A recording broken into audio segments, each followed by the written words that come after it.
Hello everyone, welcome to Doha. This is the playing venue of the Qatar Masters, where 160 participants from around the world are playing in the Pool A. We also have Pool B, and all the actions will start very soon. After 3 rounds, we do have 5 leaders who are battling it out in this round, and maybe in the end of the day, we're gonna have only 1 sole leader. But before that, let's now take a look at the highlights of the previous round.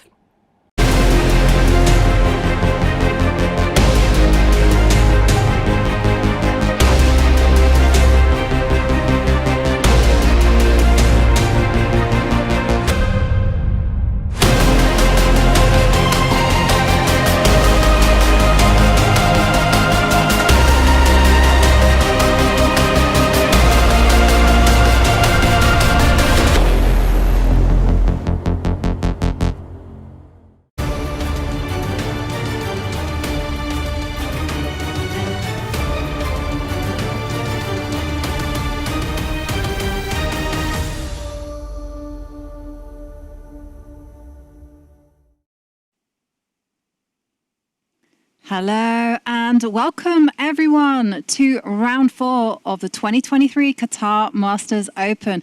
And yesterday it was the calm after the storm, as some as the tournament rating favourites were held to a draw. 5 players remain on a perfect score.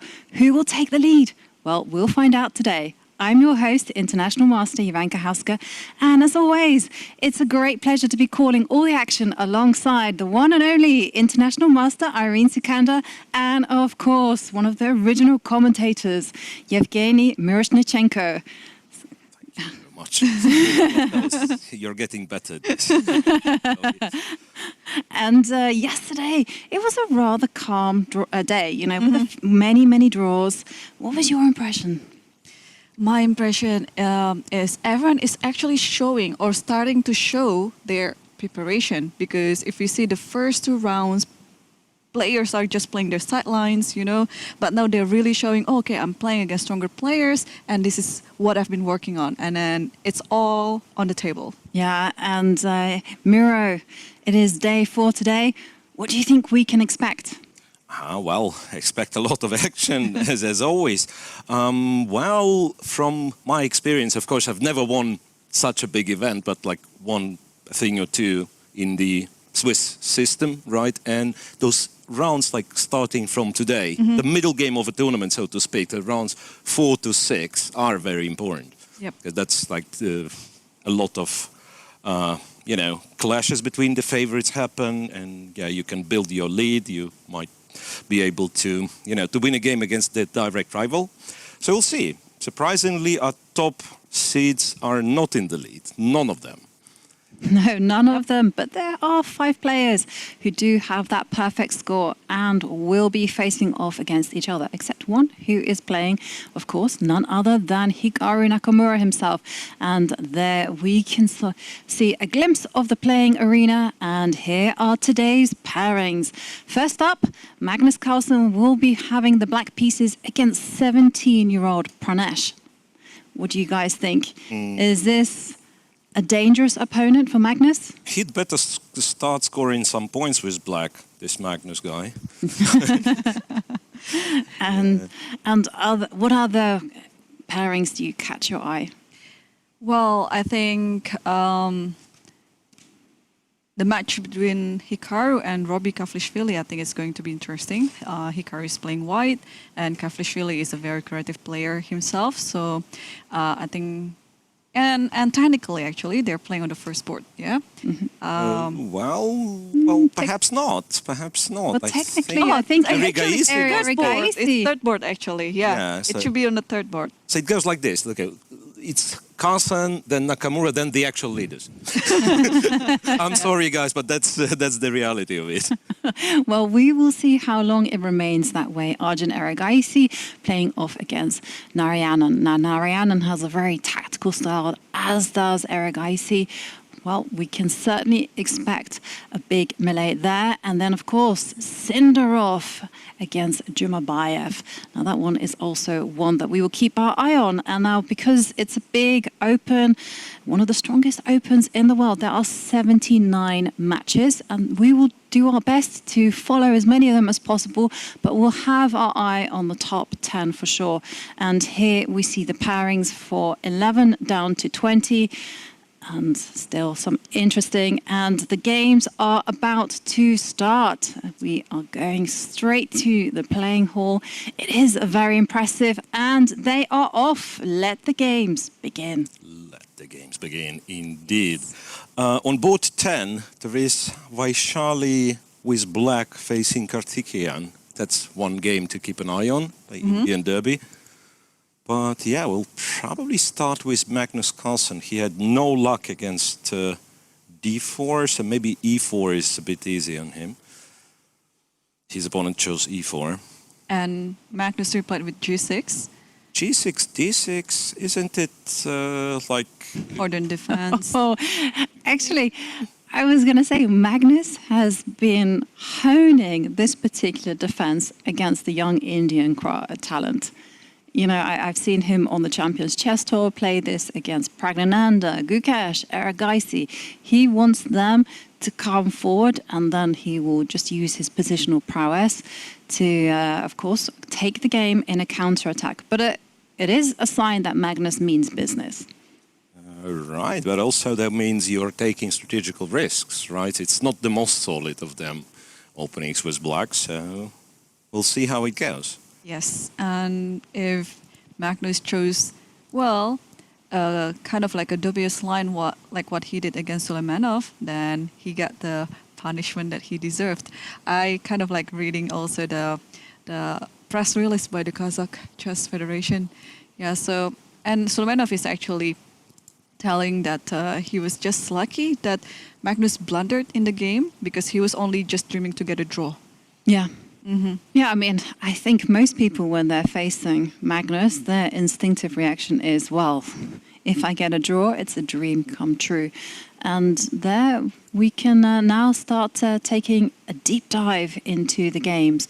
So an ambitious start from Magnus there, voluntarily saying that he will take a position that is worse in terms of space, but he will, of course, have plenty of aggressive options in the middle game.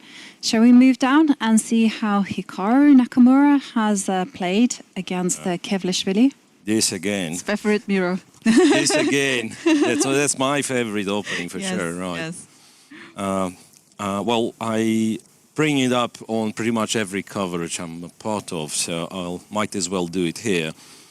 It's so confusing, gioco piano Italian, because what happens with, so to speak, normal lines, you try to learn a normal line, a new line, you open the database, right? You open the tree, and then you look for the games of stronger players. Like you have 5 different options and one is played by strong players, and that's how you figure, okay, this is perhaps the most promising.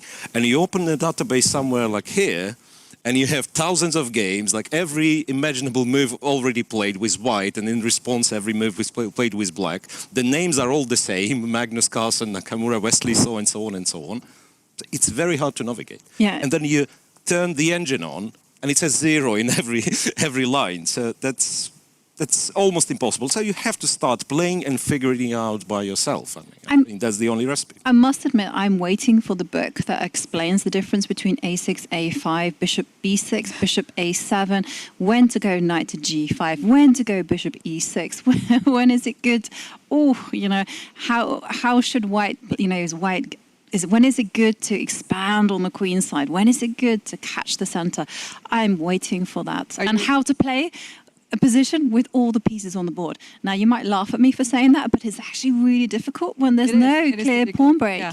No, I don't think there is a clear explanation on how to deal with those different order of moves because, well, there is a reason why this opening has been played since the 16th century. Because okay, so now it's evergreen. Now this position that they have, like a few good. more moves after bishop e6. So according to Grishuk, that's what I've mentioned couple of rounds ago. This is imprecise for black because now you take, you go b4, and you're supposed to be better. That's what I know. Once again. Okay. So with the pawn on a5, it's absolutely fine to go bishop e6 here. Presumably white takes, advances on a queen side, then... It's like this, and then before, Yeah, like before, Yeah, and you have to be very careful not to get under some, unpleasant attack. But just in case, you can play rook a2 sometimes and defend f2. And so Would you say that this is an aggressive approach from black? bishop e6. Yeah, bishop e6, just to open up the f line. Because it does look like black has a ready-made plan, of putting the knight on e7, relocating it to f4. And there is pressure along the f line. I'm kind of angling at something which I will reveal to you a little bit later, because I have this kind of like chess stereotypes. Certain countries have a certain style. And my experience of Dutch players is that they're very, very aggressive. On the F file? Not specifically on the f file. I mean, and the young ones they work hard and they're very tactical and they will employ really ambitious openings. And I also had like a stereotype for the French players, solid. And the Germans, a French club player will always play the French defense. They're patriotic. Wow. And the Germans, solid and technical. Yeah. Well, I wish there's an opening that will be named after my country, Indonesia. But do you know that the opening first move b4, how do you call it again? Yeah, but there's also has this, isn't it Sokolowski as well? Sokolowski, yeah. Sokolowski Yeah. opening, yeah. And the orangutan.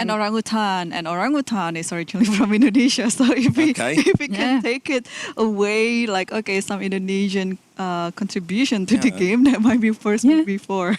Did you? But you're lucky in this way because there is like English opening, English attack and St. Sicilian, exactly. and so on and so on. Yeah, Like London system. Yeah, I mean, so if you many. happen to be a Londoner, This is your opening. Going back to the orangutan, no one ever gets my reference, but it was the murderer in an Edgar Allan Poe short story. Yeah, what was that? You have to tell me The about name? this. I literally just Murderer. given away the point, the plot. So sorry. It's meant to be a big Mystery reveal. of Marie Rose? I have Well, no what was the idea name what of it's called. whatever? Anyway, they conclude the orangutan did it. Anyhow, that's a big digression. And okay. Yep, so back to chess.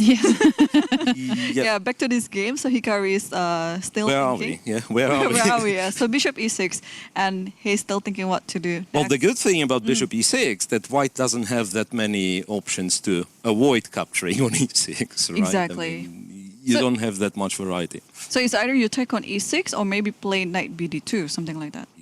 But, Yeah, this is wait a sec. After knight bd2, I mean you can, You can, right? The right? question is like, is d5 any good?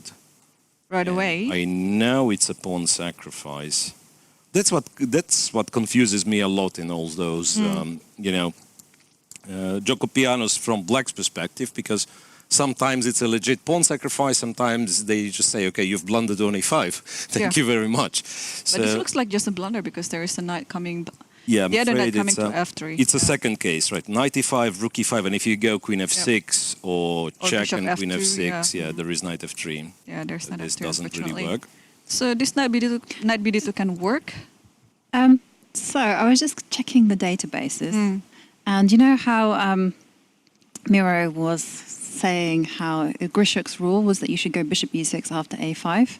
Well, top game in this position is by Grishuk himself With black. with black against Fabiano Caruana, And and it's the maybe game he won. And maybe that's why he figured out that, it's not a good position, right? Yeah, could be. But you guys are right. The top move is actually to go bishop takes bishop. Second is to go knight to bd2. Or a third option is to put the knight on the edge of the board. Yeah, like knight a3, which pretty much is the same, right? Probably capture on c4 with this knight anyway. So And Hikaru captures. captured e6. Bishop e6. So pawn fe6 defense. has to be played. And now we expect b4. Yeah, that's once again that's what I know. I'm not sure if you can postpone it. Can black say if you go knight d2, Yeah, for knight d2 instance, also. can black Or will black lose a tempo and go a6, a5 anyway? Is it that important of a move? But nope, he did bishop e3. Bishop e3? Yeah, Huh? offering Interesting. to exchange But the bishop. I would say now that he can trade on e3 and go a5. He did. Robbie took on e3. Rook takes, yeah. Rook takes. Just go a5. Yeah. A5 is the top move. Okay. Other moves that have been played, the queen has moved to e8, and another move which looks quite forcing is to go d5. I'm not sure. D5. Yeah, d5, D5. fair enough. Yeah, d5 is much more kind of concrete approach, right? Try to react to d5. Okay, so some theoretical discussion, and shall we move on, because the real leaders on board 3, Riga Isi, surprised his opponent in move 5, I believe. Okay, let's take a look. I don't know. He E5. definitely surprised me.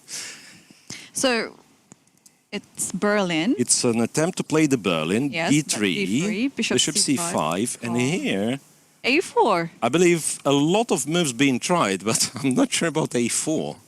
I'm checking the database as we speak. I'm having to, because of the delay, I'm having to input everything by hand. So after bishop d3, anti-Berlin. Then f6 d3, bishop c5. One A4. game. And who played it? Actually, a Finnish grandmaster, Rantanen, back in 2019. Okay, could it be some online game? Let's have a look. It is an online database, and I don't think it is an online game. It's a correspondence game. Ooh, Okay, then, which makes it very serious, in fact. Yes. And fun fact, Oh, look, in the current position after a4 castles, if black was to go d6 and later a6, and white would play bishop c4, we would get Hikaru's position with white being tempo down. I don't know what White's plan is. Is he gonna take on c6 if allowed? any other discovery about this position, Yovi? We can also see another database, and we can see that Nihal Sarin also played this with the white pieces against Ray Robson just now in the AI Cup. Yes, so maybe this is some mutual homework by the Indian young talents. Maybe, it is a possibility that Arjun is working also with Nihal and discussing certain opening, especially some new sideline like this, right, to surprise the opponent. Because, on database, it's only like you can count it by fingers. Yeah, absolutely. It is quite a rare move. I do wonder, though, whether the idea is, as Miro says, that basically you're playing the black side of something, but with some extra moves. From what I can see, apparently not, because No. Nihal captured on c6 voluntarily after d6, right? So in this position that we have, if black played, so it was Nihal Sarin's game against Yep. Ray Robson. Yeah, black played d6 and white just captured on c6 himself.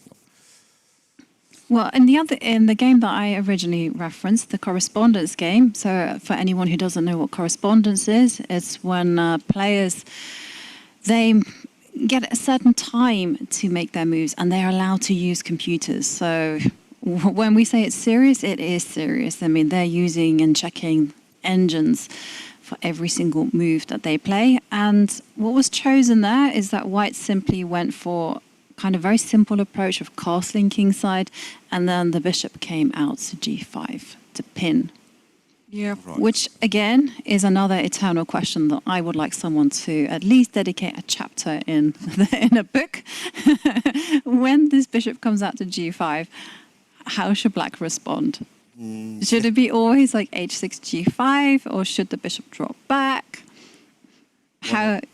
What's mysterious here is that, like, he played a4, right? I mean, I'm trying to investigate a little. So a4, castles. And I understand a4 is kind of an independent move, but what was so urgent about playing a4?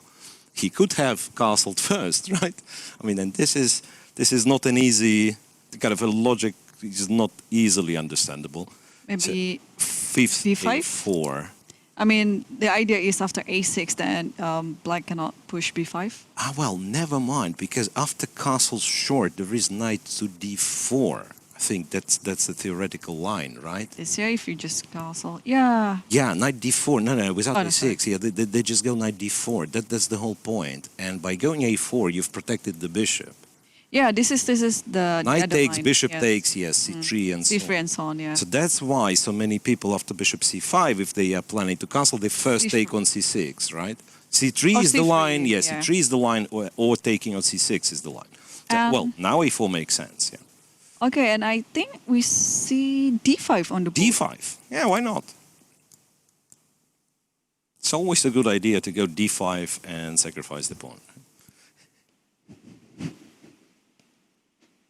Well, I mean, both these players are very aggressive. They enjoy dynamic positions. They're excellent at calculating. So why not? But we also have the advantage of being able to take back our moves. So let's actually investigate. And I can see Erigaisi hasn't even flinched.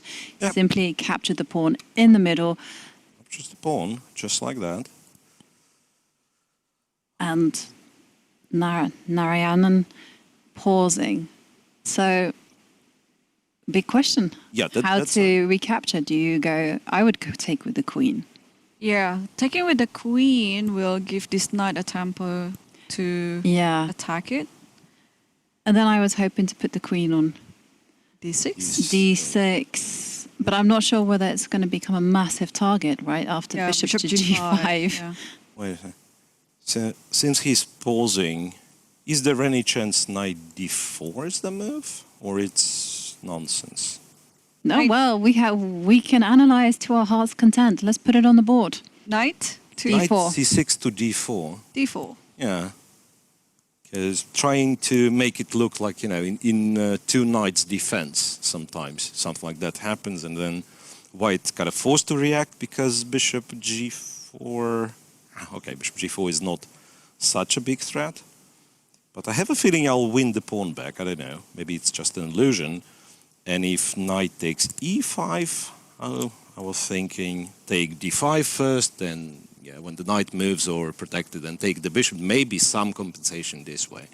But yeah, perhaps it's just too But much. I Too don't much think of I'll a move the gamble. knight. I'll just play bishop f4 and then knight c3 is coming, or bishop c4. Yeah. You know, the bishop is going to be taken. So like knight b5, a b5. And yeah, right you are. I don't think I like the position. Maybe bishop d6, you know, maybe I'm... Or c4 is there. Yeah, c4, queen d4 though. Mm-hmm. Ah, no, I'm refuting my own line. So bishop d6, But go wait, you knight can go c3. bishop to D4. Yeah. Bishop right d4. now. Yeah, maybe bishop d4 is clever. But then c4, right? I cannot play knight c3. You can just take it. I can just take it and take C3 on. I was thinking as well. Yeah, like takes on b5. Never mind. That's probably just a gamble.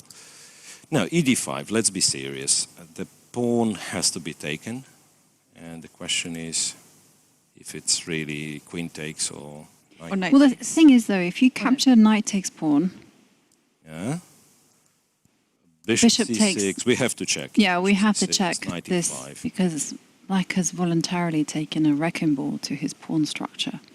And I don't know, I feel that this is really scary. But then on the other hand, I guess the queen will come to h4. The bishop can come to d6. Yeah, I think that's the nature of this pawn sacrifice. But the question is whether it's enough Okay, compensation. let's try. Queen, where are you going to go? Queen f6? Queen f6 or queen h4? Yeah, Queen f6? yeah. Okay, queen f6. And I guess... I have d4. Yeah, d4 d4, is the bishop problem. d6. Okay, I'll D6.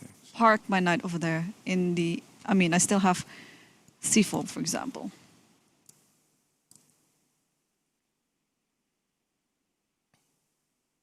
Yeah, I don't know. Yeah, that doesn't really work. Doesn't really work. And this, yeah. this is the Doesn't really point. work. Yeah. No, not happening. Okay, so maybe not queen f6. Bishop Queen. takes, pawn takes, knight. If you want, I think you just have to give up the c6 and then Yep. play bishop d6. No, I think you start. But if by you go playing bishop d6, then they still go d4. Yeah, but here you have c4. I mean c5 c5. at least. If c4, then the knight can go to b4. Yeah. Yeah, this could be something. Yeah, this could be something. The bishop can choose here. Well, we have a decision. I think it Queen, was queen takes, right? pawn. Yeah.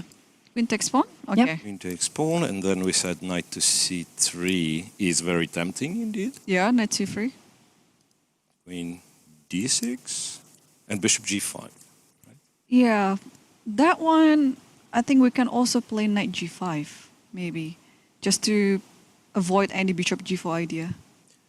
Wait a second, but then black has my knight d4 idea without sacrificing anything, right? So maybe it's not that bad after all. Yeah, so Yeah, just yeah, queen but after d6, knight g5, you want to play knight d4? g5, yes, let's go. So knight e4, you can, right? Knight e4, knight c4. Knight takes, queen goes somewhere. e7. You have to protect c5. Let it be 7. Okay, I'll play bishop g5 first. And then f6. I'll give a check. Check on c4, bishop e6. That looks relatively solid, I would say.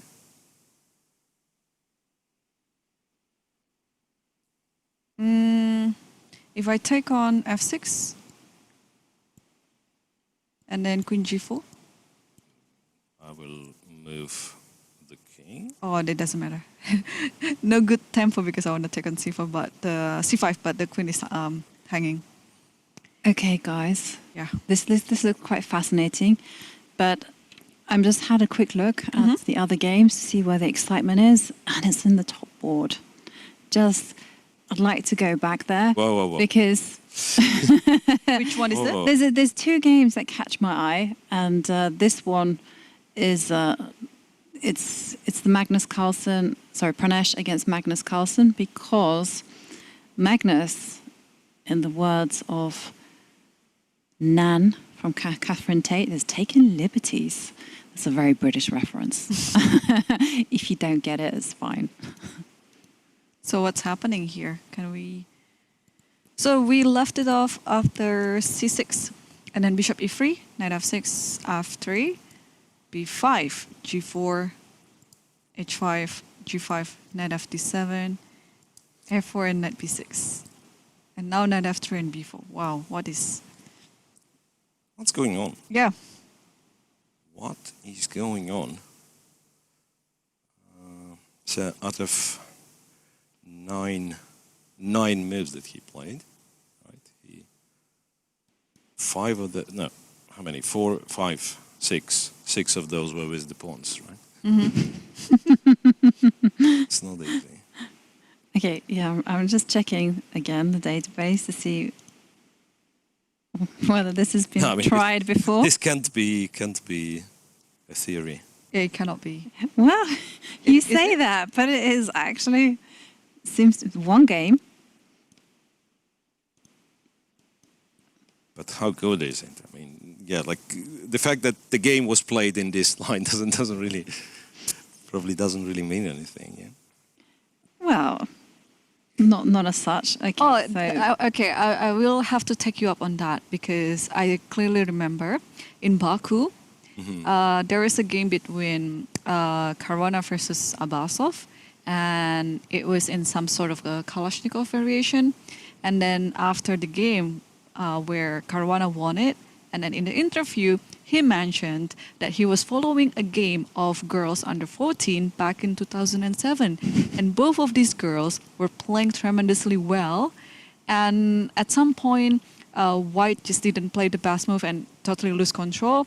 But you see, like how insignificant girls under 14 in the 2007, but a strong grandmaster like Caruana actually followed it and then made some, obviously, a very good improvement on the game and managed to win it.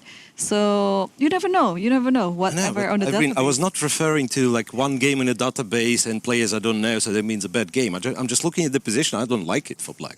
So that's what I'm saying. Like if this is a theory, I don't like this theory. I would prefer to play something else. Yeah. But yeah, God knows. It's very provocative, though. So, I mean, black has an obvious plan.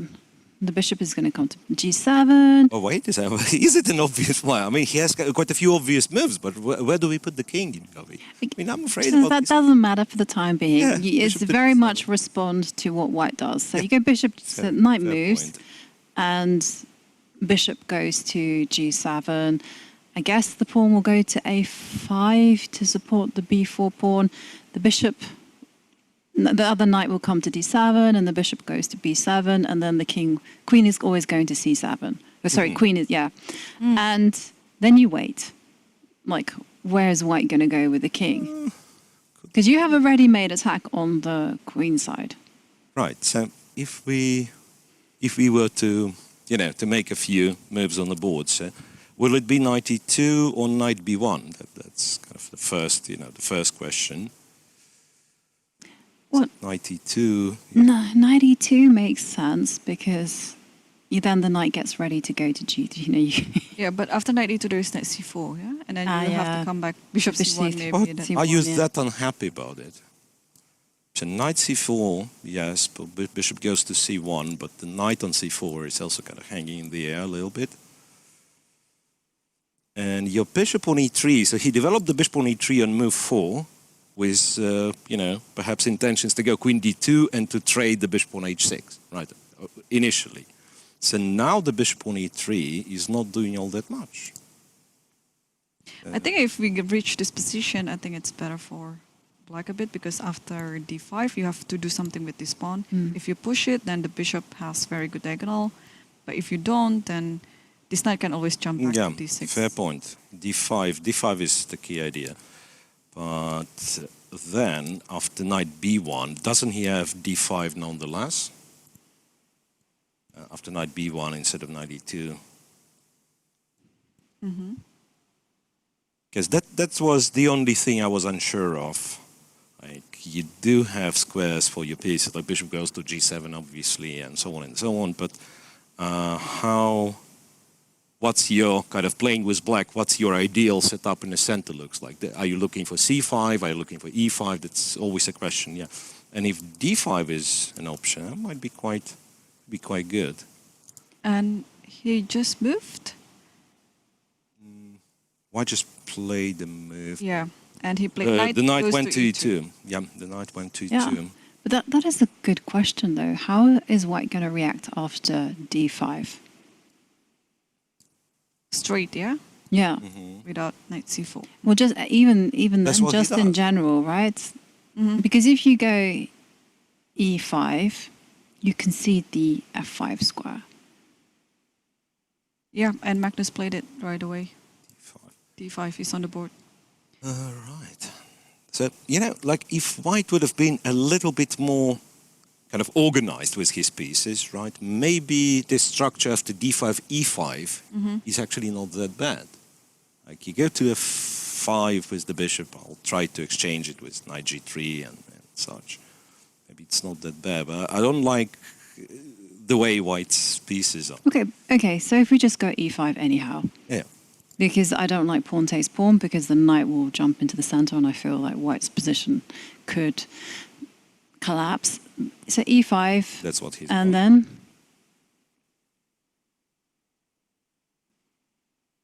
Bishop to Bishop g4. Yeah, g4. that's what I was Yeah. about to suggest. Like, go bishop g4, and after bishop g2, which is very natural, right?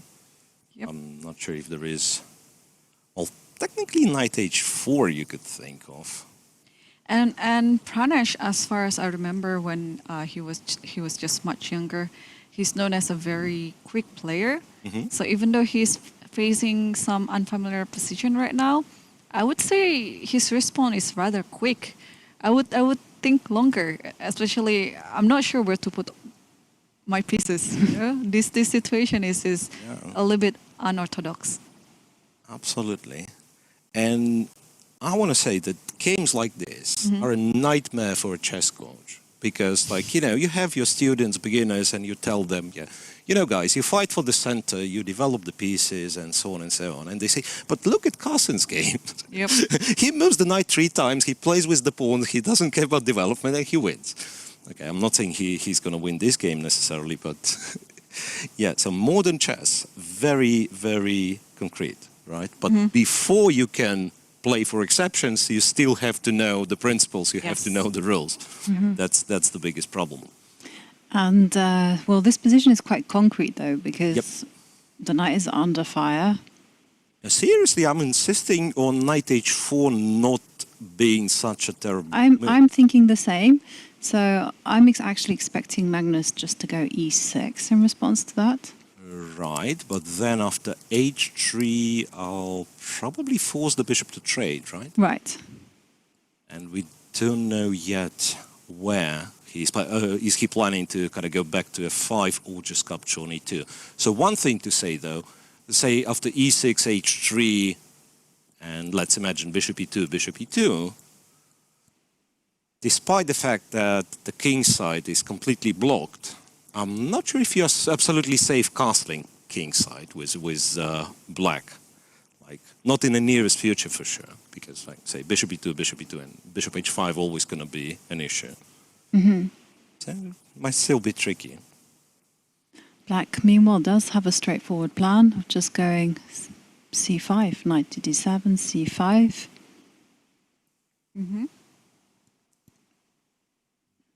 And as long as he controls any potential sacrifices, you can live with your king. For instance, you could put your bishop on e7, and one common Caro-Kann thing is to just go king f8 and king to g7, and then have the rook guard the h5 point. Yeah, secretly I was hoping to scare you out of this position, Jovi, but then yeah, you're a Caro-Kann player, so you're very happy. Well. So you're very happy. Yeah, absolutely. The light square bishop is off the board. That's all good. All right, so that was Magnus's, and then Hikaru's game developed quite a bit, right? And no longer looks so boring as well. Okay, so we saw it after rook takes e3 and then d5. And knight bd2 happened on the board, and d4, cd, ed, rook e2, and knight d7. Yep. And after this knight d7, Hikaru just made a move. Queen b3. It's a queen b3 move, attacking both b7 and e6. So fast response would be knight c5. Is there any other move than knight c5? But why is he? Wait a second. Why is he asking for knight c5? Knight c5, queen c4, though, right? Yeah. Queen c4. Maybe just b6. b6, b4. Don't we win some material on that? Yeah. Line? That's why he'll probably play queen e7. So allowing this pawn taking on b7, and let's figure this out. Is this a pawn sacrifice? Is there something on this? So what after taking on b7? Is this trapping the queen? No, right? Not yet. I don't see it. So knight. Oh, wait a second. Knight c5. We said is not. You go knight to e5, right? Which knight? 7. D knight. Yeah, one of the knights to e5, and then knight takes. And what if I just come back? I mean, taking or not taking, I don't know yet, but let's come back. After knight e5. Yeah, this is where I would be so tempted to sacrifice. Yeah, you want to take f3. on f3, right? Yeah. Perhaps we have to highlight this idea anyway. It's very common. Okay. Although I think rook to b8 is probably quite actually much better. But yeah, let's highlight it. Like this, yeah? Rook takes. And then knight e5. Or queen to g. No, you have to go knight e5 first. Knight e5 first. Or rook f8 maybe to control. But anyway, the whole idea is to put the knight on e5. And guess what? Even according to computer, black has full compensation and even slightly better. I see. After this sacrifice. It is. So queen it's takes quite b7 promising. is not a good move then. Yeah, after queen b3, queen e7, if we want to check what kind of the good move is, it's roughly equal. White can and probably should play rook c1. And that's about it. Fun fact, after queen e7, rook c1, what computer does, I mean, you know, it's like rook c1, rook a to b8, so apparently after rook c1, b7 is hanging, rook a to b8, and computer suggests a funny move, which is queen to a3. So, kind of inviting to double the pawns, and black doesn't really do, that doesn't really take on a3. If you take, then white gets knight c4, and you know the other rook goes to b file. But we should highlight the reason why that works so well, and it works really well because the knight is on c6 in front of its own pawns. Like if takes is takes. Yeah. And this knight cannot move because of c7. Yeah. And believe it or not, but after queen e7, Lee Chess still has one game in the database, played last year between 2,200 players. So.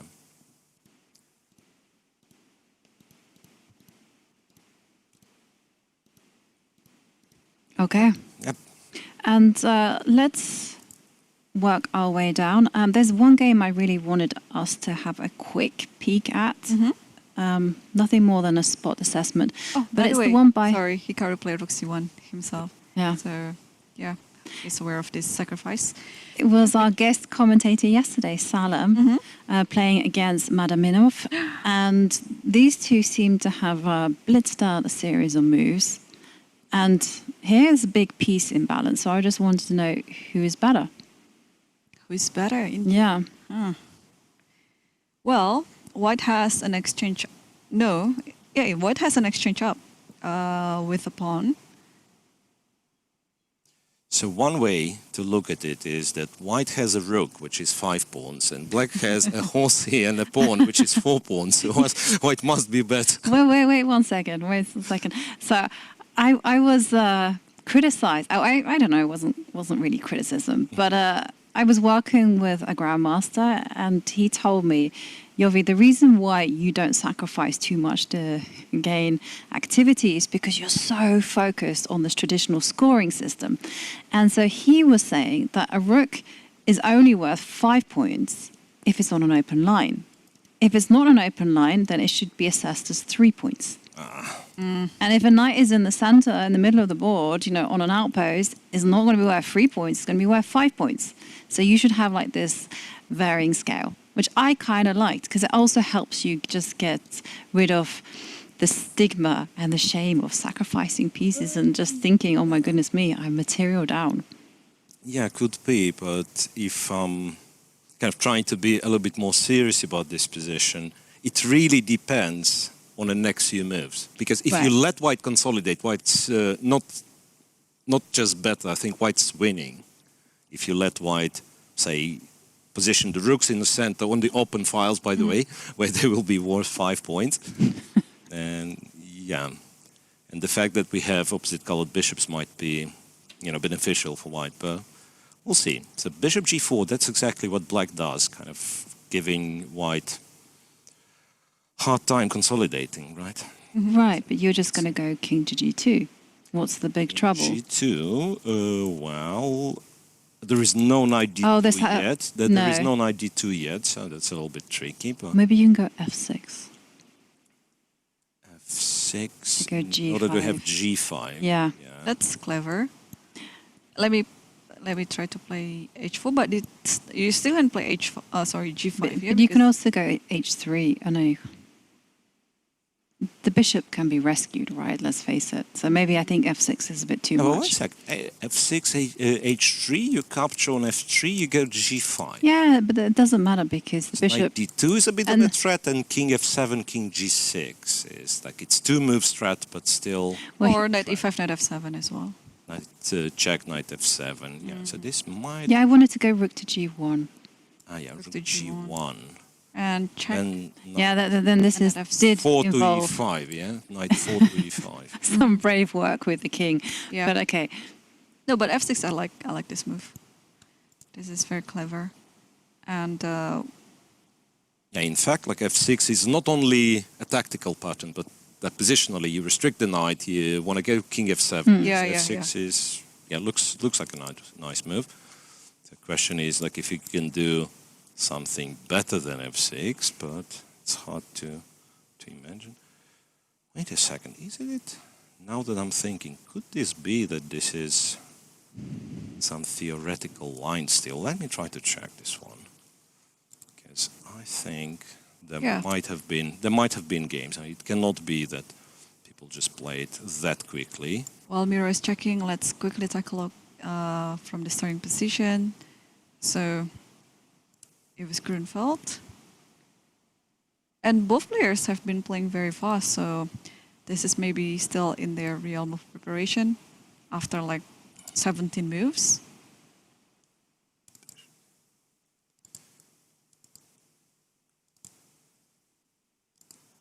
So after Well, taking this, You know what?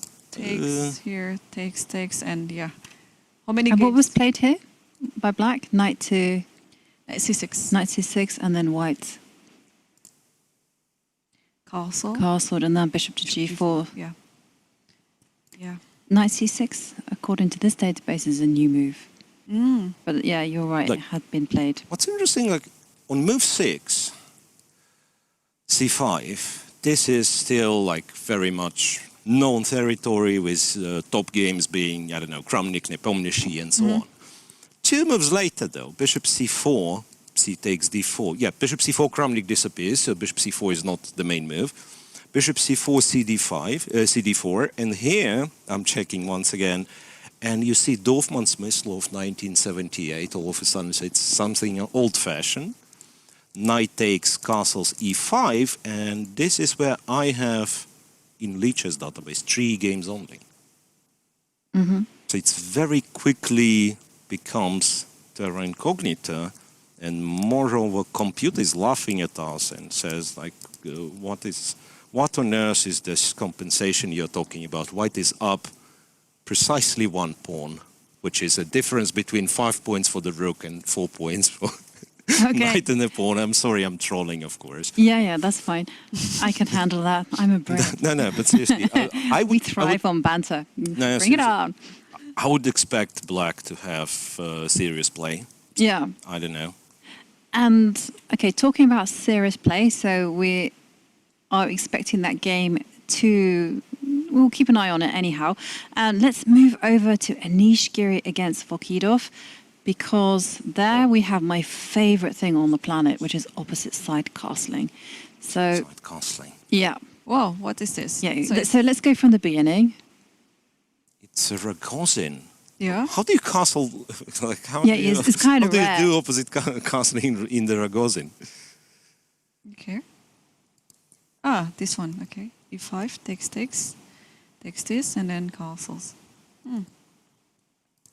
And F3 takes this. A5, bishop E1, C6, H4, and Queen E7. Dangerous for Wahidov, I would say. Yeah, because Not seeing the position, but looking at the clock. exactly. Giri on 128 after 15 moves. You know, it's dangerous for Wahidov. Yeah, and position is, of course, super unbalanced. Queen E7, though, seems to be a clever move. Right. Just to get away from the pin, I guess. Right, and I don't think white is very happy accepting the pawn sacrifice. Like knight takes, pawn takes, rook takes. Black will have a lot of active moves in a row at the very least, like bishop e6, rook c8. I don't know how good it is, but black will have some initiative for the pawn. That's I'm sure. Yeah. And is this any... It's been played before, but after bishop to the e1, this series of moves is kind of new. So bishop e1, are you saying that was a new move? That's a new move. Yeah, so Before castles that- long was seen like a couple of times played by Nakamura with white, right? Yeah. And yeah, so there are games, surely, with castles long, but then after knight takes, pawn takes, and c6, right? a5. a5, bishop e... a5, yeah, first. a5, Yeah, A5. first. Still some games. Bishop to e1. Bishop e1 is a novelty according to Lichess database. Might not be a note, but once again, what's novelty nowadays, right? That means, yeah, the move that was not played kind of over the board in official tournaments, right? Yeah, but also not a top computer Also recommendation. it must be not a So- top computer recommendation, because otherwise, yeah, it's a novelty that everyone knows about, which makes it not a novelty. Exactly. So bishop e1, c6, h4 and queen h4. Yeah, queen so what e7. is the attacking idea in this position? Because, well, normally and naturally, if you have like the opposite castle like this, it's like to go to attack on the king side of or the side that where your opponent's king is. But how to start the attack on the king side? Well, because I like pushing pawns, I would be playing h5 and bishop d3. h5. But Okay. yeah, I don't know whether Next. I should, if I were playing white, I should include the move king to b1, a nice grandmaster move, just to get the king to safety. Because then also you could perhaps change some things in the center. So maybe I would go, actually before going h5, I would go king b1. Make it safe.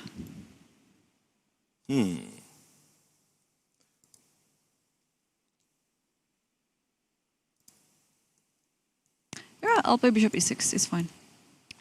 And maybe my next move would be knight b4. Yeah. I mean, it's still very much attacking game for both sides. Yeah, black has initiatives, white also has initiative. So whoever gets the attack first, I think it's a But it's winner. really fascinating because here you'd have to go knight takes knight because of your idea of knight to b4. Knight takes And knight. then now Yeah, well- I'm really happy that Yeah, but this I is- thought about. And then I don't know whether to go e4. e4, I can just come back. Yeah, and then I come forward as well. So maybe f4. But no, I can't do f4 just yet because of I'd have to go bishop d3 first. Because Okay. bishop to g4 is quite Yeah. strong. I'll put my pawn over here and then parking my bishop on b3. It should be fine for black. Yeah. Quite a sharp and balanced. Yeah, it's very sharp. This one is. I've checked, kind of had a quick look with an engine, and surprisingly, as you know, as direct move as h5 might be a bit too slow, believe it or not. Too slow. Because of, not bishop e6, but turns out knight c3, and if bishop c3, then black goes with b5, and Yeah. is it like black is faster? Because that's something to take away from. But then what should white play? Looking knight takes on d5, pawn takes, but not take the pawn, but do something else, like and then Bishop compute as c3 bishop maybe. d3 or king b1. King b1. King b1, So yeah. kind of playing somewhat in a positional way as well, so keeping the isolated pawn, probably bishop c3, bishop d4, like that. And it's still unclear. It's not like white's much better or anything, but he also has to be careful. Okay, well, fiery position there. Shall we move back and check out the other games? So maybe we can see board 4 between Board 4 is very Yavokir against Jumabayev. developing very slowly. This is 6 what, moves only Okay. 6 for moves 1 hour only. play. That's really tortoise-like chess. And of course, the position is so, so surprising and so complex. It's Hang on a an second. exchange French.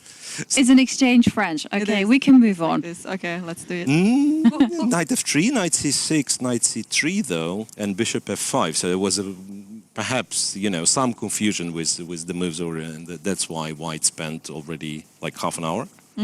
Okay.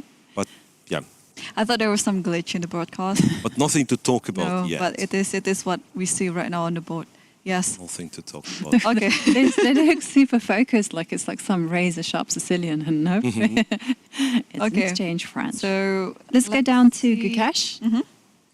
Also, Also, what happened here is this Looks is like a Petrov, It's, right? Petrov, yeah. Well, almost an exchange French. Almost, yeah, similar. It's siblings.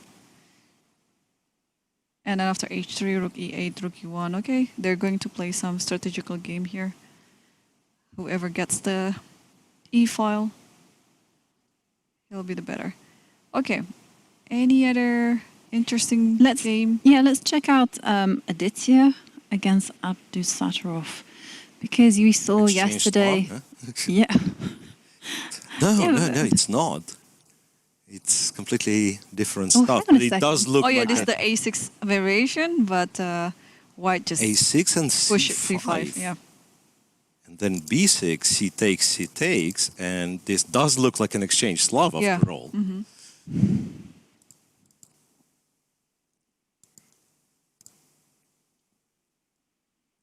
Well, I like what White is doing. Like White is doing the London plan. The Yeah, London plan, yeah. queen's Put on the knight on h3, e5, right? queen h3. Targeting, the right. Watch right out pawn. for something happening on h7. Yeah, g4 might be coming next. Yeah, we have to watch out to make sure we are controlling e4 square, right? But overall, like g4, g5 is a plan. Knight g4 sometimes. You know, just like that, exchange the knight and checkmate them on h7. Yep. So it's not that safe for Abdusattorov. And we have a move in the game between Salem versus Madaminov. So after bishop g4, Salem chose to play knight d2 and try to trade the knights. So he goes knight d2. It's quite still principle, right? When you are up in a material, you're trying to trade as much as you can. But after this, okay, I think taking the knight on d2 is out of question. What do you think, Miro? Don't know. If I were black, I would take Seriously. Yeah, but what they do otherwise? Like go knight e5, c to e5, right? Or you... Or maybe taking is okay, because then when the knights are off of the board, I mean, it's easier to control for black. I think White's just better. Yeah, White Now is that just the better, of knight course. d2 is a clever move, in fact.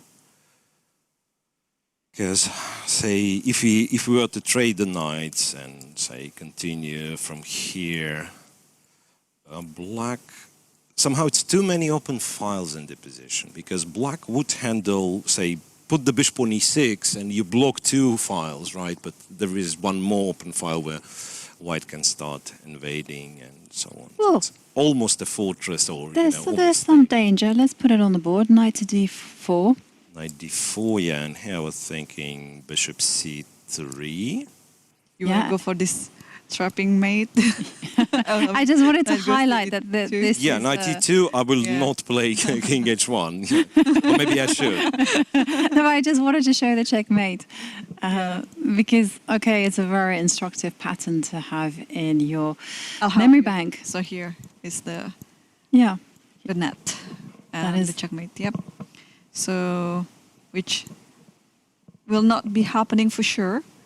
So, yeah, okay, so let's take a look. Take stakes, and then I like this move, rook d8 first. But then the bishop comes Bishop to to c3, c3. and the knight is dominated. Yeah, but what can you do? I'll put my bishop here, and then I'll push the pawns. And then you want to go rook to d5 and... Yeah, because this square is important. Rook And it e1. is rook e1? But rook Or no? e1, you also have some back rank problems, right? Yeah, but So rook e1, I'll push this, for example. rook The knight is standing very Rook strongly there. e3. Rook e3. I'm getting rid of rook your e3. pieces. Yeah. E3.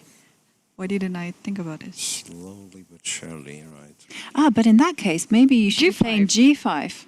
Instead of f5. Yeah, Instead of cement F5, that bishop. Yeah. g5, but then bishop f6, and because you have the back rank issues, you can't leave the 8th rank, so you'll have to go like bishop f6, you'll have to go what, Yeah. rook c8, Mm. Hmm.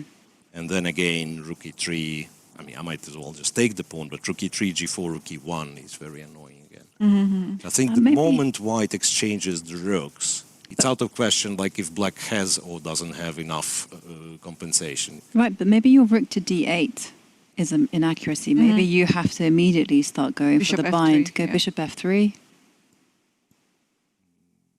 And a rook e1. But we cannot play g5 now. No. What a pity. Wait a second, but why was this line where we were checkmating white in a couple of moves? Maybe let's go for that. I mean, knight d4 might not be that bad. Knight d4, once again, it's not speaking about chances for 3 results. It's more of I'm trying to achieve some sort of fortress with black. But if, say, bishop c3 is played, maybe knight e2 and just takes. So bishop c3, check on e2, king g2, take the bishop, go rook c8, bishop e6, What if I just play king g2? king g2 here. Yeah. Then it's a check on f. Oh, I found one setup. Bishop f3, king g3, and then bishop goes to c6 and knight goes to f5. I don't know why I'm so happy about this, but visually I like it. So bishop c6, and then All right, let's go. whenever the knights attack, Oops, not that one. Bishop c6. I mean bishop c3. bishop c3. Yeah. And I think I lied. Knight e2. I will not go to f5, but go to e2. e2. Yeah, this is dangerous. 2, and then, you know, Okay, king h3. h3. At the very least, g5, you know, this setup, g5, Okay, knight f4. you have bishop d7 and then h6. Bishop d7. I also have rook e8, rook e4, you know, some rook lifts. Like, yeah. No, this is I dangerous. wouldn't be very happy with white, like with my king on h3 Like- being the most active piece. Yeah, bishop d7, even king h4, just h6. Threatening some mate later on. Okay. Okay, it's the imaginary. Okay, well, definitely scope for both sides to go wrong. Shall we move back to... Actually, I wanted to quickly just take a look at Karthikeyan against Vaishali. Yep. Vaishali has the black pieces and is So- blitzing out the moves. So what do This we is think of this Spanish. preparation?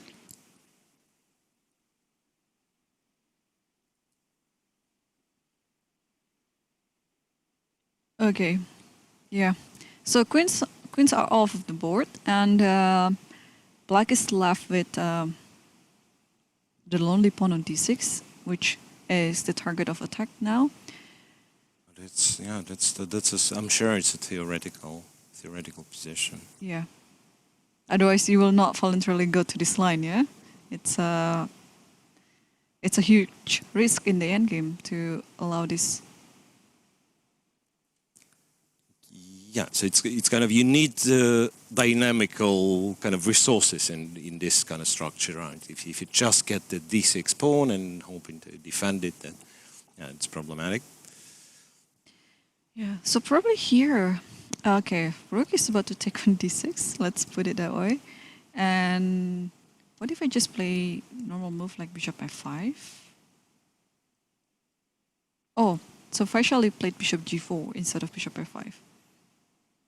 Right, but as I said, it's some sort of theory they know, perhaps. Yeah, bishop g4 indeed was the theoretical move, and then if rook d6, I don't quite remember. It's like knight f5 maybe, and then rook d8 or an immediate rook d8. So you're playing for some. Okay, so this is still very much So, yeah, in the I could realms of check theory. just Okay. quickly.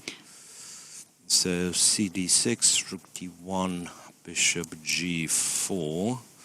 There are some familiar names I can see, like Qatar Carlsen, for instance, played this one.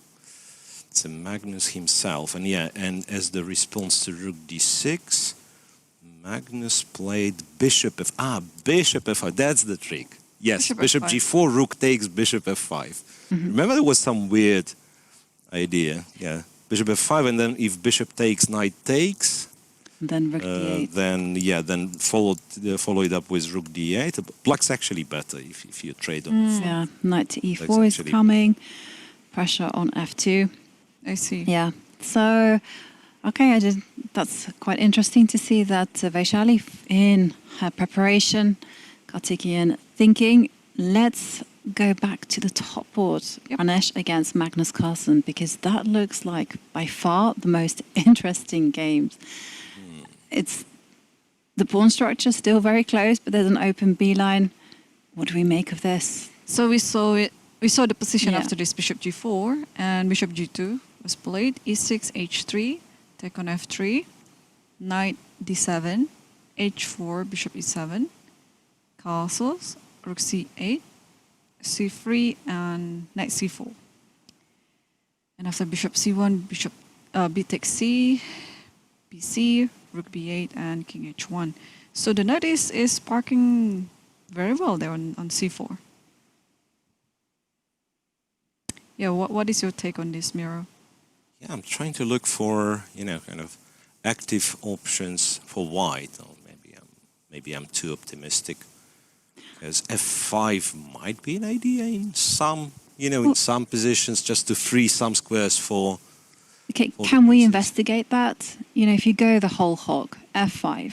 Well, we just play king h1, No, so just that take. we have to. What's wrong with it? Okay, I know it's black to play. Okay, here, for example, just So- take. There's knight f8 in the end.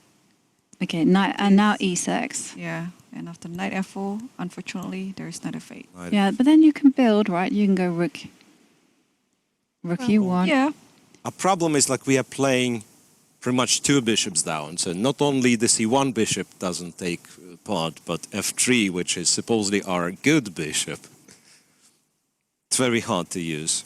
and don't forget, you already sacrificed 2 pawns. Little guys. We can always take it all Little back, guys, yeah? little guys. No, but that's what I'm saying. So like we keep in mind f5, but maybe not rushing. The king h1, in case of black playing c5, then all of a sudden f5 becomes sort of a valid move because d5 pawn will be hanging. Right? Yeah, but then how to untangle? Because I think many chess coaches would be very happy to explain this position to their students. That is why, kids, when you have a close position, you have knights instead of bishops. Knights are better than bishops. and also, what's White's plan with this very subtle king h1?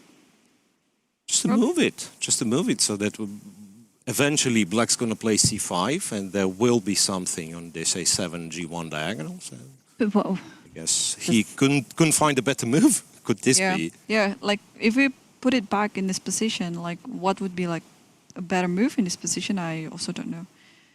You might put the queen to a4, attacking c6, but I mean, Yeah, it could be, the logic could be like this. So I'm not sure yet what my opponent's going to do. I'm not sure yet where my piece is kept, but doesn't matter. The king on g1 will have to be moved. So I'm playing it now, and then depending on what black does, I'll react in Then this why way or not the play other way. king to Yeah. g2 then? Why not king to g2? Yeah, that's another. because good the question. second rank is quite exposed. Maybe at some point the Wait, rook wait, will be on Magnus b2. just played something, right? He just, I think he put his queen out to Queen a5. a5. Yes, queen a5. Queen a5. Yeah, it's a rough position for white. Okay, there's no threat. No threat, just But okay. developing move. What happens if you do queen d3 or queen c2? One of them. Maybe now the rook can come to b6 or b7, just preparing for the for doubling the rook later on after you castle. You know what? I don't know if it's any good, but if we castle short, there might be, you know, Some sacrifices. attack, yeah. So king f8, king g7, as Jovi mentioned, well, there was one way of handling this, but also after queen d3, you can consider going king d8, king c7. And it's a little bit, you know, funny looking, but then you double on the b file, and the king is relatively safe on c7, at least for now. But if the black king does go to f8, then f5 is perhaps in the air. And I'm not 100% sure that I believe in this, but I feel like white has to take some radical measures. Probably take with this pawn. And then you can And go then knight to f4. f4. And it is hanging as well. Yeah. Yeah, probably not king f8, yeah. But yeah, if you run with your king to c7. It could be not bad. King d7. Sorry, king king, d8. king d8. King d8, king c7, so at least you are safe, I hope, in terms of f5.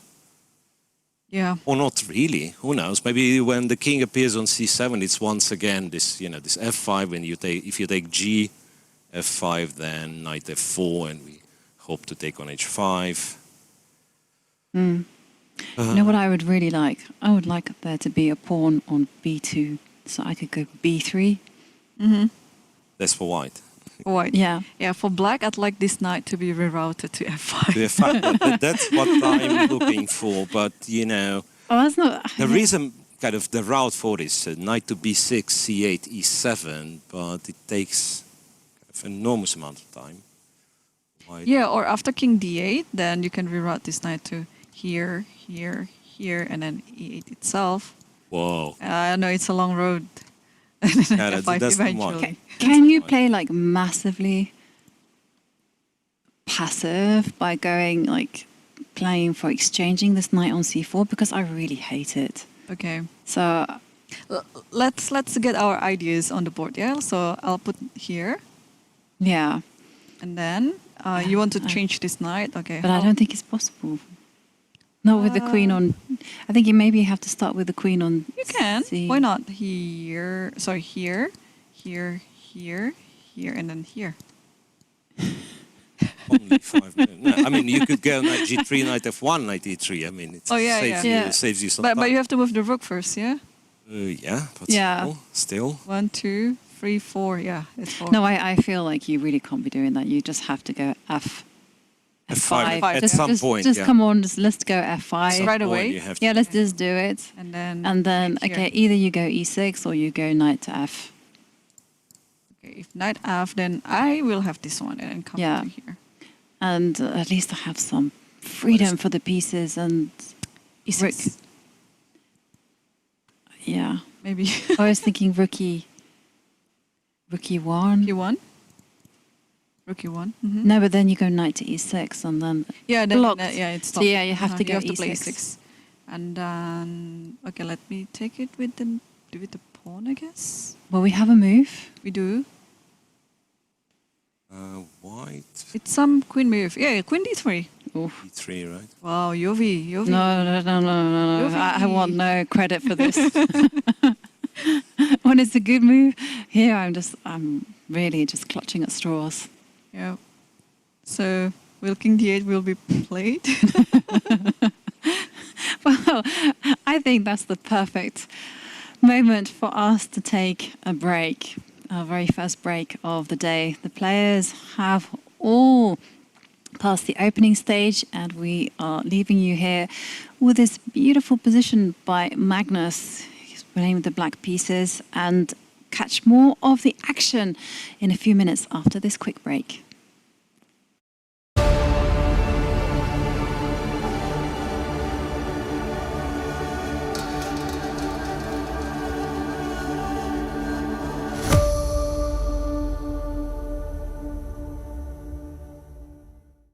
Anish Giri with us at Qatar Masters. Anish, you had a very interesting game today. Can you please tell us more details of your game? Yeah, no, I completely guessed the opening wrong. In hindsight, I can play obviously many different systems and different things, but when I found this idea for the first, it was in preparation for the Magnus Carlsen Invitational tournament, where I played the match with Diane Nepomniachtchi. We had a lot of Sicilians. It was already, I think, 2021, so 2.5 years ago, and this whole concept of e5, d4, d3, because people used to go bishop to d3, and the whole d3, g3 concept was completely new, and computer wasn't showing it at the time, so it was a great discovery. And back then, I had this whole line as we had in the game, and obviously, I thought there's no way black finds these moves, particularly bishop d7 is very hard, and then in the end rook to a7 is absolutely impossible to make. But many years have passed since then, and I think 2 days ago was a game between Hans Niemann and Devon Aronian, and yeah, maybe I was a bit too naive to expect my opponent to be out of book, and also the problem is that I didn't recollect the details myself, and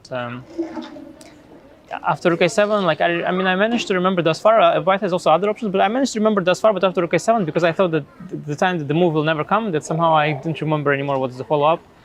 I recollected this idea somewhere that the knight could get to b6, so, but I don't know if a4 is right here. And then at some point, the game was quite interesting. I'm not sure he played well. At some point, I got quite ambitious. When I went after h4, I sort of gained the tempo. But I think when he found f6, ef, gf, I should have just been happy with the draw. But I sort of thought that, you know, in such situations, since I'm low on time, if you play for a win, you have to decide it quickly. So I decided very quickly, and once I made my move, I realized that I should have just played for a draw, because there were many issues with my position.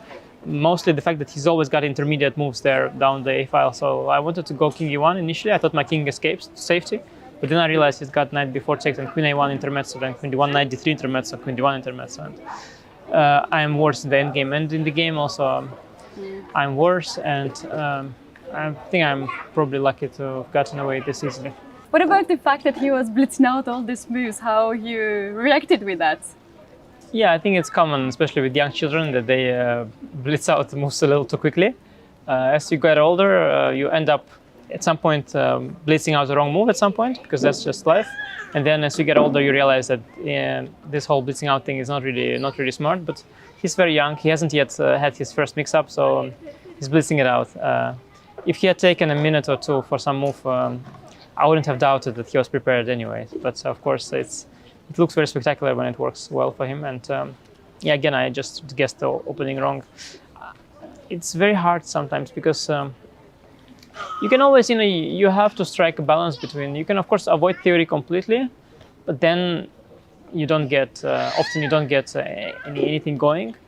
So you have to somehow, do something principled, but also try to surprise your opponent at the same time. And I just didn't get that balance right today. I just fell right into the very forcing line. Also, to be honest, black has many different options here, so white also has different options. But yeah, finally, I just the choice was in hindsight extremely stupid, to be honest. But at the time, it's also not so easy, because the time is ticking, and often, okay, you only find out if it was smart or not after the game. So if he had started to think somewhere earlier, I would have been happy, but yeah, it was just fell right into what he was expecting. You have played one of the first editions of the Qatar Masters, and it was quite successful for you. So if you can recall those memories, and what are the plans for this year? Yeah, I think I played both the events. I think the first time was even very good. I managed to not make single draw, so today I think fortunately today I managed to ruin that streak, because that event I won 600 games in a row. Then I lost to Kramnik, and then I lost to Yang with white, which was quite painful. And then I won the last round, so I finished with 7 out of 9, which was enough for second and third place. It's pretty good at the time. And now the tournament is even stronger, so yeah, the same result would be incredible for me. But yeah, it's not easy. I think the other event, I also started well. I think I might have won the first 3 games and then drew the rest. Now I already drew the 3rd game, so a little annoyed with that. After yesterday, I was feeling very optimistic. I really had hopes for today's game. But I guess, yeah, on the bright side, I could have also lost somewhere maybe. So it's all fine. And yeah, good memories from Qatar, and I'm really glad the tournament is back because it's a good event. There are not so many such strong opens in the world, and it's always nice. This year in particular, the organizers are also fortunate that the FIDE circuit is there, and so it's important for participants to play. So I personally came for half my starting fee, so I think it's a yeah, good opportunity for the organizers. Right, we have a lot of chess fans here around, and they are so happy to see top players like yourself to make photos and ask for signature. How do you feel about this? That chess has so many fans. Yeah, these days chess is growing in a lot of different places. We've seen that in Europe, definitely, because I play a lot in Europe. Of course, especially with the Grand Chess Tour events. I believe in Poland it was incredible how many fans were there, but also in Romania. We see that also, you know, where I live in Holland. Although not, could even be better there. Also, we have lots of course, Indian fans. But here in Qatar too, it's great to see. And I was driving from the airports with a player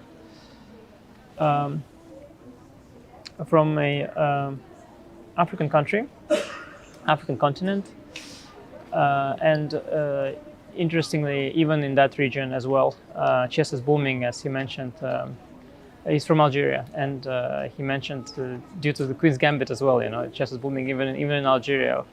So it seems that, you know, all across the world, not only Europe, Asia, but also even in Africa, there is some, you know, some more interest in the game of chess. And we also see, for example, players here from South Korea, you know, the country where I'm sure they have lots of mind games, a lot of mind game champions, but I don't think they've made their mark on the chess landscape yet.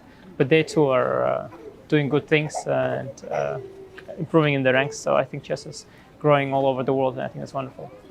Last question will be about a new member of your family, baby girl that you just recently have.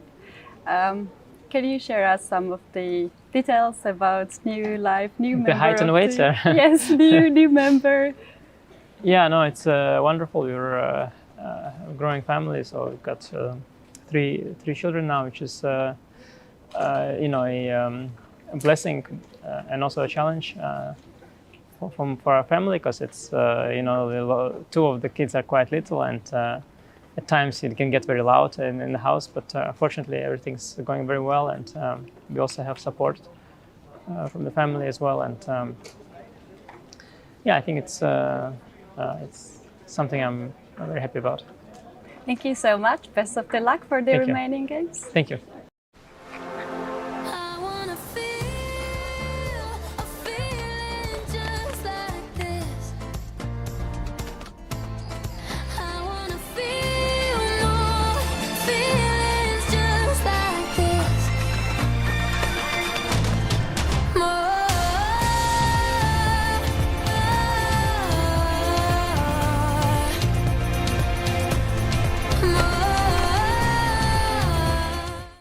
Eric Rosen with us here at the Qatar Masters. Eric, tell us how the tournament is going so far for you. It's been super fun. Yeah, it's probably the strongest event I've played in my life. Like, I'm seeded 130 something out of 160 players. So I'm thrilled to be here. I drew my first two games, just lost a very tough battle to a friend from the US, but I'm enjoying every game so far. So. Right, you had a very long way to come from USA to did. Qatar here. And what is your goal? What do you want to achieve at this tournament? Mainly, I just want to enjoy myself, have fun, and try out some new openings, and hopefully learn something from every game. But another goal is to actually share my games with my audience too. And every day I've been making recap videos, trying to just share what goes through my mind during these high-level games and hopefully provide value to the online audience. Right. Is this your first time here in Qatar? It is, yeah. Yeah, it was a 13-and-a-half-hour direct flight from Chicago. So it's been nice so far. I haven't really seen the city or country at all, but hotel's very nice, the venue's nice, so no complaints so far. Is there any plan that you might travel in the city and make some content from the city? So I saw Hikaru posted the other day that he met this camel, and then I got jealous. I want to take a selfie with a camel. So I think that's one goal for this trip, is to take a selfie with a camel. But then also the opponent who I just played, we're both very into bowling. So hopefully we're going to find a bowling alley, and maybe I can get revenge in something that's not chess. Right, Eric, you said that you're trying new openings. Is there anything that you're working that you can share to our audience? Well, I'm trying to mix things up, so it's fun to be unpredictable and try and surprise my opponents. In the first round, I played the London opening, which was maybe a bit more predictable, but I played like a surprise on move like 6 or 7. And then this round, I played e4, and I went for a Grand Prix attack, which is an opening I haven't played in years. So I don't know what I'll play in future games, but usually it depends on the opponent and how I'm feeling. So I'm hoping to have a nice variety of openings this tournament. Eric, usually when I see you at the chess tournament, there are a lot of people coming to you and asking for photos and for signatures. You're very popular. How it's going here? Oh yeah, it's super flattering. I've been approached a lot already for selfies and autographs, but it's great to see so many chess fans, a lot of young chess fans here. So I've noticed with a lot of the top GMs, they get approached after their games. So it's good to see for the whole community. Right, there is a huge line right now of the chess fans waiting me to end this interview, and they will have a chance to make photos with you. So I will let them to do that. You gotta turn the camera around. Yes, yeah. Thank you so much for your time after the game to come here and to talk with us. Do you have any final words to share your impression about the whole situation here? Yeah, I'm just super grateful to be here. I'm looking forward to making another recap video tonight and have, I guess, 6 more games to play. So yeah, stay tuned. Thank you. Thank you. In a world full of innovation, there remains one timeless world. A world that hasn't changed for more than 1,000 years. A world with devoted traditions, just like Qatar's traditions. Qatar stands as a notable example of blending traditions with modernity, much like chess. Join us in Qatar Master Open 2023, where you will witness the best chess players go head-to-head in a tactical battle. If you wish to succeed, you must brave the risk of failure.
Hello and welcome back to our coverage of round 4 of the Qatar Masters Open. And for those of you who just joined us, I'm your host, International Master Jovanka Houska, and I'm joined by International Master Irene Sukandar and, of course, Evgenij Miroshnichenko. And we left you just before the break with Magnus having an amazing position against Pranesh. Now, during the break, there was some developments and a very nice instructive moment there from Magnus Carlsen. Yes. Show us, Miro. All right, so we've seen this, right? And here, somewhat surprisingly, bishop to a3, which you, Irene, referred to like breaking the rules. Breaking the rules. Breaking the rules. So if we were to talk about like good bishops, bad bishops, right? So Black has all his pawns on light squares, so his dark square bishop is supposedly a good active bishop, which we can't say about White's bishop on c1, and nonetheless it's Black who wants to trade the bishops, and White, what White does, it's also interesting, he goes bishop e3.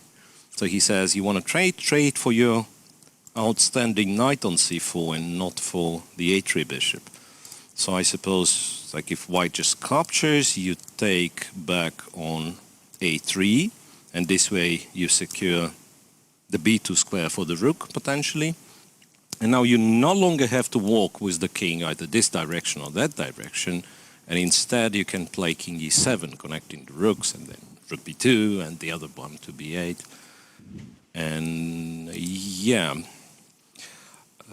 Checked it a little bit with the computer as well, and apparently queen d3, which we thought was very natural, is a bit of a mistake, or maybe more than a bit of a mistake, because computer insists on preventing bishop a3 by moving the a-pawn, either 1 or 2 squares up, let's say a4, and the position, according to the machine, would have been roughly equal. Why after bishop a3, it's Magnus who has an advantage.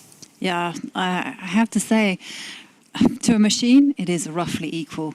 For a human, I feel it's like much worse, borderline losing. Yeah, could be, but on the other hand, like if you're patient enough, now that I'm thinking, like you go a4, and it's not that easy for Black, despite the fact that, yeah, Black's position looks like very nice, Black is in control, but to make real progress, it's still not obvious how you would do it. Anyway, that's kind of the reality. Bishop went to e3, and then among other suggestions, one of the ways to play it for Black is actually my plan to go king d8, king c7. So, and yeah, looks better for Magnus.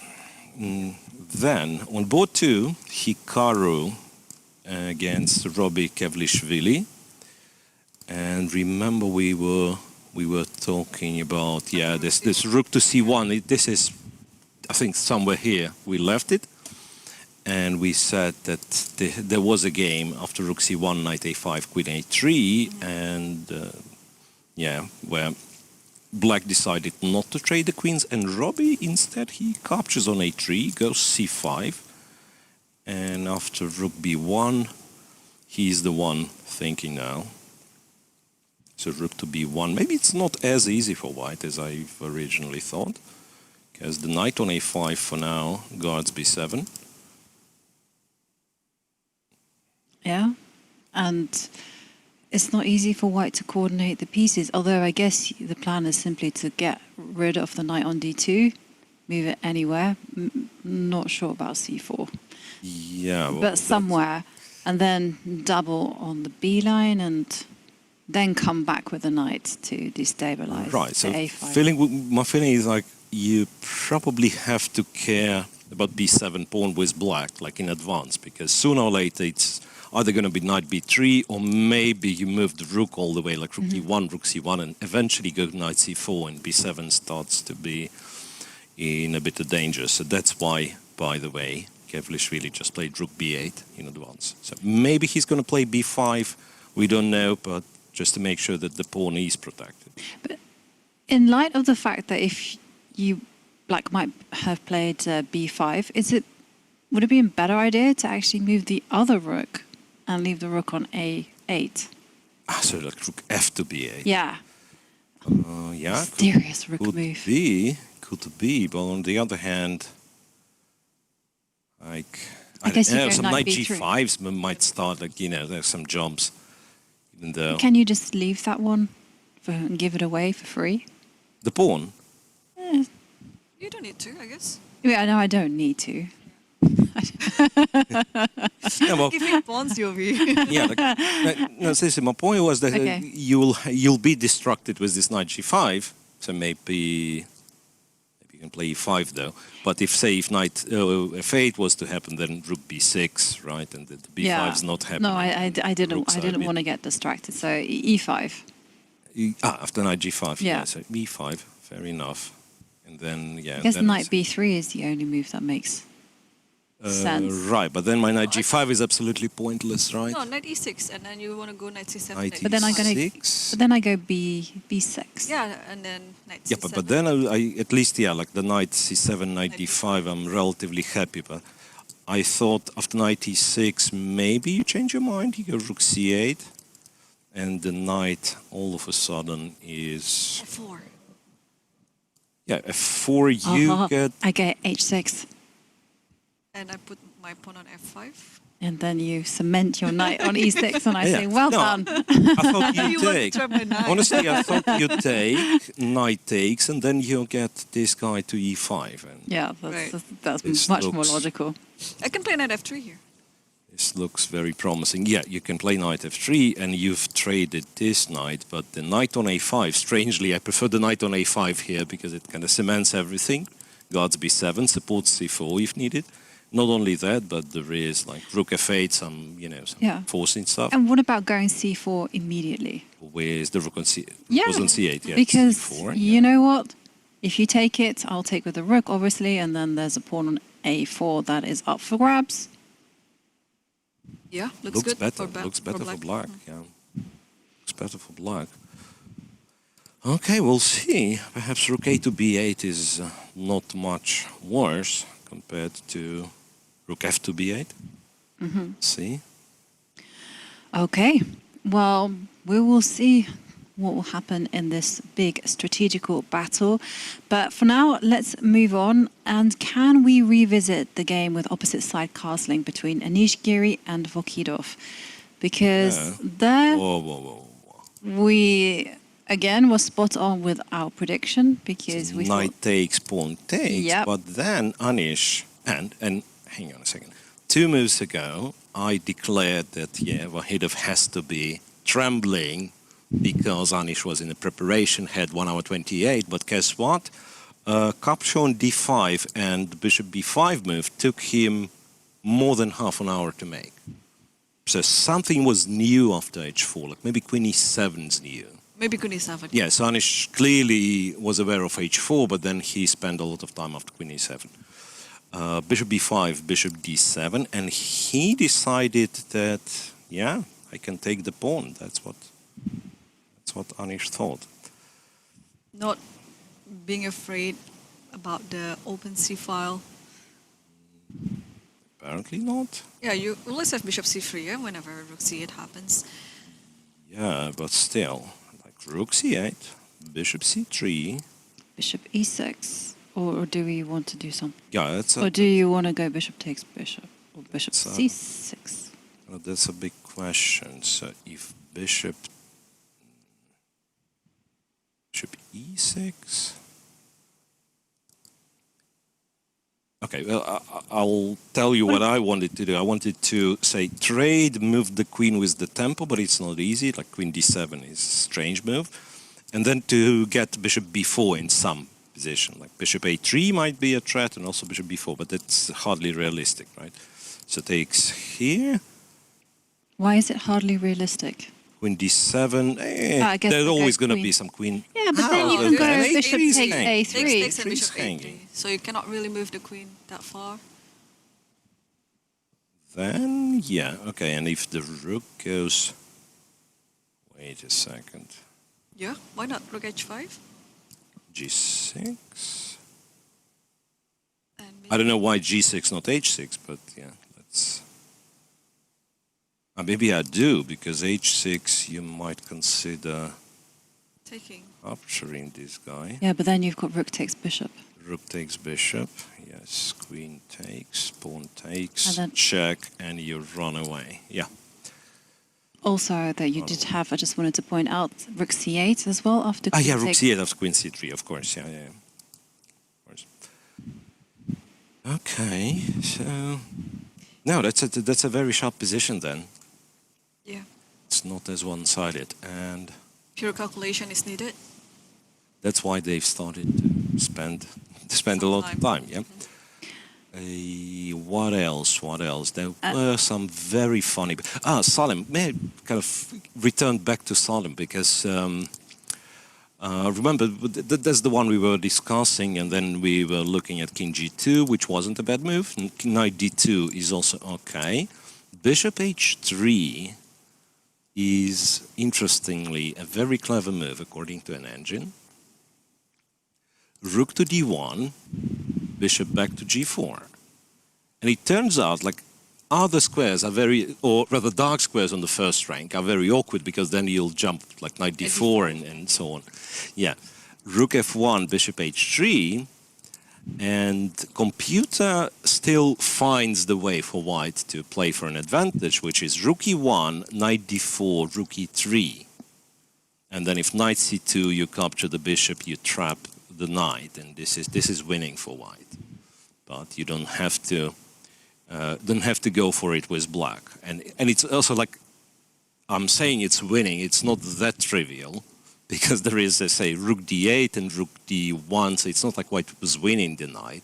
What just dominates the knight kind of says it's never going to come out, and goes like bishop h6 or something. So it's f6, yeah. You know, f6, yes, rook to c7. So I'm just playing, you know, positional chess. Yeah.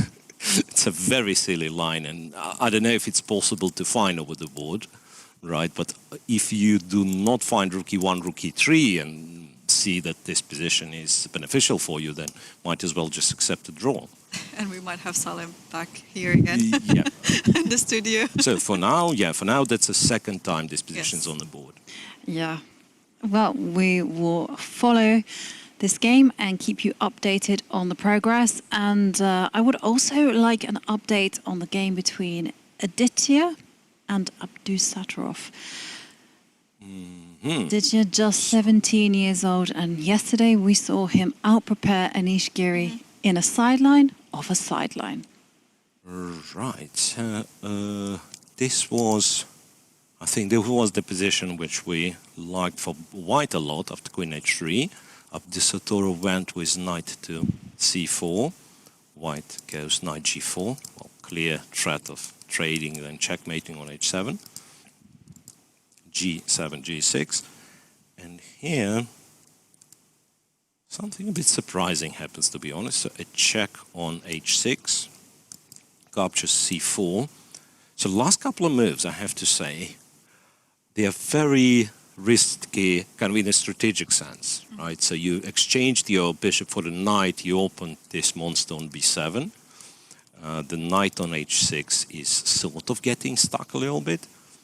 So you have to find some tactics to back up your previous play. Bishop e5 and bishop to d6. So now the question is, how do you continue with white? What you could do is play f4, maybe. Yeah, f4. That's the first idea comes to mind. But is it any good, right? It could be, you know, there might be some f5 idea, sacrificing Or- something. Right. So for black, it's also awkward, right? You don't want, or rather, you would prefer not to take on e5 because, say, bishop takes, pawn takes. FE. We can see that something might happen. It might be still playable, but if you could avoid capturing on e5, you probably would prefer not to take. However, bishop pins the knight, right? You can't really leave the pin line that easy. Yeah, it's uncomfortable for black king. Yeah, and also I'm just thinking that there could be ideas of knight to g4 at the right time. It just feels like all white needs to do is introduce a new piece into the attack with knights, move the knight into... Actually, if this was white's turn again, f5 is indeed maybe the move, because then you sacrifice and then queen g3 check and then take on d6. Yep. I say black just does something random. Okay, is this random enough? Oh, that's not random. No, it's not random. It attacks the knight, yeah? Bishop a8, yeah, just to show the whole idea. f5, and if black was to take on f5, then knight takes... Yeah, I was just thinking, even if, let's put the attack on the board, because it could be super critical, right? Before you mean? Yeah, no, okay, no, let's just... Yeah, I just wondered whether you could even get away with doing it on f. The pawn was on b4. I am. So after f4, b4, f5. Now, here I was afraid that f5 is not threatening enough. I can take here. Because, yeah, the moment we capture, we open additional attacker on f6, but they open additional defender. And we are a piece down, and also, like... If you want to do that, maybe take on f6, queen f6 and fe. Because after queen e, there is rook f7. So takes here, But I don't know, maybe it's not enough. Fe. So many materials falling down. I mean, we are... Yeah, too many. okay, so yeah. Sacrificed... But then you guys are right. You need to look at this position when the knight moves, because this is still something that white will have No, but that's also, yeah, that's also starts to be very, very risky for white, right? Because, yeah, like knight e2, black gets e4 square, maybe bishop e4, who knows? Yeah, but then you go knight Bishop to g3. E4, this knight to g3, bishop d3. And I agree, it looks scary for black, but if black survives, he might just win on the queen side, right? But that's kind of double-edged. It's really double-edged. And so far, I don't really see how we checkmate the black king. Maybe still f5 is the move, but then by the same token, I can say, yeah, he wasn't threatening a couple of moves ago, so I might as well capture on f1. You can play queen g4. No, I was about to say queen g4, bishop e5. Almost. It almost works. If the black bishop does move away, then there is pins. I know, extremely interesting position here. And I'd also like to take a very quick look at a game which is happening all the way down at the bottom. It's between Meselik and Eric Rosen. What is going on? It is a position where it is what is going on. Let me find the game first. Yeah. I think I've seen this one. Is this like a repeat of the... I've seen this one yesterday. Yeah, exactly. That's Giri's game from yesterday. Yeah. King to d2 and rook to a7 quickly. And I think Anish went with a2, a4.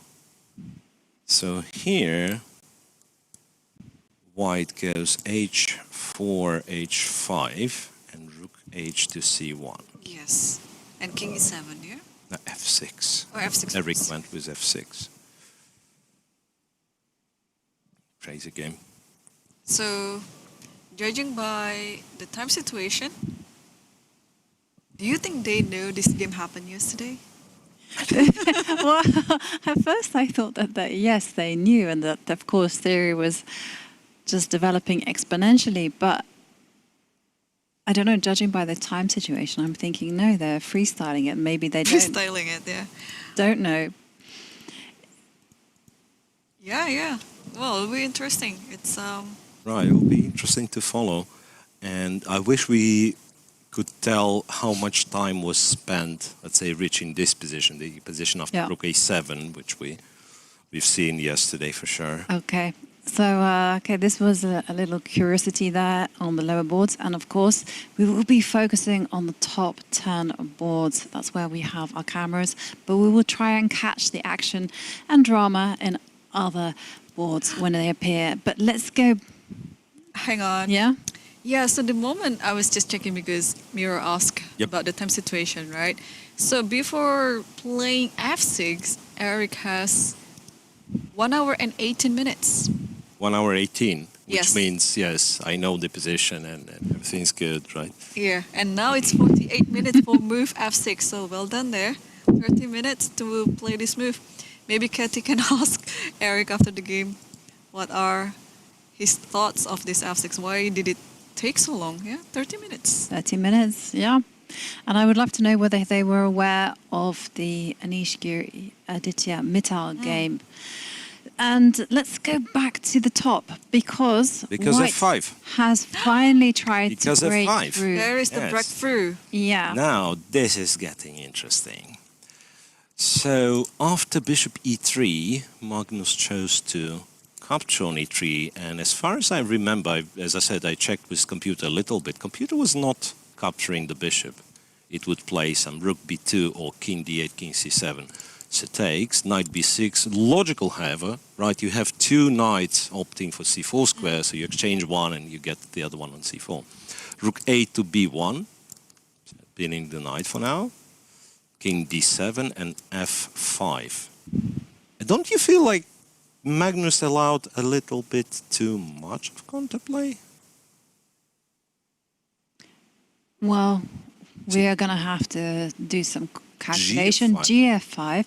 Let's just show what happens after E takes F5. E5, I thought e6 was E6 a bit looks scary, right? very scary. So I just wanted to highlight that point. And after pawn takes E6, Knight f4, Knight to F4, this hanging. Yeah. White certainly gets one pawn back, right? And you never know, maybe White's better already. So this looks very, very scary. So G takes, well, I'm just thinking, like, if we do not react, then once again, White will capture on e6, put the knight on f4, and there will be weaknesses. So perhaps G takes f5 is what you need to do. And then, G takes f5 is what you need to do, and then I guess perhaps knight f4. Knight F4.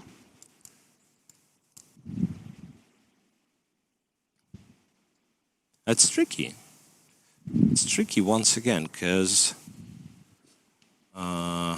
if you think of it, like, black is a pawn up, but he doesn't have, say, doesn't have those breakthroughs like e5 or something. Yeah? Sorry, f6 or something. So it will be. So he will have to win the game. Black has to have will have to win the game the same way he would if f5 would not happen. So either it, like, seizing the b file or go in c5 at some point. It's a funny thing to say, but this pawn doesn't really matter, for now at least. And then if White finds the right moment to take on h5, it might be White who is better. I'm not sure. It might be that Magnus underestimated this breakthrough. And look at him. He is kind of deep in his thoughts. Yeah. I'm not sure if he likes it. I'm not sure. Yeah, I think it came as a surprise to him that it's possible. So let's run through the lines one more time. Yeah. So G F5, takes F5. G5, Knight F4. There were not Knight that many F4, lines. and yeah. then we stopped there and said, well, dangerous. But let's have a look at some concrete responses. The knight will come in to attack To C4, right? the queen. Queen D3 is perhaps my only move because I have to guard C3. Yes. And now, okay, I go for bishop B2. Bishop B2, right? Yeah. And you'll start collecting these guys, right? That's the plan. I'm not a very sophisticated person. And that's why the king belongs to h1, not g2. So bishop takes on h5. Can I do this? You can. It's not a crime. And now... It's really hard to Oh, I can take on h... No, can I?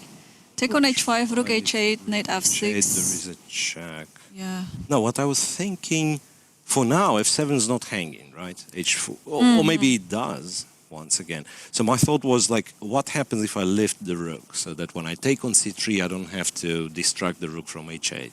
But maybe it's too slow, once again. Maybe it's too slow. There is some funky looking knight a3. So drive the rook away. If it's moving, I'm not sure. But if it does, say Rook d1, then we can take c3. Not sure why I'm doing it with the queen, by the way. I have no idea. I think it's as good as any. And Yeah.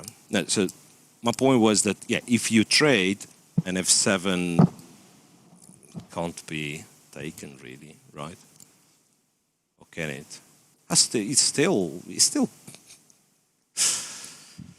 a game, but Still a it's game. I don't think this is the conclusion that Magnus would like to have on his game, because Yeah, without it queens feels- on the board. Go on. So you think he would like to keep the queens? Yeah. yeah, can we run through that variation again, because it was Yep. quite So this knight critical. to f4, queen d3 bishop b2. was this, and what did I say? Bishop takes. Bishop takes. Yeah. And now if you were to defend, The f7. the f7 guy. Like king e7. so king e7. It's A good- big question is g6 something to be terrified of? G6 is there. Well, actually, we would prefer the king on g2 now, right? But there is queen a2. Yeah. Not Exactly. quiet. See, queen a2. Right, you are.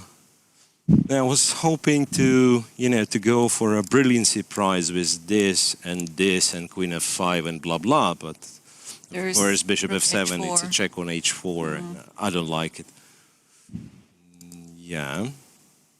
So I find it hard for white to make a next move. So g6, yeah. g6.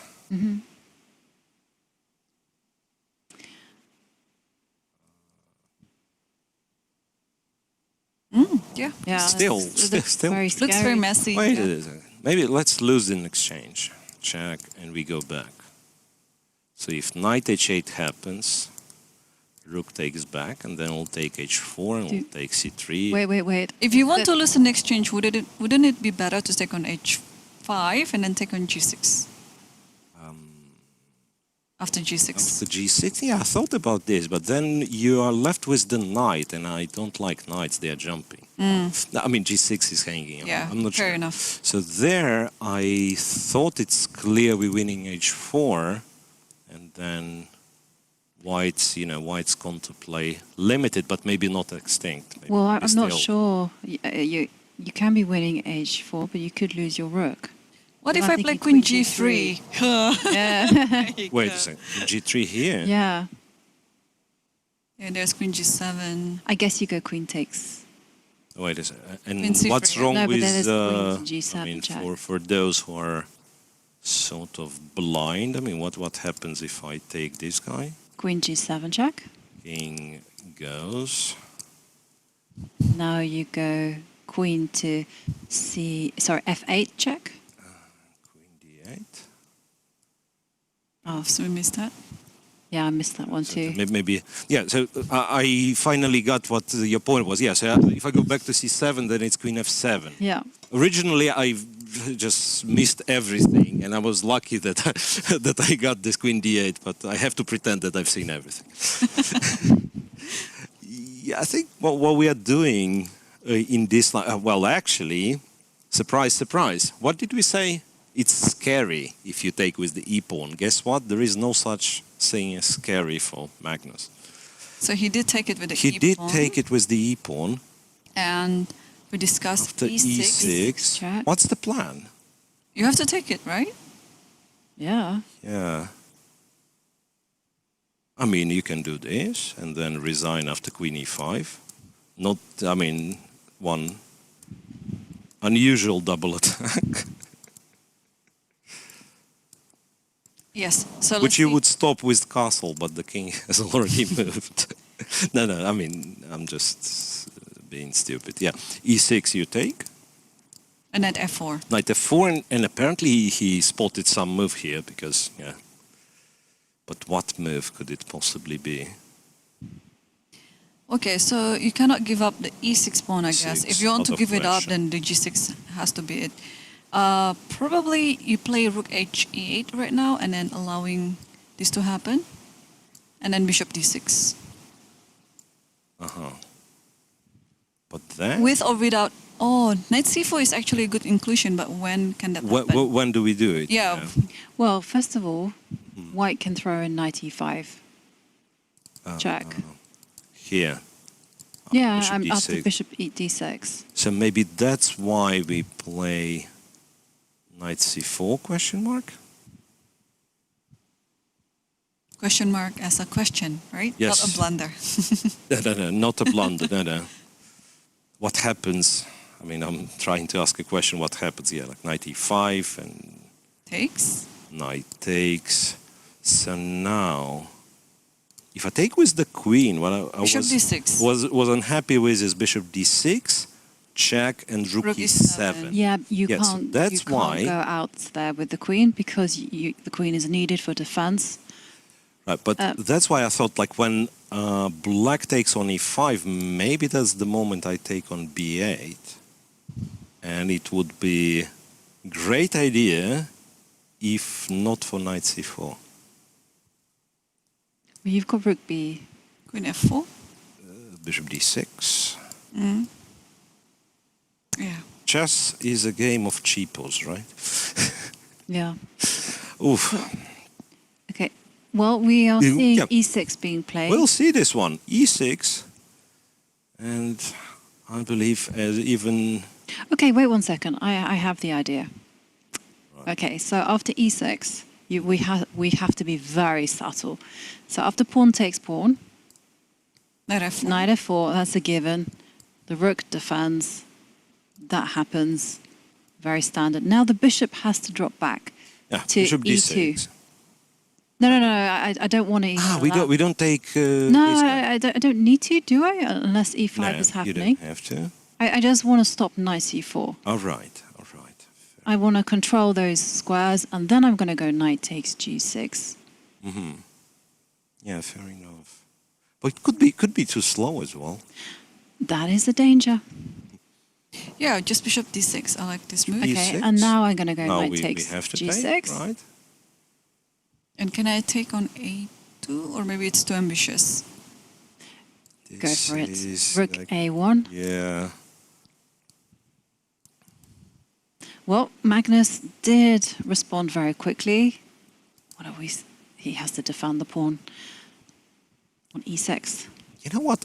I'm not sure of objective evaluation of all this mess, so to speak, but it was clear that Magnus was in control, right? So positional advantage, no threats whatsoever. And then all of a sudden he gives, kind of lets his opponent to have a serious counterplay, some threats. So he'd better be absolutely sure that it works out for him in the end. It's a gamble though, but as we highlighted, the black king does have a lot of defenders. You know, the bishop is able to come back, and the rook can go to e7, and the knight can jump forward to c4. And white's king has got no protection whatsoever. Right. And it feels like, you know, traditionally when we teach our students, we say when positions with opposite color bishops in the middle game, it's about who has the initiative. All right, so we'll see, right? Could it be some break, like e5? Okay, maybe I'm dreaming, but just to... Okay, if you play bishop e2 now, maybe e5, de, and then bishop c5. Then e6 happens, or you're not scared, right? You're not You scared. go- you Yeah, I'm go not scared. here. Yeah. And then queen a4. Yeah. So let's illustrate like what we mean. Queen g7, let me be e7. an honorary member of Pawn Scrubbers Association. Then queen takes a2. What about c3? c3 as well. c3. Yeah, and then you can come so into that's- g3 and then That's what I'm saying. game over. Still not yet. I mean, but I understand what you're talking about. Yeah, queen g3, h4 is about to fall. Yeah, and you can't go queen h3 because the bishop takes knight. I can do this though. Rook b3, and if this is Spoiler. taken, then it's a mess. That's what I'm saying. Like it never stops. It never stops. There are always going to be resources for both sides. which makes it, on one hand, makes it entertaining, but maybe too much excitement compared to what Magnus would like it to be. Yes, it's a serious tournament, so winning a boring game, but winning would have been good enough, and instead he has to calculate all those sharp lines. But, you know, this is the nature of the game when it comes to opens, right? Because I remember in 2014, Yu Yang won this event with 7.5 out of 9. And then in 2015, it was 7 points out of 9. That's like plus a lot of points, yeah. plus 5. So in order to win against these type of players, you do have to play with an element of risk. Right, you have to win a lot of games, pretty much, right? So we have, how many, once again, 79 games, it makes 158 players, right? And there was, I don't know if it's mathematically confirmed, but there was a rule that, I don't know, I heard it in childhood, or formula, or whatever. So in a Swiss tournament of 9 rounds, 10% of all players will score +4 and more. So if we think with +4 means 6.5, right? And if someone scores 6.5 means someone's going to score better. So we will have 15 players. Let's check it at the very end. But like 15 players around 6.5 mark. So yeah, in order to win, you'll have to score 7. You'll have to score 7.5 maybe. Massive score, and therefore taking risks, playing aggressively. Yeah. And talking about risks and aggressive chess, what was our conclusion about this position? Unclear. Unclear. Favorite evaluation. favorite evaluation. Now, I would say Magnus is better still, but it's much more dynamic and more chances to make a mistake. Also for his opponent, of course. But I'd argue it's easier for White to play when he broke through with f5 and so on. At least he's got some targets, he's got some dynamical play. Well, we shall see. Okay. Okay, we saw that. It's just that I was thinking there is also Queen e5, but okay, the Bishop d6 just it's a very good move. And Pradesh just moved something. I think it's Bishop e2. Your move, Jovi. Yes. Jovi. No. Last time I suggested a move, it got awarded a big fat question mark by the computer to say it was a strategical error. No, this is a bad sign. Bishop e2, but is Magnus surprised? Yeah. I think he is. Yeah, the big question though is, as Irene pointed out, can you go e5? If not, it's not such a big deal. e5. There's also Tiskarpcha nonetheless. And I understand it's even getting even messier, but yeah, because now, I mean, Rook F, after e5's played, there is Rook F5 and stuff. So And after ED?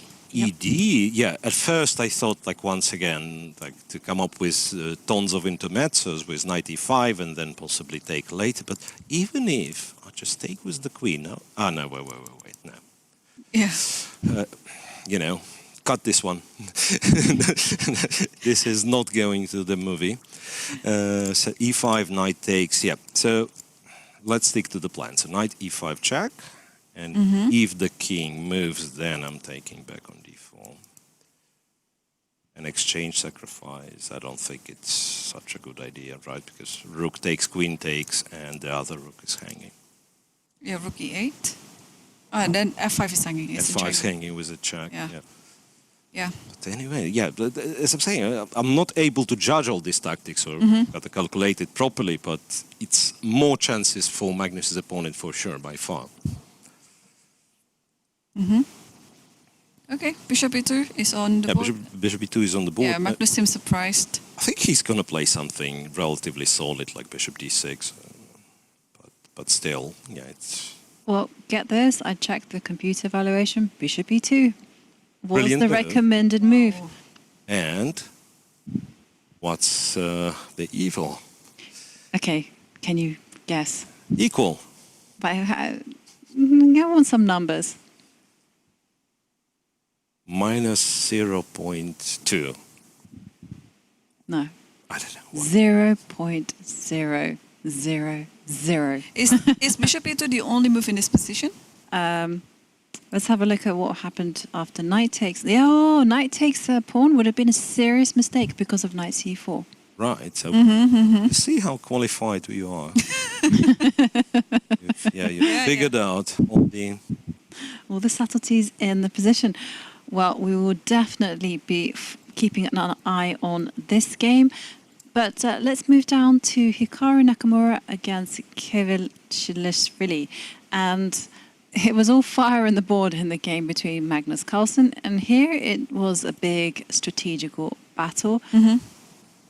All right, it still is. And after rook a to b8, remember we had some attempts at jumping to g5, e5 instead.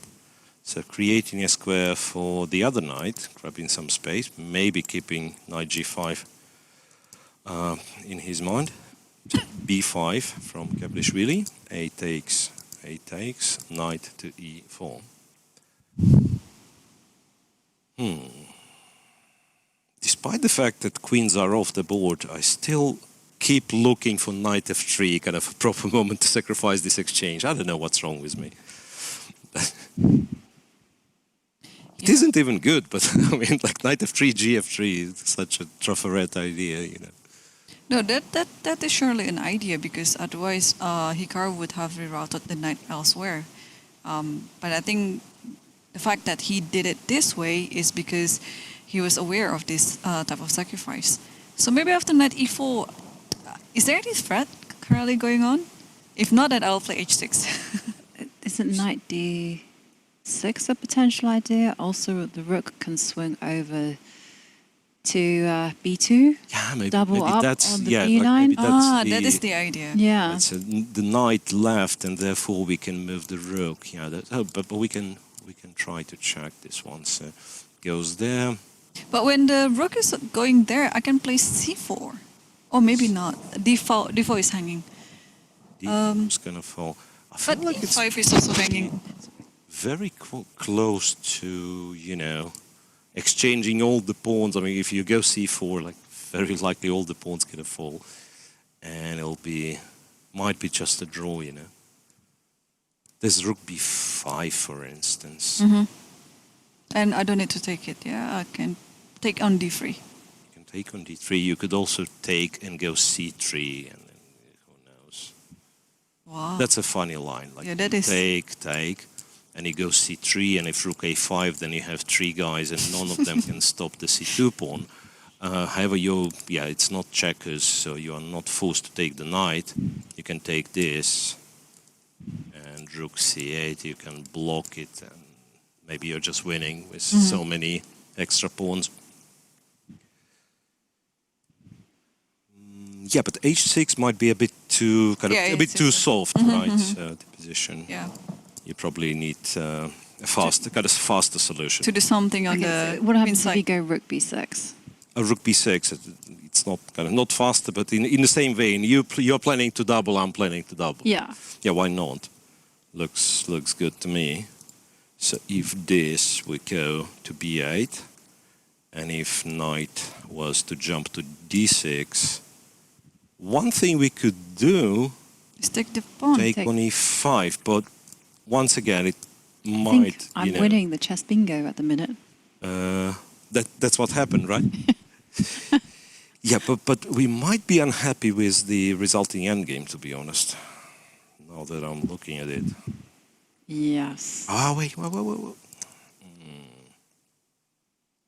I just realized that there is one more threat.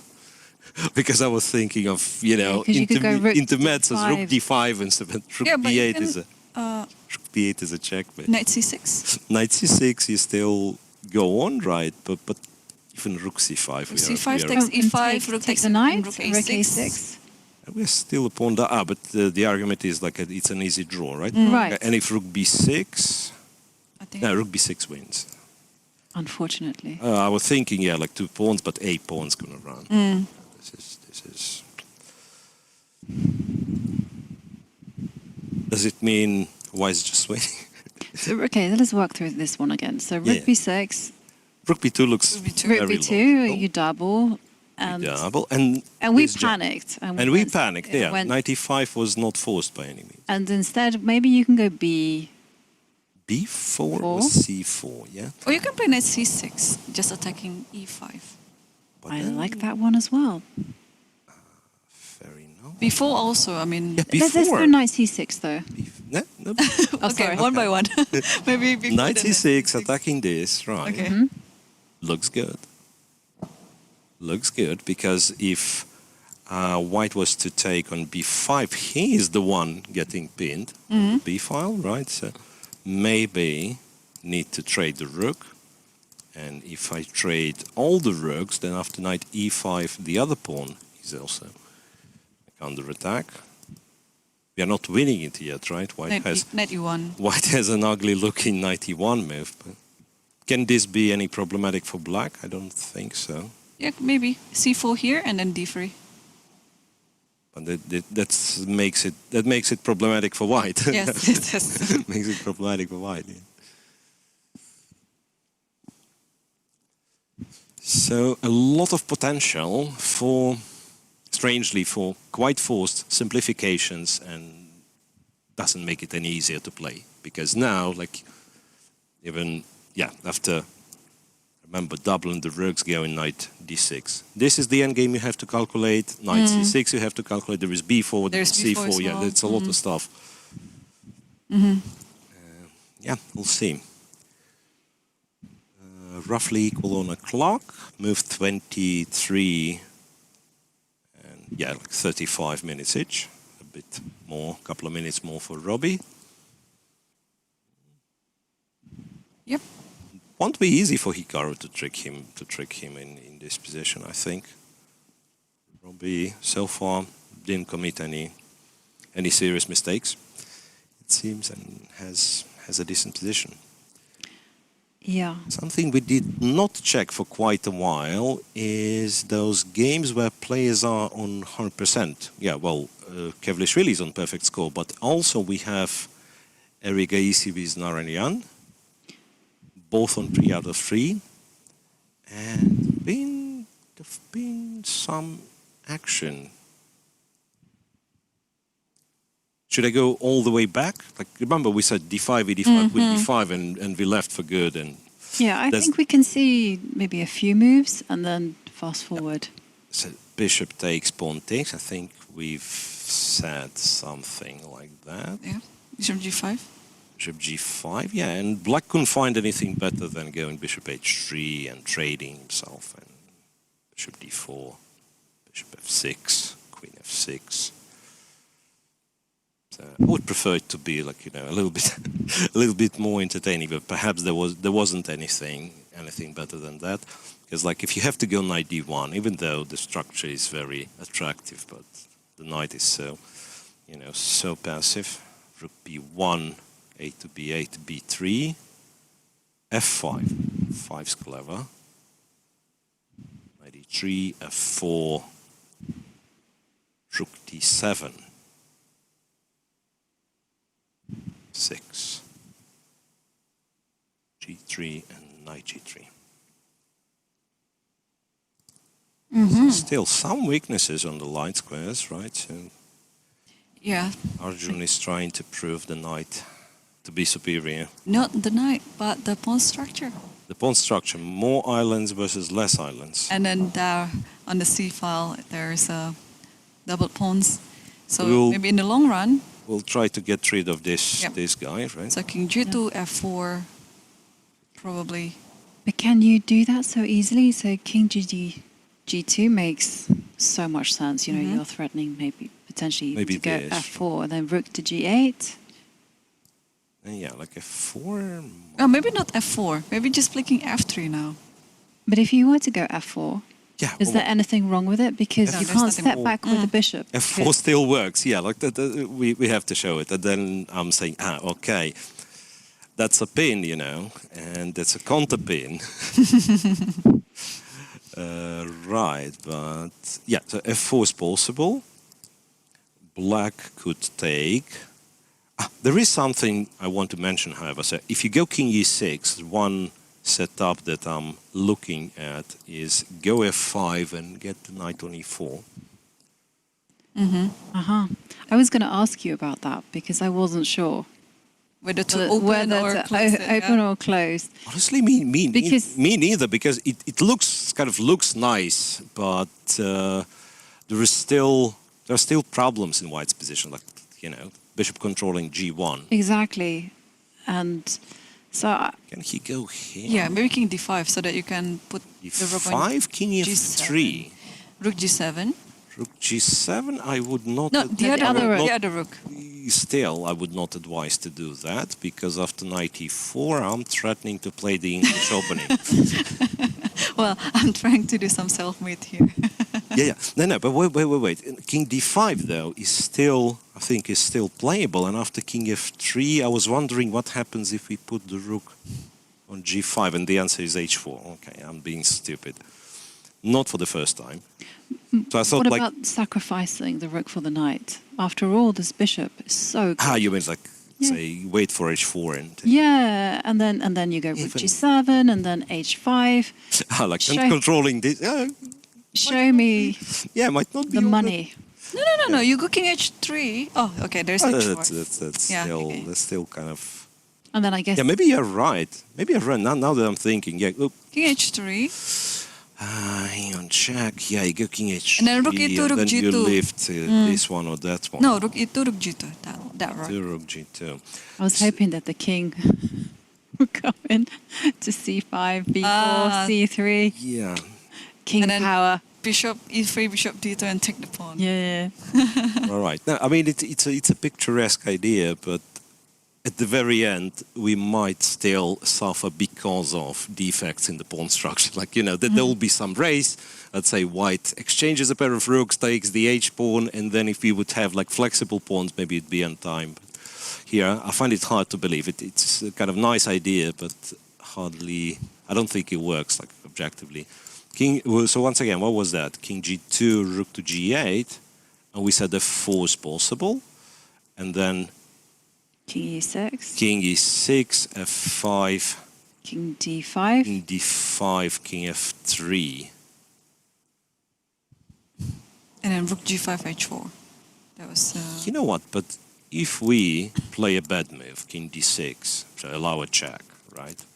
King f3, now we swing the rook.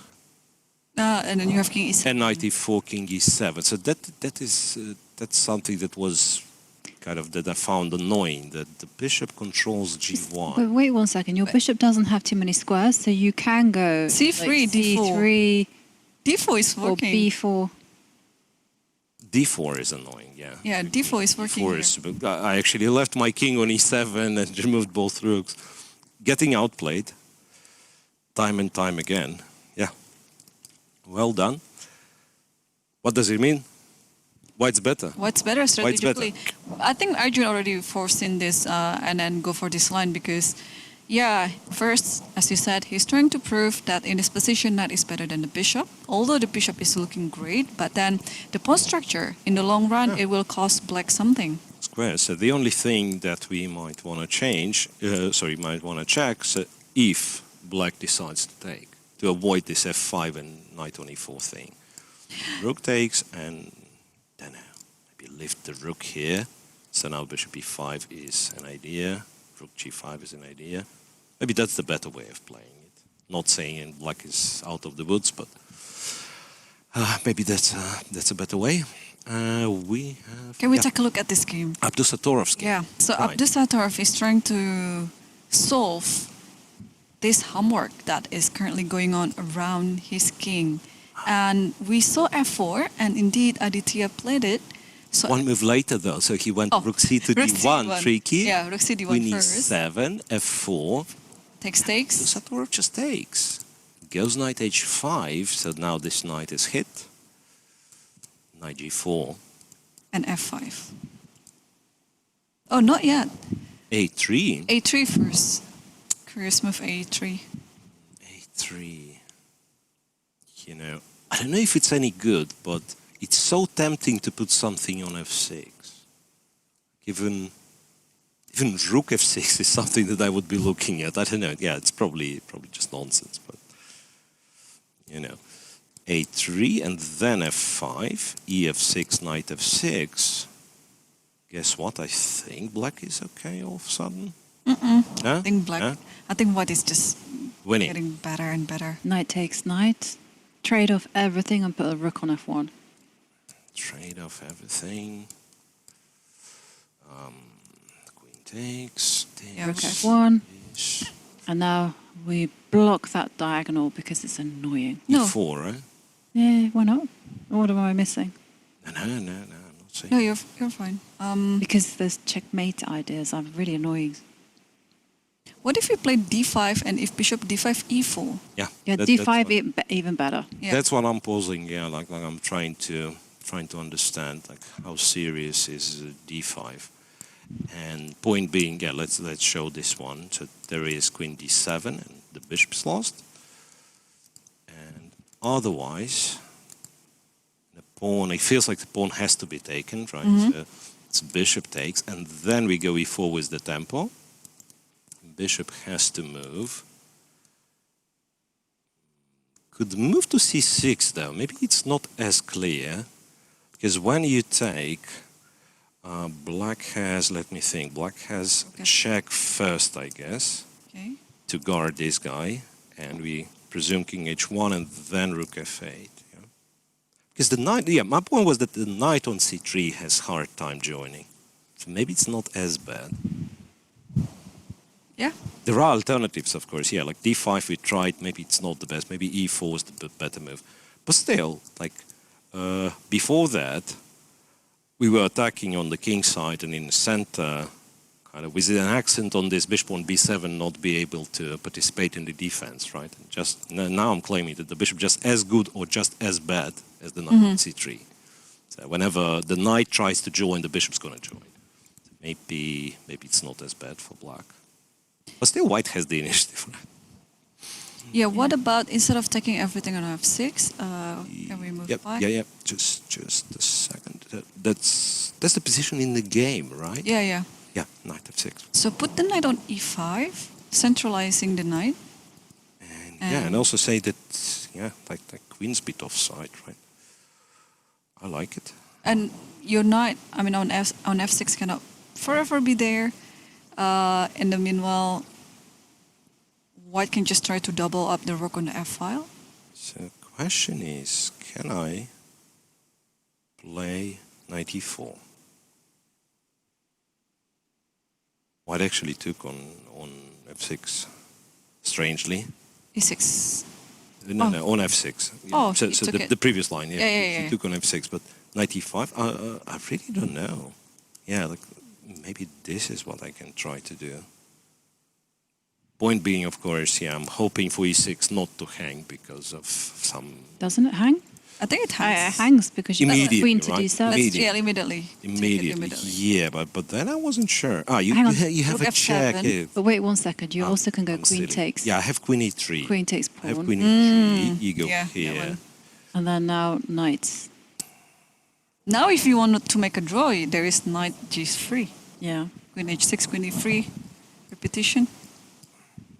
Because there is no queen h3. You don't want to block, no? Yeah. Because of this pin. Yeah, so that's beautiful. That's beautiful tactic, and it could be that it's a draw I have to take, right? It could be that it's a draw I have to take because knight f2. How about is knight f2 though? Knight f2. You have to take, yeah? Rook takes, queen takes. I'm threatening this guy. And you give a check, right? I know, but wait. You cannot take on There is also B7, queen there's f1. queen f1. There's also queen f1. You can't do this, just in case. Yes.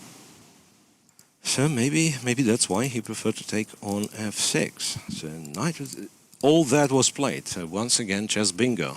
Yep. Chess bingo. Yeah. Guessing all the moves. Shall we go back to Carlsen, where we have moved Yeah. 30, Yeah, that's interesting. 32, and not only that, but knight f7 was not kind of in the scope of what we were looking at. Knight f7 as a move. Well, there's been some few Yeah. There's been some trades. Bishop this way. e2, bishop to d6, knight At 8, g6. and Magnus decided that he wants to play knight c4. Bishop takes, pawn takes, knight e5 check. Wait a second. Now king c7. King c7. You can't touch that knight because open d-line would be deadly. Yeah, and knight f7 is a bit of a surprise, no? Knight is... You can't do this, just... It's queen d5. Yeah. But knight f7, what does it That's do? what... That's what You want to that- take on d6? Yeah, you want to take on d6. And now if I just play queen d5 check, you cannot cover it. No, but you just move the king. Yeah, move the king. Returning to this discussion if king h1 was a good move. No, it wasn't, right? We lost to tempi by playing. And then what does What does black do? Black do? There's no way through. Right, you can't move. f4. I don't know about how good it is, just playing. For... Yeah. I would love to find, you know, an illustration why this is not a great move, because positionally it looks awful, but I don't see a move. But you can just move Right. the queen But where? anywhere. Just queen e2, F2. queen e2. I was thinking, Yeah. just so not to So allow. You can push it third. Yeah, but then you can. You don't play. take, yeah, like you don't take. You kind of say, I'll take it eventually. Well, maybe that I want to put queen f2 because I don't want the queen to go to f5, threatening queen g4 checkmate, and also, Yeah. well, There's also some silly... No, wait. For this, I have to trade first, perhaps, so that this guy is not hanging. Wait a second. You gave me the idea, Jovi. Queen f5, exactly. oh yes. Exactly. But wait a second. But we could do this. Now I realize we could do this immediately. Immediately, yeah. So Just takes on F4 b1. is a brilliant Okay, then you- tactical resource. Yeah, Right? but then you have to go queen h3, F4, so you have to guard this one. Is there... and there's also rook takes rook as well. But, yeah, but this one I thought was bad. Yeah, that's what I also. E2. It's mate soon. Yeah, that's what I just wanted to check. E2 Yeah. and some... You probably just go in and win Yeah. somehow. Yeah. Whoa. And we have knight f7, so queen d5, king g1 is the only move, and f4. Wait a second. And then queen Let's- h3. Queen h3. Okay, let's Cover try the queen f5 h3. square. Fair enough. Then, what do we do? There's also something Can you- like... That one is not really threatening. After queen e4 takes b8, and knight d6. Yeah, maybe queen e4 is stupid. So maybe take on b1 first and queen e4? Take on b1, queen e4. But yeah, but then Rook okay, he's Just F1. moves. yeah. move somewhere. Yeah, that's the problem. It would be nice to, you know, to keep the bishop alive. But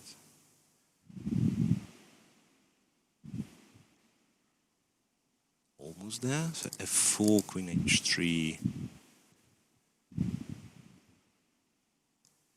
It's a tricky game. Chess is a tricky game. Yeah, queen h3 is the good move. Queen h3 is a clever move, right? Wait a second. If we start by doing this, or it's... What's the difference? Queen Guess you h3. queen f3. There is queen e4, there is queen Queen e4, e3, right? Yes, a check is kind of needed. Check is kind of needed. King g1 and f4. As much as we love to play this move, after queen h3 we can't find anything. Maybe Magnus gonna find something. Yes.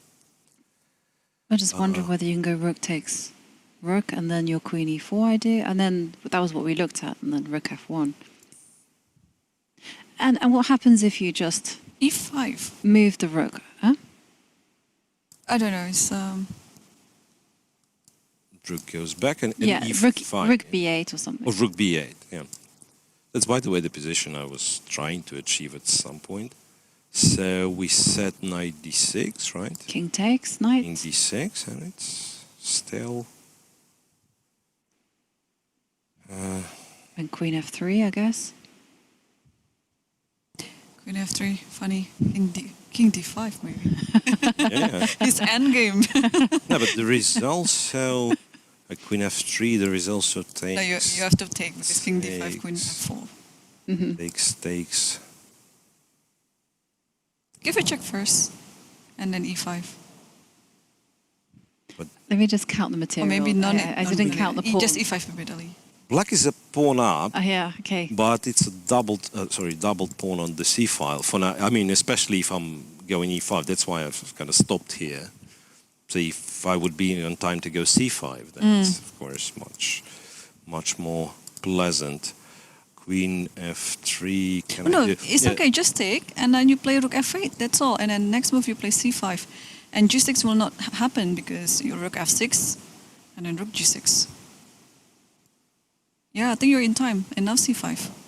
c5. Yeah. I mean, I don't know why king g2. Could have been something else, right? Well, actually, if all that happens, right? How do you stop c5? There is no way. This is how Magnus is going to win. Okay, let's move on. let's One last time, right? one last time. We give a check. That's a game position. We give a check. King to g1. G1. We said f4, and then Queen h3. Queen h3. let's carefully check. So if, say, queen was to go to e2 or f2, whatever, like not guarding f5, our trick was that we are trading F3 the first. rooks. Oh, okay. No, Queen we f8. don't have to. That's true. Oh, Queen b2. There's queen b2. No. Also rook b7. This double attack, I like queen. this double attack didn't work, you know.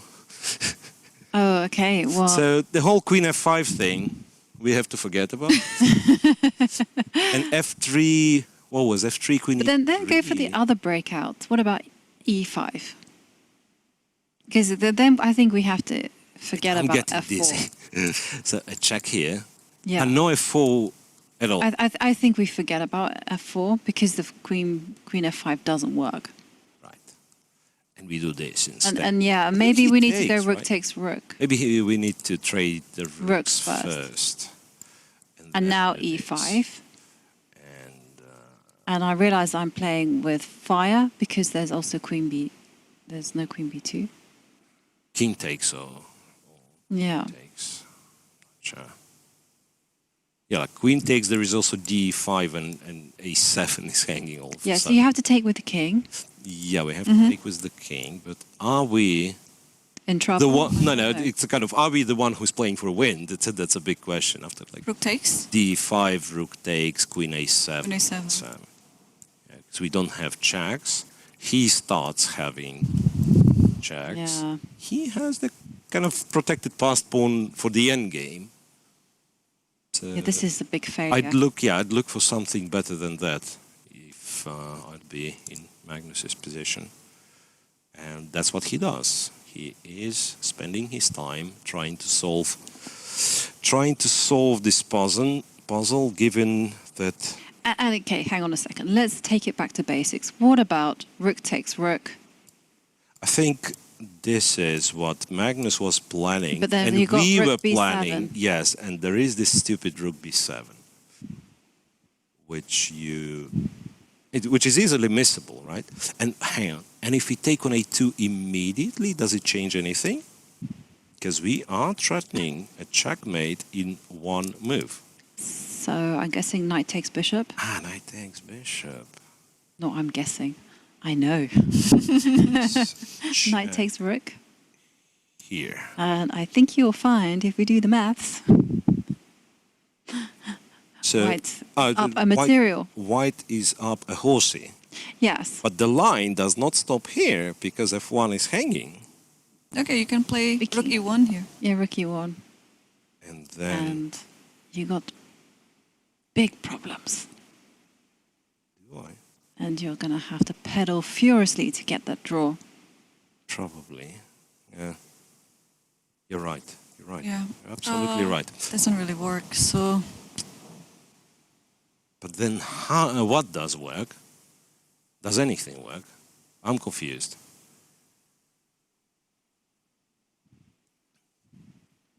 Let's go to another game. We got stuck. no. Hang We on. got stuck. Let me do it. Yes. This one last time. Okay, Queen D5 check, King G1. What if you don't deal about this F4 and so on, and then just play Rook B6, for example, and then exchange this Knight and Queen, and then go for this endgame with the major pieces? Yeah, okay. I mean, this is always a possibility, right? Well, He moved something. he's moved something. Oh, what? We will have to move soon. Is Queen on A2? I cannot see that far. No. No, Queen he's D5. played Queen D5. Yeah. Queen D5 D5. check. Okay. King G1. So Yeah. at least we've managed to identify that Queen D5 is a check, right? King G1. And I think the next move should be very quick because it's like Yeah, very automatic. Yeah? he spent about 15 minutes. Not for Queen D5. Kind of for given a sure. check, Yeah. and his opponent literally had like one move which doesn't lose on a spot. And Magnus is thinking again. Just double checking or triple checking everything. So after F4, Yeah, F4 is still intriguing. yeah, it's still kind of a move. Yes, our silly trick doesn't really work, but maybe a fool. But then still. Queen F2. F2 or something.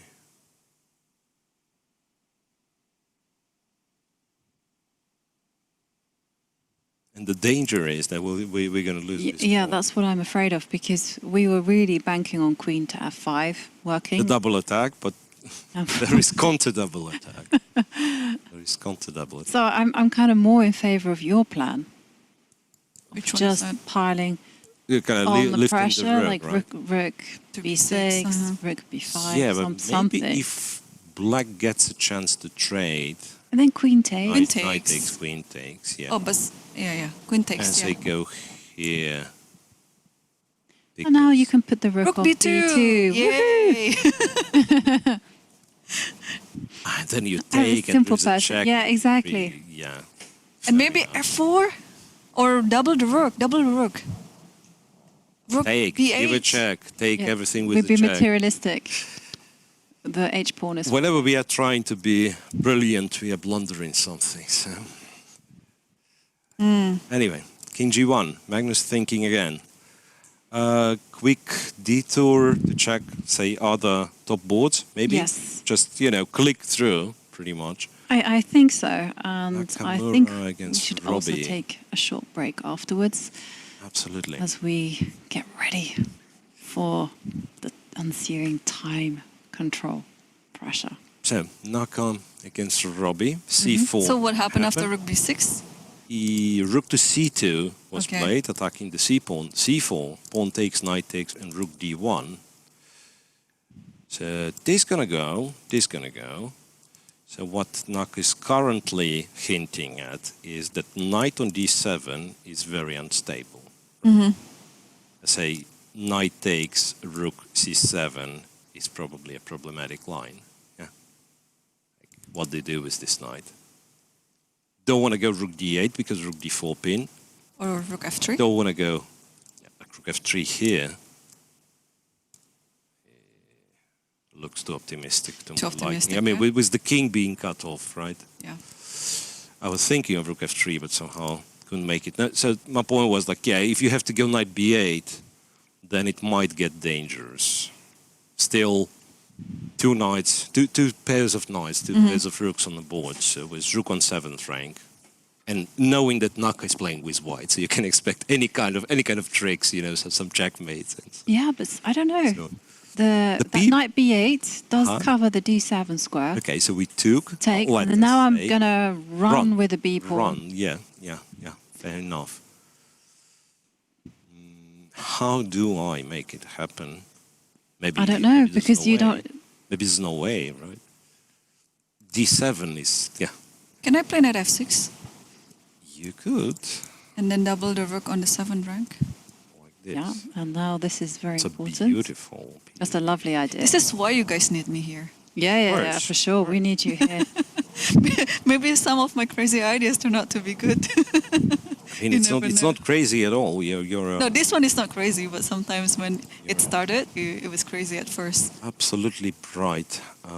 So knight f6. Now, to confess, I've seen this. I've seen a check, and I thought, okay, maybe I can take, but I am absolutely, Maybe taking first, absolutely yeah? blind. No, rook g7 is. Or much- even rook h5. Wait, but rook g7. But rook g7 Rook is g7 is also, of much course. stronger. Much stronger because you're threatening a checkmate in 2. Mm-hmm. And the only way to stop it is to move the rook, and this is where you take, and it's still, or maybe you give check. More precise would be to give this check and this check, And then and then take. Take. Rook h8. Yep. So As I said, if it's Naka- going to go down on the game, it will be very interesting to watch and to commentate. So Jovi. yeah, I think it's the perfect time for us to take our second break, but don't go anywhere because we are going to have more of the chess action in just a few minutes.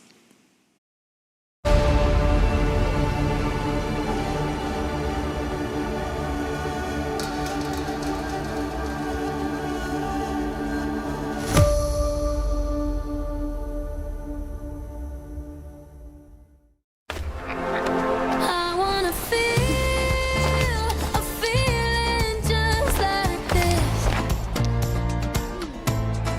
I wanna feel more, feel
And we are back and we are ready for the action because we left the players alone for 5 minutes and pandemonium ensued. And we have to dive in straight to the action that is on top board between Pranesh and Magnus Carlsen. And Miro and Irina, talk us through all those exciting developments. Wow. So Magnus finally did play the f4 that we talk about after some consideration. But after Queen f2, he took on b1. And went Rook f8, which happens to be, well, according to what computer suggests, it's a mistake. Yep. Once again, you know, when commentators start guessing the moves of the very best, right? I mean, it's not clear if it's a good sign for us or bad for them. Just as out of interest, what should Magnus have played instead of Rook f8? That's a good question, because I don't think we checked this particular position. Yeah, once again, a gentle reminder that Queen f5 was not winning because of Rook b7. It took us a while to see that one. Yeah. But we did get there. But yeah, what were we trying? Like c5 or e5? E5 was the E5 thing was that we the were one, trying, but possibly we've missed exactly the same thing as Magnus missed in the game, because after e5 I just realized that Queen b2 is also a thing. So after Rook f8, yes, attacking the knight, like if white takes, I suppose King would take, and yeah, like there is this f passed pawn. But Queen b2. Queen b2, threatening Queen b7, checkmate. And Magnus c5. went c5. So now white Nice. can, yep. We had a beautiful punchline planned. Oh. The one. White The what? threatening Queen The watch. b7. Yeah, and yeah. Magnus said, Not on my watch. Right. All right. So there you go. Some moves have been Knight played. d6, King d6, yes, and now according to Compy, Queen a3 was strong. He did play Queen a3, right? It's kind of multi-pin. So even if you move the king away, there'll be rook still- hanging on f8, yeah. So Queen a3, that's, you know, both kings are very, very much exposed, right? So now, for instance, I'd say Queen, oh, wait a second, Queen f5, is it a move at all? Yeah, why not? Oh, Rook b7, yeah. And also there's Queen a6. There's Queen a6 check. Oof. There is dc5 check. No, No, Queen f5 is just this is terrible. not a move. Queen f5 Yeah. is just terrible. But then what's one way not to lose. terrible? Rook c8? Rook c8, yeah, to be able to block. But I'm afraid, like, objectively, Magnus is not the one who is playing for a win here. Rook Like, his d1. king is- No, his king is way too exposed, right? but if you go Rook c8, Queen Rook takes d1. pawn. Queen takes pawn as well. Queen takes pawn. With next pawn. Yeah, you're threatening Rook b6. Also, you can... And after that, there's Queen b8. Wow. C d4, Rook b6. You can run the King Well, e5. you can go pawn takes pawn first. You've got the option of Like c takes, Yeah. right? everything is protected. So that if c3 happens, then you...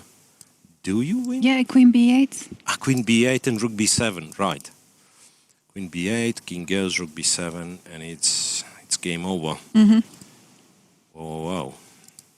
And Magnus is only having 11 minutes compared to Pranesh, that is still 29 minutes. So how many moves until the second, the time control? 3 moves for Carlsen. 3 moves for Carlsen. But once again, he's gotten himself in trouble.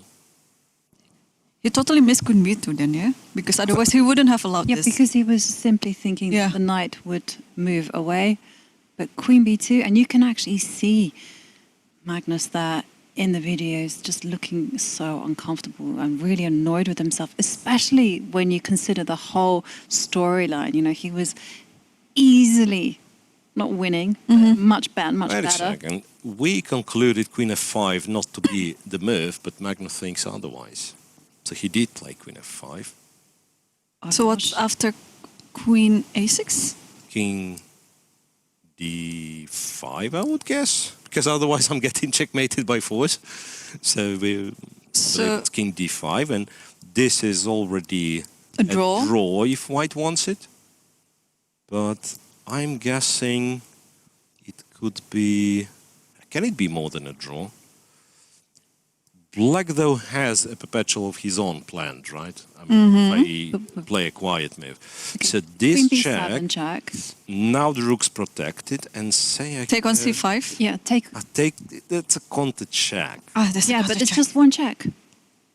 But where If else? we go to Okay, If you go to F1. F1, There's go no to more F1, check. And now you've we are got rook to threatening this, D1. right? Oh, wow. This Magnus is in trouble. might still be not the end of it, but yeah. But it this looks is like it's just in trouble. scary stuff. It's a scary stuff. So in a way, I'm guessing, in a way, Queen F5 is an invitation for the perpetual. Just give me perpetual, yes, you've achieved your draw. But yeah, let's see if Pranesh will find the courage to go on. Check, King D5's played. Yeah. Whoa, whoa, whoa, whoa, whoa, what's going Queen on? b7. Queen b7. Yeah, Queen Should be, B7 looks because the nice. rook Yeah. is on Here, breeze. could he also... Ah, no, Rook D1, Queen G4, yeah. So King D6, and we said this, right. Okay, so just a reminder for our dear viewers that if Pranesh wants to take a draw, it could easily be done right now by the repetition. But if he wants more, then he needs to calculate DC5. So DC5, Queen C5 with a check is the only move, King F1, and now a very, very serious threat. But he's actually made a move. What was it? No. No, still He's Queen B7, King thinking. D6. The Queen's on B7. Yeah, because for some reason I B7, hallucinated King Pranesh D6. making a move. So that's first time this position's on the board, so he can, would he need it, he can repeat it once. No, he won't repeat it. So move 40, King back to D6 is move 40. So Okay, so they already reached move 40, and I'm expecting White will take some time for the next move because Absolutely. it is the most critical moment in the game for White. And just to give you some updates on results, the game between Arjun Erigaisi and Narayanan has finished in a draw. So both players were on 3 points, they're now 3.5. Right. Will there be at least someone with 4 out of 4? That's a big question. So with Erigaisi making a draw, we have Robbie Kevlishvili, who potentially has a chance, but he has the black pieces against Nakamura, so I'm switching there. And Robbie is very unlikely to win this one, let's put it mildly. And the action is still yet to happen between Sindarov and Jumabayev. Sindarov, Jubayev are on move 20. What's going on? We should definitely pay a visit to this one because we left it when it was just a boring exchange French. It still is an exchange French, but yeah. Yeah, Nothing. Where is it?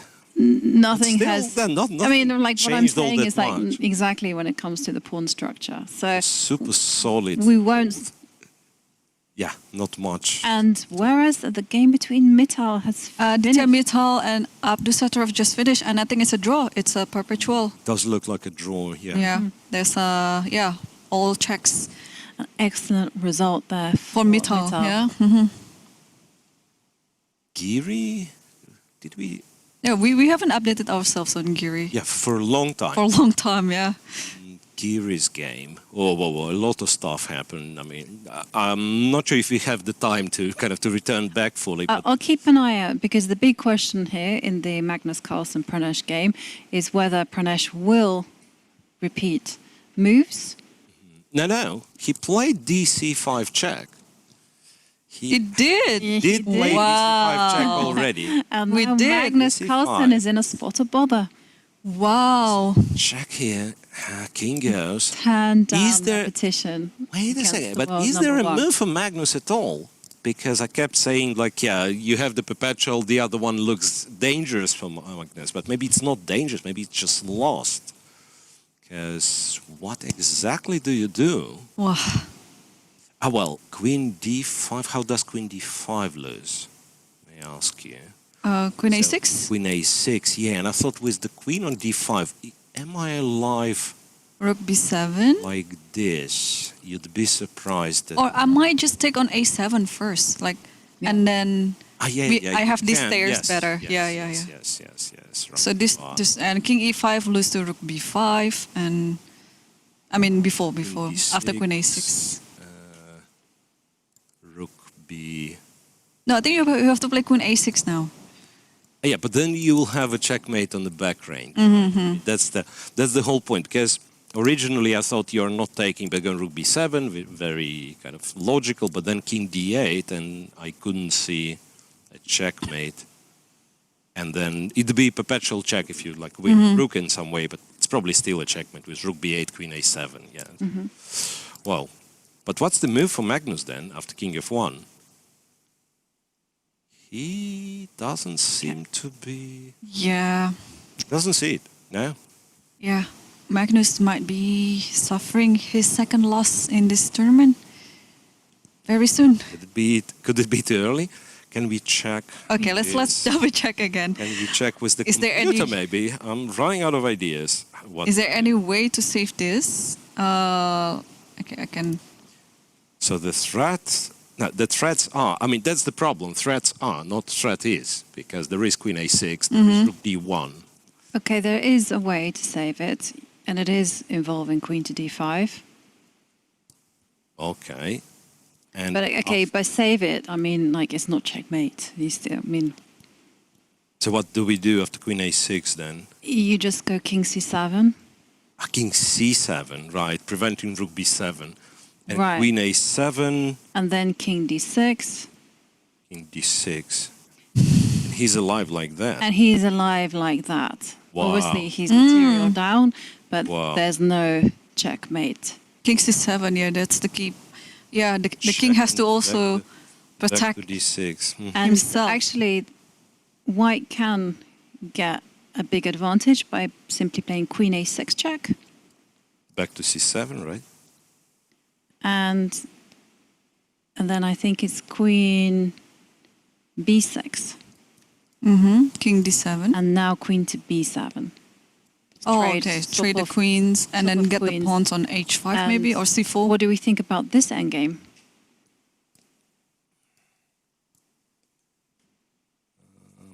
King C6. Do you think about this endgame? It looks like winning, but Is it? King D6. I like this G5 pawn. It's very well protected. But Black also But has E5, pawns, right? Yeah, that's true. Black also has pawns. It's no, I'd say it's tricky at most. If it's winning, if computer says that white's better, I mean, maybe it is like winning in some way, but it's not the end game that you look from afar and say, okay, this is something I'm gonna win for sure. wasn't, I don't know, but white does have the possibility of going G6, G7, limit the rook, and then how scary are the double You mean like you put this guy here, yeah, and then you run. A4, And then A4. and the white king can hold off the two Oh wait, pawns. no, the king's certainly gonna hold 2 pawns. So the question then is, King E5. yeah, but then I'm still not in time to take, right? I mean, like I go Rook G8 and you go A4, and I'll never take it. So Irene, you might have been right that he has to go King C6 in order to attack the Rook, not to allow G6, G7. Then That's exactly my point. Now you Bravo. got it. Yeah. Bravo. Yeah. No, I'm not that smart, of course. Yeah, but the thing is, it's still like, say, if I go there, but then G6, G7 is not such a big Not as threat, good, right? no. So we say, But what you can do is you Yeah, can yeah, play that's- Rook A7, right? a Rook A7, for instance, yeah, Rook A7, And please play King B6, King B6, and then I'm going to go yeah, Rook Rook E7. yeah, yeah. Deep stuff here. So one more time, we go here, and you go G6, and I say, I'll just push the guys. I go G7. G7. Wait, hang on. Isn't there Rook F7 here? Rook F7. Instead of G7, and then just... Yeah. Right. Yep. Good. Right, you are. Yeah, right you are. Right am I? Right I am now. Is this a quote by Yoda? It's not. Yoda is not. No, I mean, Oh, that's okay. exactly how Yoda talks, but I've never heard him saying, right you are. Yoda. Oh, okay. Not the Star Wars fan, huh? Rook behind, put your passed pawn in the rook endgame. Back to chess. No, after f3, king f2. Yeah, that's What's that winning, looks bad. Okay, that's the bottom line. That looks bad. Not only that, but it also involves black kind of understanding that he's not getting checkmated exactly by going king c7, giving this one for free, going back to d6, and still kind of being alive, which is hard to believe, to be honest, because there is also, say, queen a3 check, and then you wish you could go king e5 and I take the rook and you give checks, but then king e5 there is Queen rook d3. e1, there's rook there's e1, one first. and rook is gone with a check. Yep. So after queen a3, apparently you will have to go back once again and pretend and like close your eyes and say, yeah, okay, there is no monsters. There won't be a checkmate. No, I agree That's a with terrible you. It's, position. I it's mean, terrifying yeah, like- position, and there's so many checks. It's difficult to calculate this. Do you have any tips for how to navigate this deep dark forest? Well, I think here is a perfect example. Like if you realize on time that, yeah, I'm in trouble, you go by the methods of elimination. Right? So like, yeah, because sometimes it's very easy to get kind of to panic, to get lost, but you just carefully check, okay. King e5, you see rook e1, you say, okay, it's not king e5, right?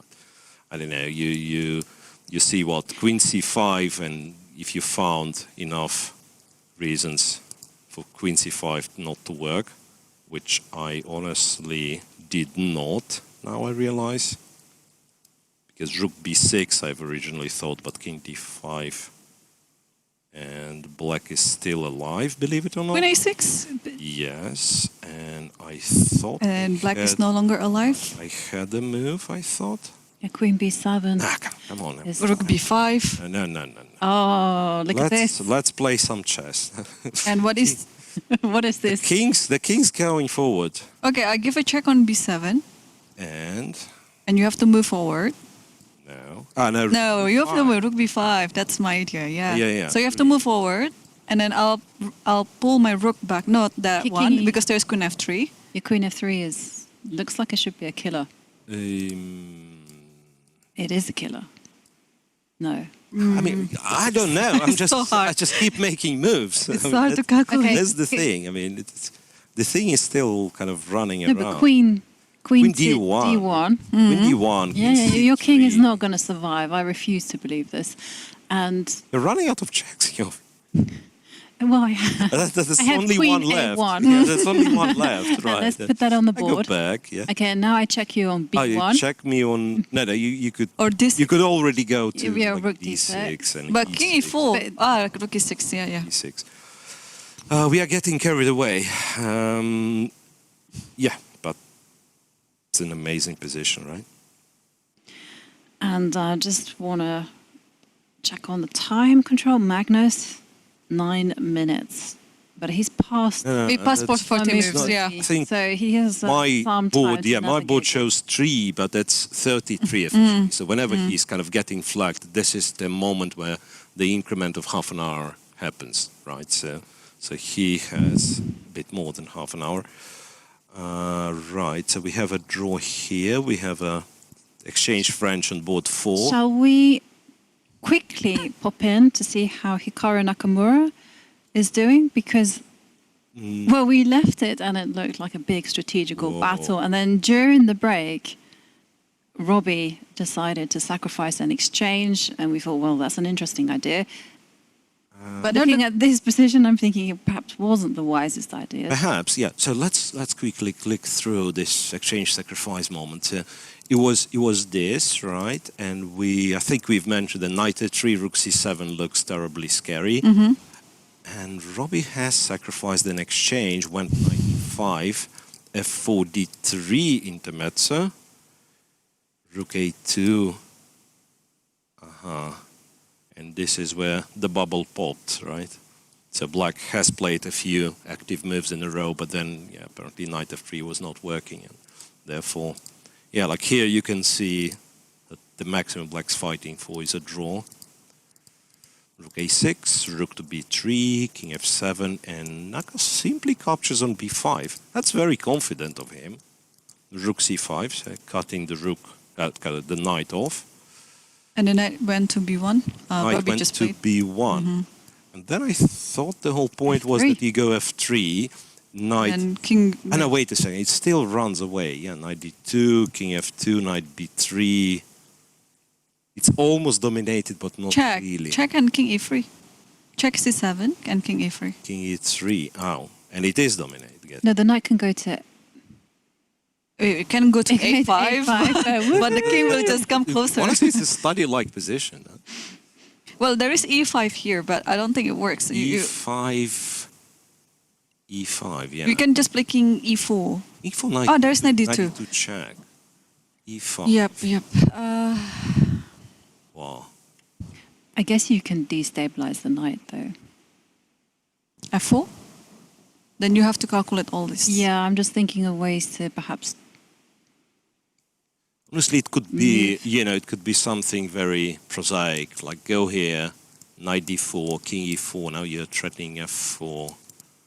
Yeah, but then he goes knight e6. Knight e6. Knight e6, Knight is a then you king pin and press. win. No, I think this of is winning course, because yeah. you're threatening king d5, and if the Well, king moves, you're F3 played. f3, yeah. I mean, f3 is nonetheless a decent move, right? Just to give you an update, Magnus did play queen to d5, so I'm going to keep an eye on this Okay. and we'll let you know whether he finds the continuation that we... f3, looking knight at. d2. Wait a sec, knight d2. Naka goes rook c3, so he is planning to trap this knight. Bravo. Look, Oh, that's a... rook c3, next move rook d3. The Yeah. Yeah, knight yeah. will be arrested on b1. No, Yeah. that's completely winning. That's a study-like idea. So we will see a result soon on this board then. And that means Think. Hikaru moves up to 3.5 points out of 4. And he might be a joint leader of a tournament because, look, so he takes down one of the players on the perfect score, then Evgenij and Narayan made a draw, and on board 4, Sindarov Jumabayev, for now it looks equalish. Yeah, anything can happen, but looked very solid for both. Nice stuff Right. from Hikaru, huh? Very clinical. C3. Yeah. Rook c3. Why did we miss that?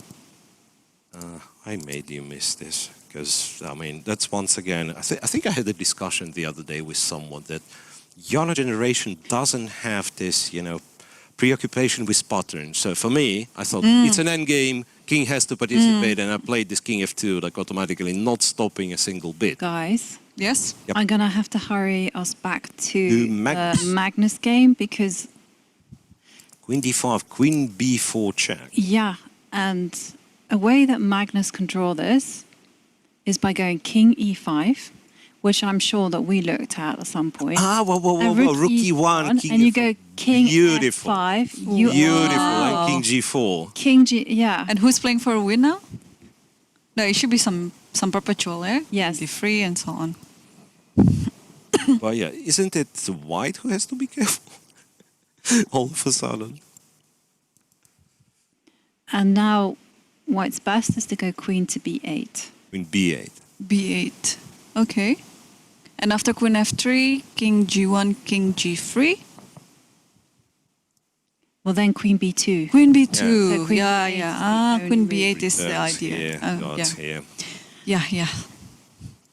Beautiful. Will Magnus find it? Yeah, Yeah. I mean, he already committed to playing Wait a king e5. He should be able... he should have calculated this. Well, what happens if he goes king to c7?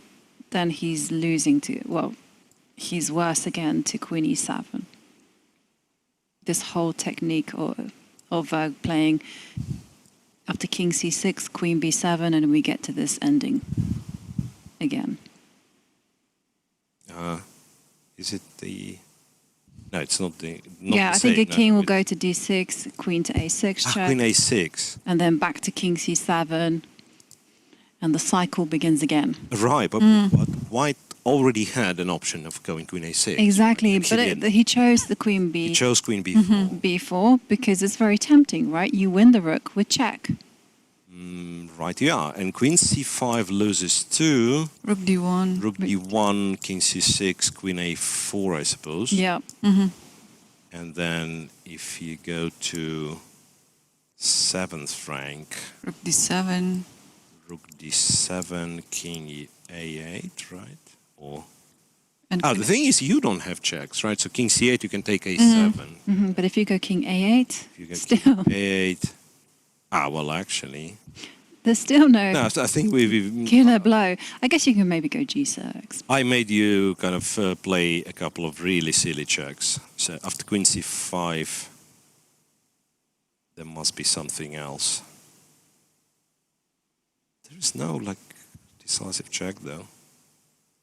No, it has to be rook d1. Yeah, like war thing, it can be queen back to b7, where black has to go queen to d5, and then you are back to our line.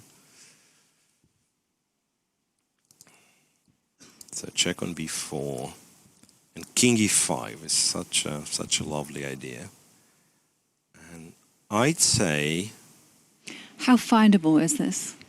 it's findable for Magnus. I think that's the essence of his play, like in many positions. Activity over material, I think.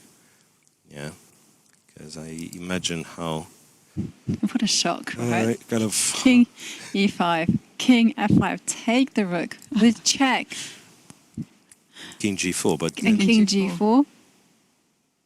yeah, but you are threatening perpetual. Many things. You are threatening king g3. So like, I think the moment you consider that you can go kind of king e5, because once again, kind of the shortcomings of the older generation, my generation, that I see, okay, rook e1 check, and my rook is lost with check. So I'm no longer calculating this line. I'm just saying, yeah, rook e1 stop, Yeah.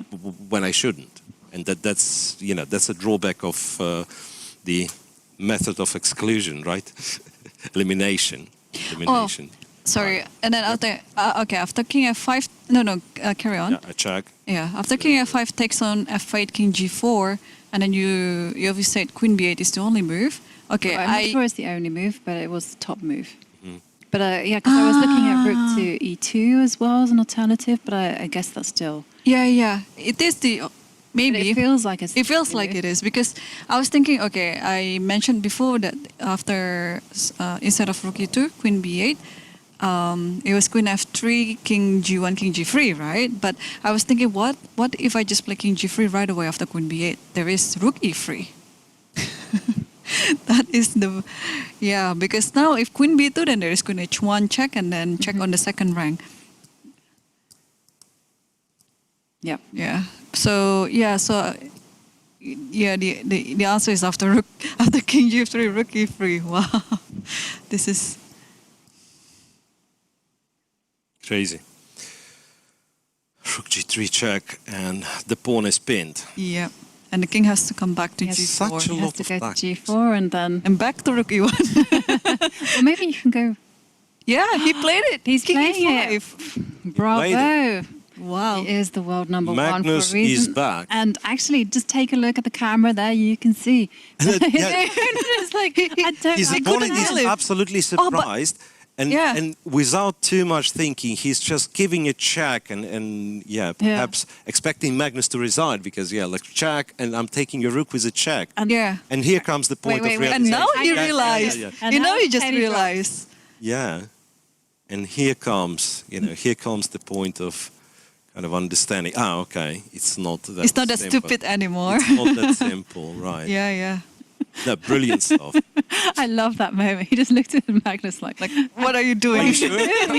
Yeah, is it? that's not possible.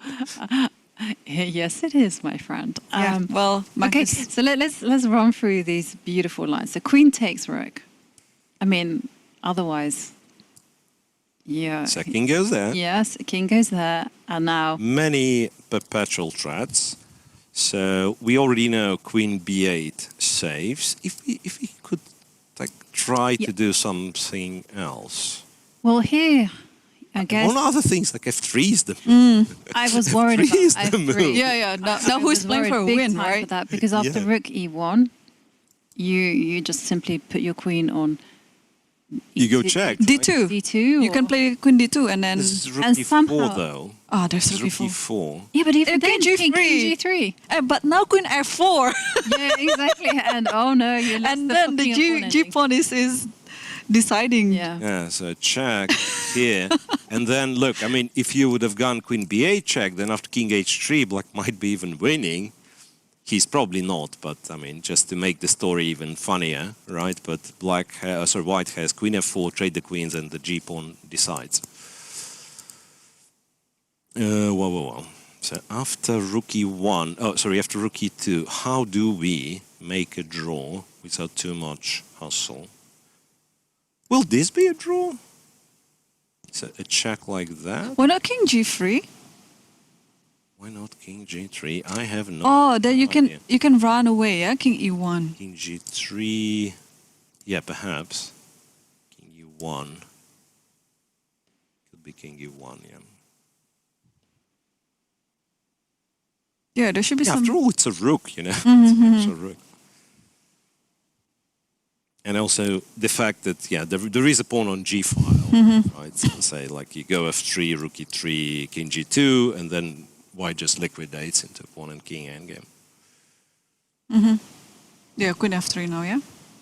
So the rook on F8 is taken, right? And that's Yeah, it and then for king now. G4. That's it for now. So now he has to decide. Take your time, man. Take your time when it's already too late, right? No, I mean, still, there are many things to calculate. You have rook E2, you have queen B8, right? Rook e2, by the way, is a draw. Is queen B8 also a draw? Queen b8 is a draw. What else? I'm just trying to look at variations that could be a loss. Yeah, White. let's think So of queen f3, queen f6 is a loss. is a loss Yeah, because of the move queen f3, which makes a lot of sense. And then king g1, king g3. king G3. Yeah, but that's not something that you would miss. It's not rocket white, science, yeah. Yeah, so that's exactly what my thought was. Like, let's look for the line which kind of looks appealing for white, but loses, right? Yeah. And probably there isn't any, because you are threatening a perpetual check. There are not that many ways of. He played avoiding a something. perpetual I check. think he's played rook e2. I think he has played rook E2. Rook E2, yeah? Ah, and look at his face. He totally missed it. He was. Yeah, Yeah. so Oh, but you realize have to give credit where it's due. King e5 was Absolutely. Yeah. That fine. was. No, And Magnus deserves, yeah. The king protects itself. It's like. Mm-hmm.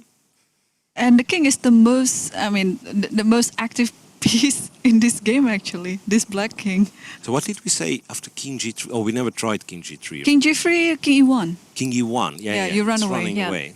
That would be, according to the computer, that would be winning for white. So after queen D1 is, or what was a? Yeah, what so was you he could. doing? So if you want the draw, you can go Queen queen F- h1. You, Queen H1. yeah, that's what I was thinking. King, And then king F2. and then I think you can even go queen takes. Oh, queen H4. H4, Not right. letting it to run away. It is, it Uh-huh. And Right. wait a second. If king G1, there's no checks, but then there'll be some king F3 or something. Yeah. They're still kind of funky. It's not just a perpetual. You still have to find moves. And white still has to be careful despite being an extra rook. Otherwise, somehow it's checkmate.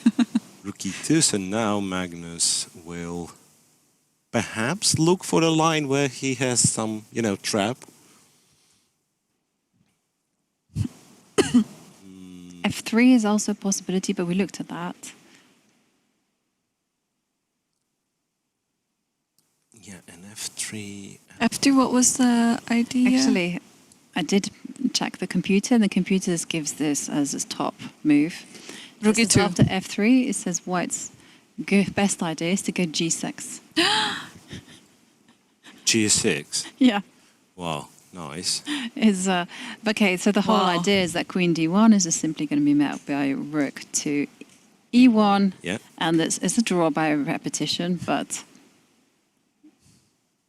you can try to give black some choice. Wait a sec, but if you take here, King takes. king takes, and you go queen e4, when I understand it's King f2. it's probably maybe. a draw, but But white has to work it out. Oh, there is a that's what I mean. Yeah. Like check. there is, I don't see any checkmates. No, checkmate. Just maybe perpetual by force. But hang on, after f3, you have to play g6 or Otherwise, what? queen f6. Queen f6 or because otherwise isn't bad things happening? Like queen. You've even got moves like king to g. What's wrong with rook e3 again? Hmm? What's wrong with rook e3? Probably nothing. Yeah, and then after rook, after queen d1. Oh, no, queen d1. That's apparently a checkmate in 7. Oh, What? Because queen d2. queen d3. Oh, queen d3 check first. Queen, the checks. queen c2 holding in. Ah. Wow. Wow. It's non-zero chance Magnus Carlsen will win this hopeless game still. Yeah. There's so many tricks in this position. So many tricks. And I believe it's so easy for his opponent to kind of, first of all, be frustrated that he missed this idea and also to think, okay, the win is long gone. So it's a draw anyway. I'll just play some moves. It's very hard to go to kind of return to this mindset that I have to work, right? Which he kind of has to do after f3, if Magnus finds it. What I can see in Hikaru's game, I don't see the position in Hikaru's game, but I can see that move 43 was knight to g6. Yeah. And if knight went to g6, that means it wasn't trapped. It wasn't trapped, yeah. But in order to do so, black has to give up a pawn. So they have the same number of pawns right now. Ah, yeah, so it's 2v2, rook versus Yeah. knight. Must be a winning Must position. be a winning position completely. Okay, and it's still, it's time trouble central in the game between Sindarov, Jumabayev. Shall we All right. take a look at what's happening? Wow, what an exciting position that one is. Black's up a pawn though, right? Yeah. Jumabayev's up a pawn. And the queen is a bit offside, and so is the rook on h7, even though it was attacking. But I believe there was sort of a trap, like the pawn's attacked. If you go g5, queen to b6 was a little trick that white had. Right, and then if you take, it's rook to c7, rook to e7. But yeah, who's going to fall for this anyway? Rook g8.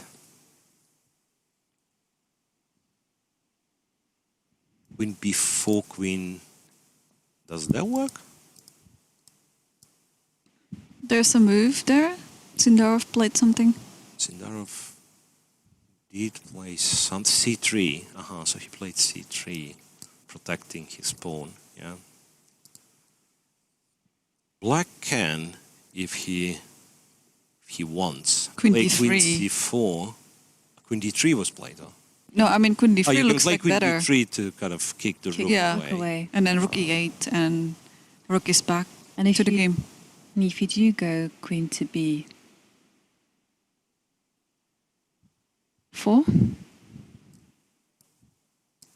In order to get there, but we are not threatening much, right? No, that's so true, the rook can actually, be yeah. taken, yeah.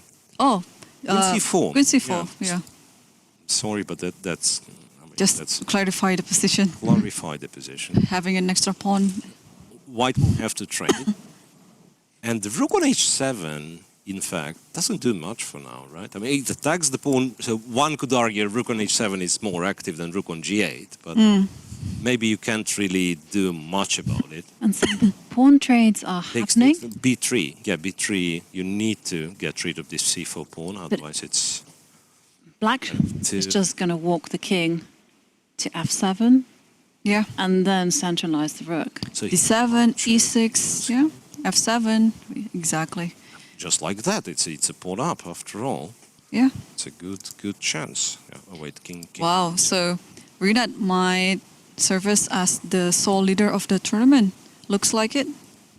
Because other 3-pointers, Keflishvili, Keflishvili will not win that game, I would say. Yeah. Absolutely. Erigaisi and Arianan already drew. And who else left? Okay, and then this game, yeah. And this game, yeah. this game. Whoever wins, then he is the sole leader. Right, and so far looks like Chumabayev has much better chance of winning it being a pawn up. Yeah. You still have to show some technique. Yes. It's not automatic, but yeah. But good chances. King goes to e6 and then either to f7 or might as well kind of go to f5 and g6 if needed. Or f7 and g6. Yep. Well, yeah, so that's one last move for Chumabayev to make to reach the time control. Anish and Vahidov.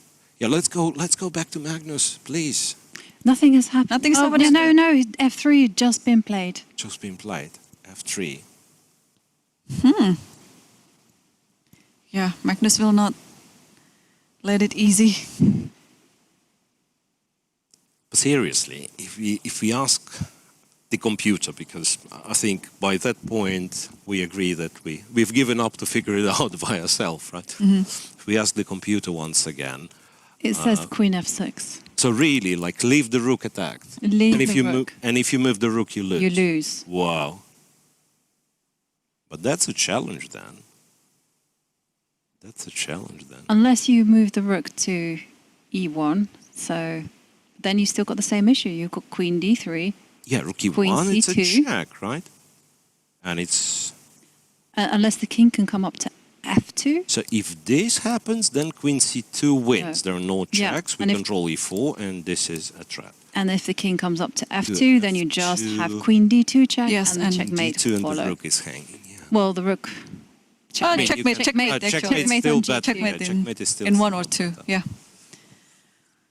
Wow. But, So queen f6. and he's reaching it. He's reaching something again. I mean, he's starting to make some gesture with the arm. Just take your time. Take your time. Queen f6 is not an easy move to make. So we give a check. We give this check. King goes to g1. Now you... And if we do the same thing, Well, you have queen takes does e6 check. Yeah. And this as well, but Yeah. right. I was kind of thinking of some stupid ideas which do not work, by the way. Yeah, but queen e6 just stops me from even considering this line. So right you are. Queen f6. Okay, so is queen f6 the only move? Well, seems so. Well, g6, Jovi said g6. G6 is G6 also as well. possible. But then, But then you as I do said, lose like, the... you are probably having a draw, but kind of wanna. Has to work it on the queen's endgame, yeah? Yeah, that's. With a You are the one who have to kind Yeah. of make a draw, which isn't fun against Magnus. Yeah. It's endgame. I bet White is regretting his decision right now not to repeat earlier on with this queen b7 and so on. Yeah, but he thought he was. I know, We all yeah, seen yeah. this face, right? I mean, so, Mr. Magnus Carlsen, I take your rook with a check. So I was just reading the chat from 15 minutes ago, and everyone is pointing. There's there at that moment where king e5 is possible, and they're like, "Didn't we all just say no? King e5 is not possible. You lose a rook with check." And yeah, turns out it was absolutely possible. But yeah,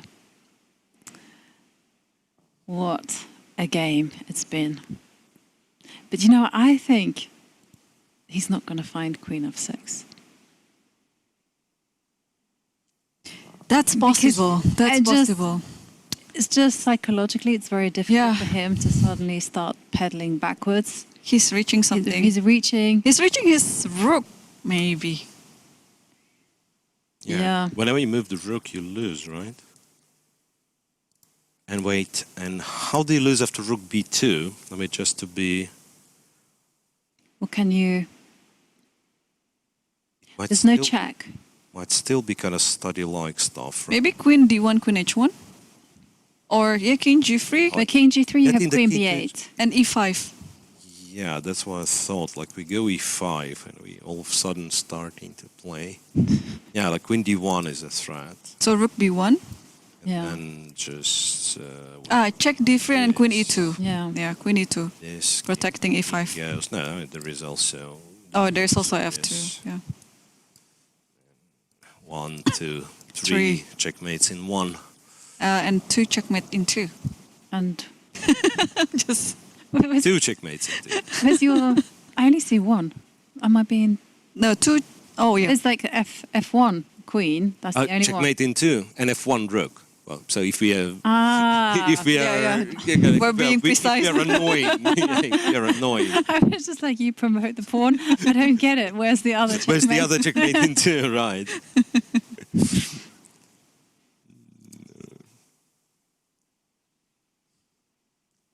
Well, but let me tell you something. If Magnus wins this game, he's all of a sudden back to be like one of the super duper favorites of this tournament. Because one thing you need in a tournament like that to win is to win, you know, like a game when you were on the verge of losing, Yes. came back. You did some luck in one game or two, Yeah, right? well, Magnus is one of the guys who doesn't need luck. Normally, he can win it by brute force, but But also to find a move like king e5, f5, to give up a rook with check, you have that feeling that this is sick. Good shape. Totally here. sick. Yeah. Yeah. Yeah, where most of us, you know, we would just reject this idea without even thinking further. Just okay, king e5, rook e1, that's it. But that's what I said, like the method of elimination. King e5 would be eliminated immediately after e1 check. So I'd look for other options. Not Magnus though. A lot of draws. Now that I'm looking at like top 20 boards, I think Vahidov is the only one who has won. All the rest, like it's a lot of draws.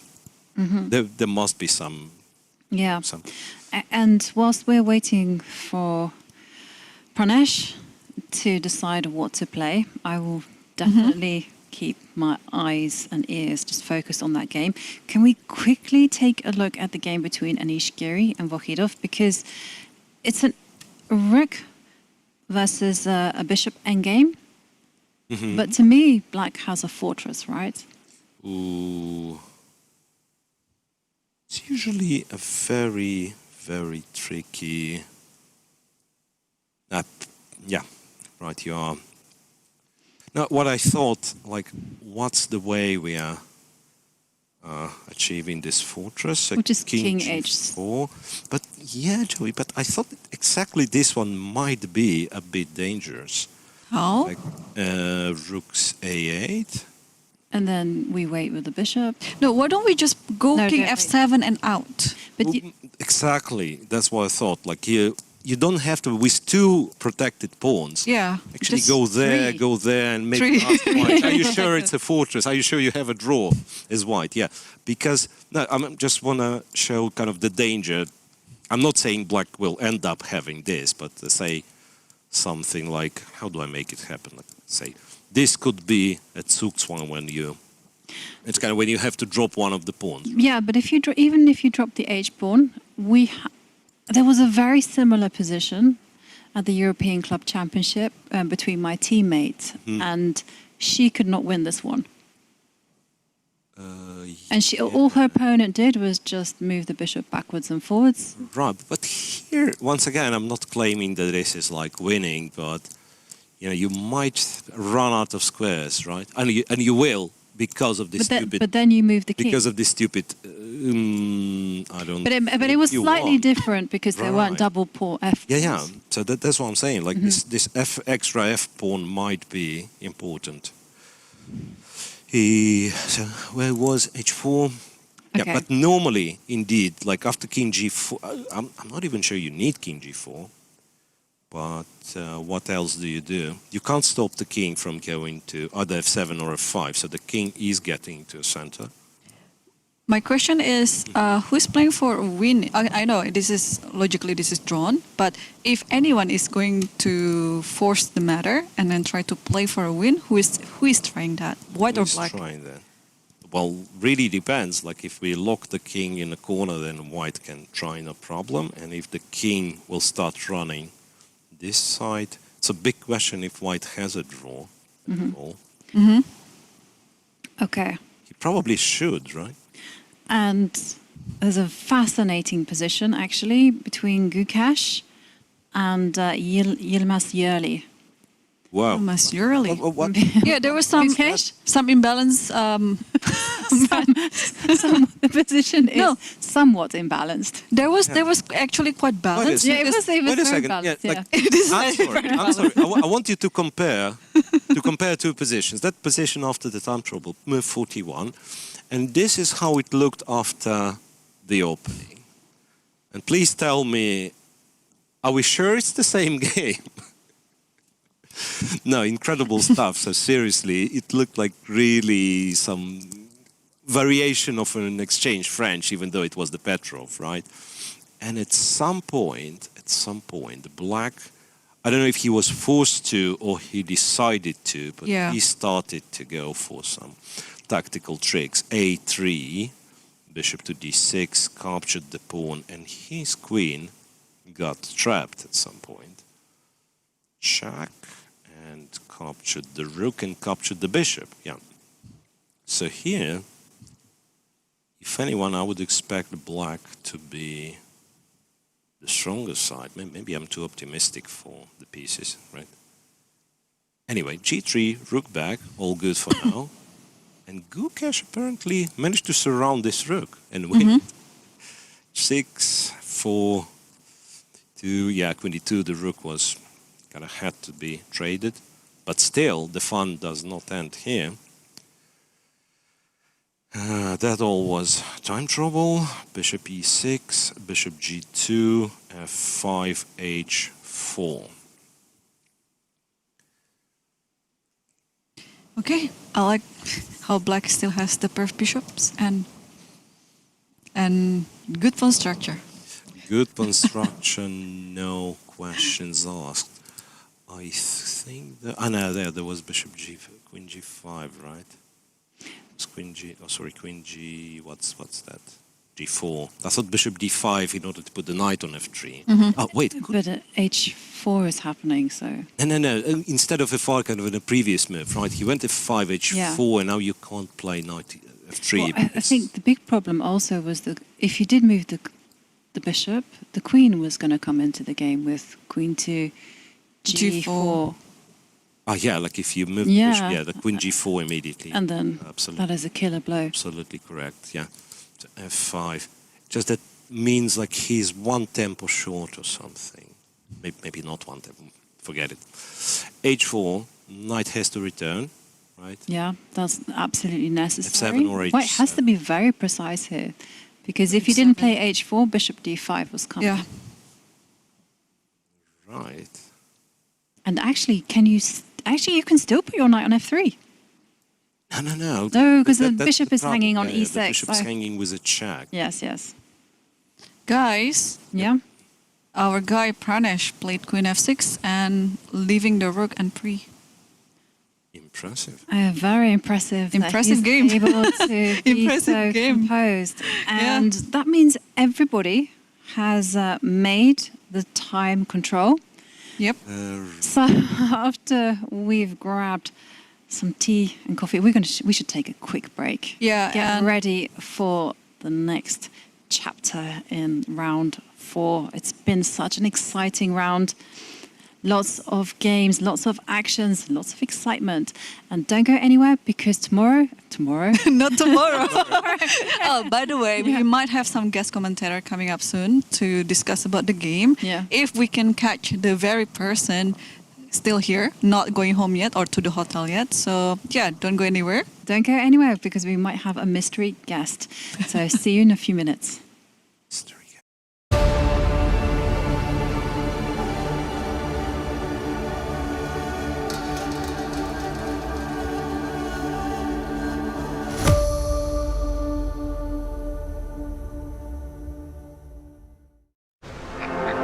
I wanna feel a feeling just like this. I wanna feel more feelings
Hello and welcome back. It's been an exciting round 4 so far. A lot of drama, a lot of action. And we're also very lucky to have here with us in our little studio, our international master and of course one of the most famous streamers in the world, Eric Rosen. Eric, Great to be here. It is fantastic to have you here with us. And we did actually peek at your game and we noticed that it was almost identical to Anish Giri's game against Aditya Mittal yesterday. So the big question on our lips was, were you aware of this game?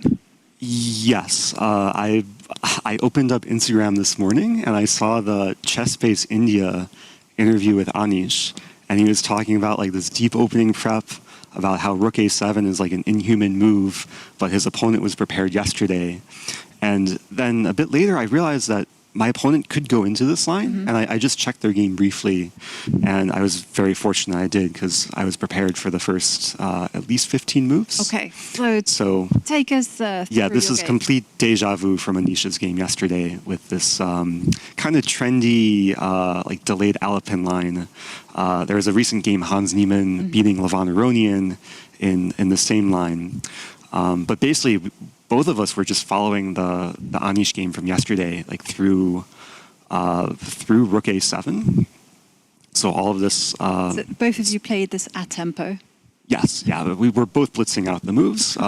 I was trying to remember what happened after Rook A7 because I reviewed the game this morning, but it's like weird how the mind and memory works because like I played through the game, but I couldn't quite remember the exact nuances.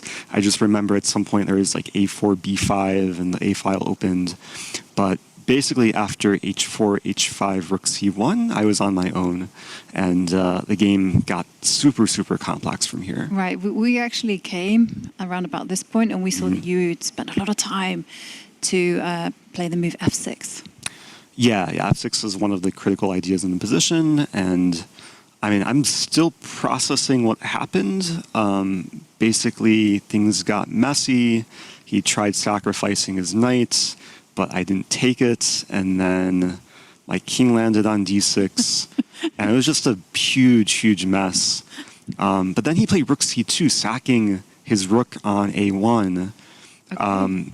And Does that work? No, because you took it, right? I thought it's just a bad move, but then White has annoying compensation, and okay, I thought I was like consolidating after Rook takes D7, but then he sacrifices his other rook with Rook C6, and I had like briefly looked at this. I assumed it just didn't work, and then the more that you calculate here, the more you realize that there's so many lines where Black is getting forked after take, it's double check, and like King is just getting hunted. Like King D6, there's Queen takes E6. And otherwise, like King B6, Queen B2.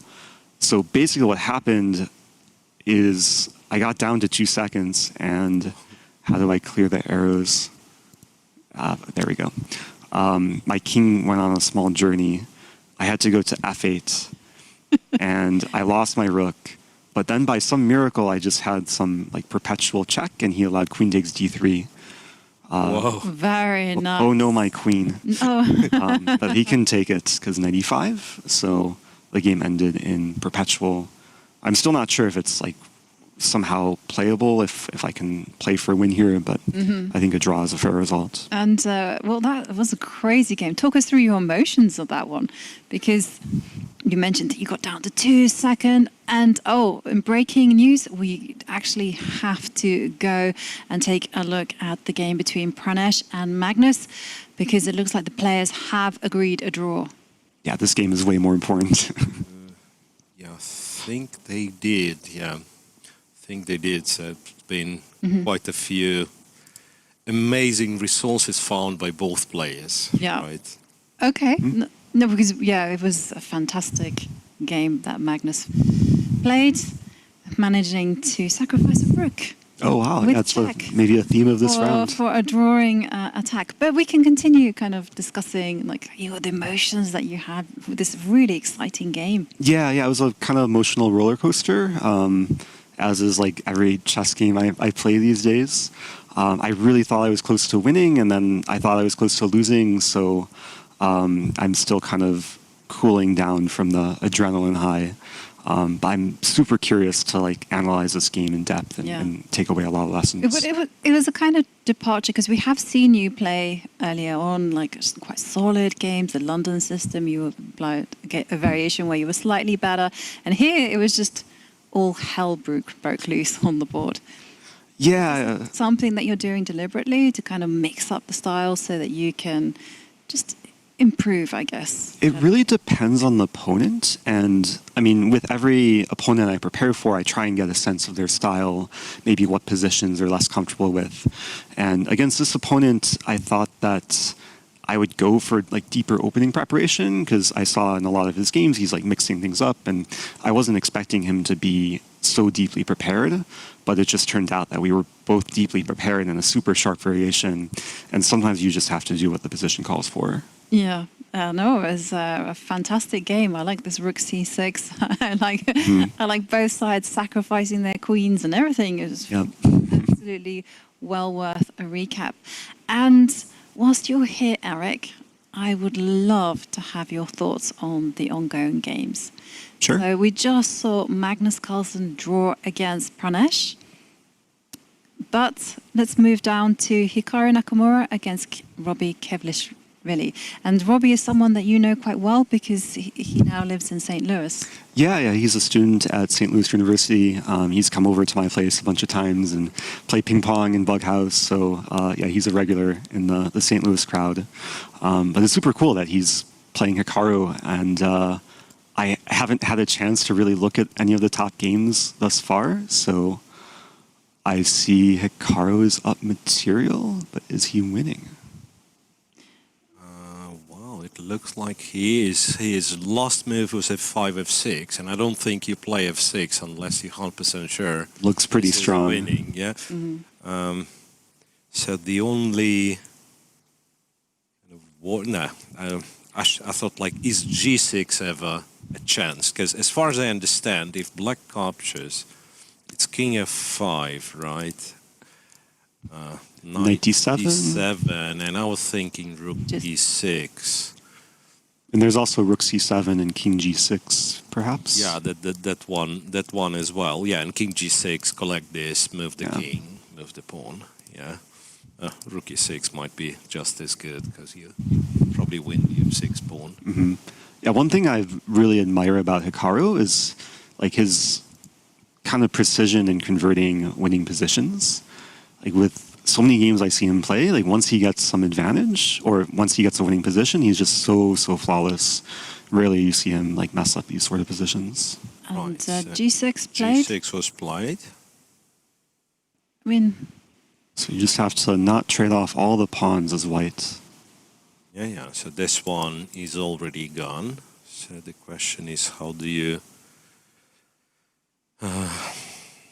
not keep f6? f6 is alive. Could you just hold the status quo and go move the rook? Okay, so I see Hikaru do that.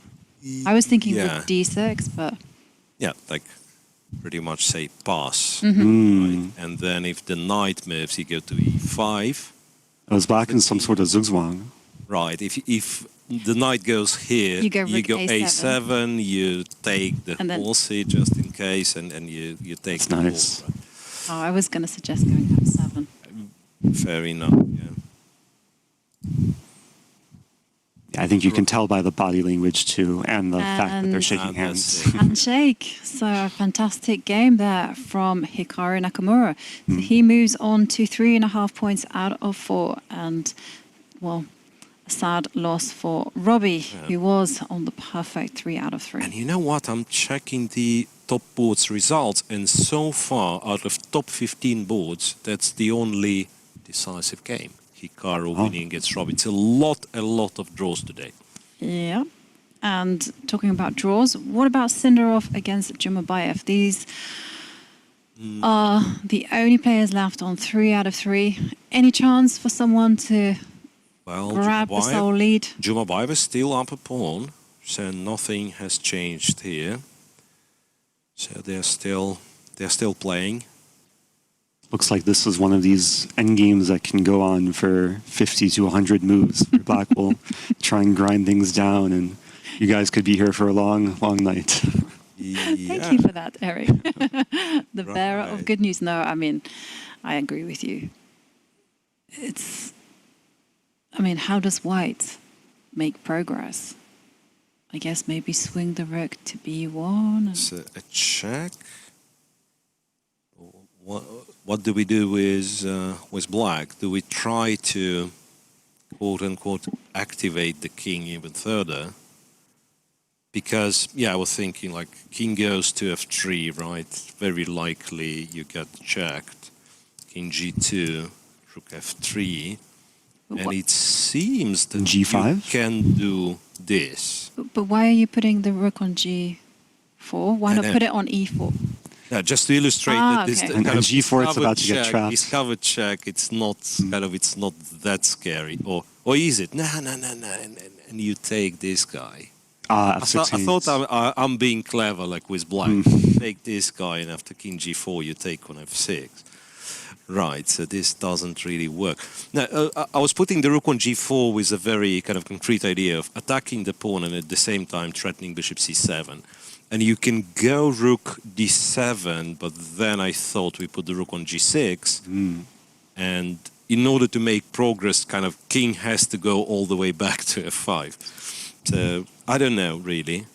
It's one of those positions that, yeah, white cannot really force a draw. It's very hard to kind of achieve simplifications in the draw. And for black, I think it's hard to... And for black, you can kind of try different ideas, and white kind of has to react accordingly, it seems like. So, and I really, really want to show Eric one position. Hope the game is still going. Where is this? Is this Yilmaz Yerli. Yeah. Don't look. Okay. Look at the position after the opening. So 10 moves. Okay, How so exciting. very symmetrical Petrov. How exciting, yeah. And then it happened to be, next time we are turning into this was after the time control, where black was thinking after white's h4. Wow. What a mess they've created out of this. Oh, it's so imbalanced. It's so imbalanced. And it was like, I believe at some point was very good for black and then good for white and so on. And here, computer was suggesting king to g7 to be the best move. Wow. And then if you take, he takes and says like we play solid. Have you ever seen a position like that? Who's playing for You the have win? A bishop and how many pawns? Yeah. 4 pawns as compensation for the queen. And this one is kind of off. At some point, we might see bishop takes e4. Right. Yeah, but instead black played knight f7. If I'm not mistaken, now computer was like favoring white heavily, like +3. But once again, it's because white has the queen against 2 minor pieces. Well, bishop h3 was Bishop played h3 was by played. Gukash, and the follow-up looks like queen h5. This reminds me of the show The Extreme Makeover. It's like a series where they take like a boring house or boring room and then just have it like remodeled and redesigned into something really cool. It seems like this position transformed into just something incredible. Yeah, this is how you play the symmetrical Petrov. Exactly. And finally, another game that we did also check out. It's been unbalanced for a while, but it's between Salem and Madaminov. This one is still ongoing. Wow. Another example of the black majority, but down material. So looks like a fun one. Yeah, it's an interesting, definitely interesting position. Lots of piece imbalances. That seems to be the nature of today's round. Sacrifices galore, even though we have had a lot of draws. And Eric, I would really like to give you my biggest thanks for joining us here and for sharing us your absolutely insane but massively enjoyable game. And we wish you the best of your luck in your games. We will be following. And I know that you have an army of cheerleaders cheering you on. Yeah, it's time to do a recap video now. So it's a pleasure being here. Yeah. Thanks very much for joining. Thank you. And good luck. Thanks. And there we can see the game there from Salem, Madaminov, and white is fighting hard to push for that advantage. And other games that we haven't necessarily looked at, maybe we should take a glance at the position. I'm looking at Alisher Suleymanov against Maksudlu. Ah, right. And I've checked this one at like a very early opening stage and couldn't really tell what's gonna be. So it's too late to start from move one. So we'd rather check the current position. And Maksudlu, if you ask me, Maksudlu seems to be completely winning. Right? It's an extra pawn on a3, rook on a second rank. The king is in danger. So Suleymanov seemingly kind of given all the energy he brought to this tournament he's given in this game against Magnus Carlsen. yeah, I remember reading a quote from Judith Polgar where she said she played a brilliancy, and it was quite early on in the tournament. But it was such a beautiful game that she could not concentrate for the rest of the tournament. And maybe this is what will happen with Suleymanov. But what a game he played in game two. Yeah, it was absolutely his immortal and definitely one for the history books. Yeah. I also wanted to give a shout out to Vaishali, who drew against Kartiki, and she's now on 3 points out of 4. Wow. And if she carries on playing the way she's been doing, it looks like she will be getting a GM norm easily. Yeah. She's currently undefeated, right? And still ahead of our world number 1. So, well, kudos to Vaishali. And we have many draws today, Miro. Yeah, this one. I'm scrolling until like the lower boards. Okay, there are so many draws even on the top boards too. But but on top boards, I see Hikaru has won, and maybe there will be like some results. But for now, it's been how many? 5 hours? 4 hours. Yeah, for 4 hours in the quarter of a round, and it's one decisive game out of like 15, 16 first boards. A lot of draws. I would also really like us just to glance at this position between Seth Thurman and Zhao Tong. And, which is a bit low. Is just a very nice one. I mean, whose king is safer? both are safe, I guess. Could be like both safe, yeah. I would honestly, like my remark would be, do you know, guys, that some people play the endgame by this time? So it's like that they they've passed time control quite a few moves again, but it's middle game still. A lot of maneuvering. It's not that easy to notice that white is actually a pawn up, right? But really weird piece placements, like rook on a3. Yeah.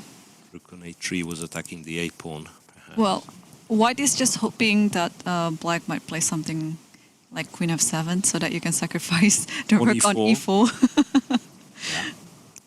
That might be the only idea that's happening on this position. Other than that, I don't know. It looks like stuck for both sides. Yeah. Well, it was a interesting, very curious position, so I couldn't resist. And Care to see one, swap the bishops, double the rooks on the a file. No, of course, this is too much. This is too much. you and your classical style, I was like Speaking looking of at plans, maybe putting the queen somewhere aggressive, maybe going bishop to d1 to make the trade, and Irene is looking for the sacrifice. I like that. Always. Okay, maybe we can actually just hurry back to the game between Gukash and Yilmaz Yerli. You know, that's tremendously complicated queen for a bishop and knight endgame. And we did see Gukash manage to win the e3 pawn. but this must be kind of the beginning of the end. King g1, queen g7, queen f3, and here had to go e2, I guess. And also very low on time, Yilmaz Yerli. So king to f6, and here, like with the e pawn alive, we could talk about like real compensation. And I'll just here it's just maybe some chances, but very, very slim ones. But how is Gukash ever going to extricate himself from this dark square control that black has? So, you know, it's like- I was thinking, try to do a fortress, just activate the knight.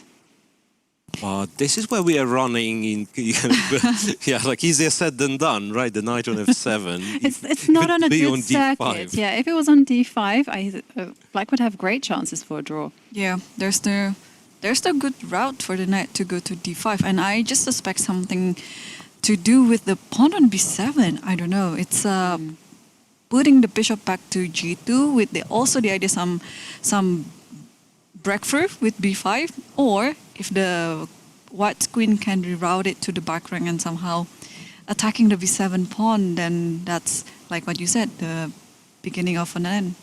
Yeah, so there is kind of a slower way, which is bishop g2, bishop f3, king to g2, and then think of where the queen's going. Or... But what about Irene's way of just going b5? Yeah, but immediately? that's exactly was my kind of hang on a plan second. B. Yeah, like takes, then the check, bishop king will h1. But are we scared?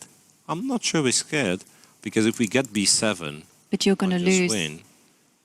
c5. You're going to take this Yeah. one, and if queen b7, you're going to take that one as well. And this is something I don't like all that much.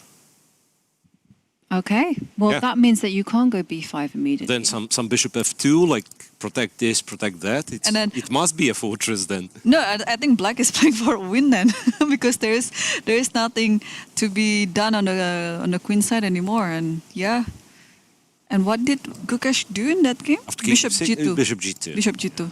Bishop Yeah. g2. Easy bishop does it. f3. Okay, and now what about if black goes a6? Yeah, you probably have to. a6. And then, yeah, seriously, I would not be able to resist, like going bishop f3, king g2, just like brush it up a little, and then try to go for d5, I guess. Queen d3 and d5. What if I go queen b2 here? Queen b2. Yeah, King. I guess king D7. has to go away. Well, is d5 a threat? How sure are we? D5 is a threat. I mean, d5, bishop e5, right? But yeah, let's say king e7, for instance. Yeah. King I want to E7. get my queen to the back rank, but queen a3 with the idea queen a5. And now I stop I'd you be- with bishop c7. You're not coming in today. That's true. Honestly, I'd be scared, like, even if you get the queen to a5, and this is the moment where bishop e3 happens. Ah, yes, of course. So you'll have to do this, and then black can play knight d8. Queen Okay, c7 is there too. Let's try your plan of just going bishop f3 first, and then we will switch to Irene's Yeah, plan. but that's Keep what it flexi. That's what I thought, Or- to just go here, because black doesn't have all that many active moves, right? King e7, now I will go d5, right? If, let's say, this guy moves. Yeah, but the knight it can only go to h8 or d8. And Or maybe that's a start of a big Ye- journey, you know. yeah, but then I was thinking you could just go h5. But then you get Then it I gets do back. g5. Yeah, then it gets back. If we go h5, then... Okay, but you can go knight bishop 7 and h5. g5. Well, But bishop then, although I don't know h5, what I'm doing with right, bishop h5. Yeah, that's... Wait a second. Can I just go after knight a3? Since the knight is out of play anyway, I can play this d5. Mhm. And how do you take it back? And now b5? And then I don't have...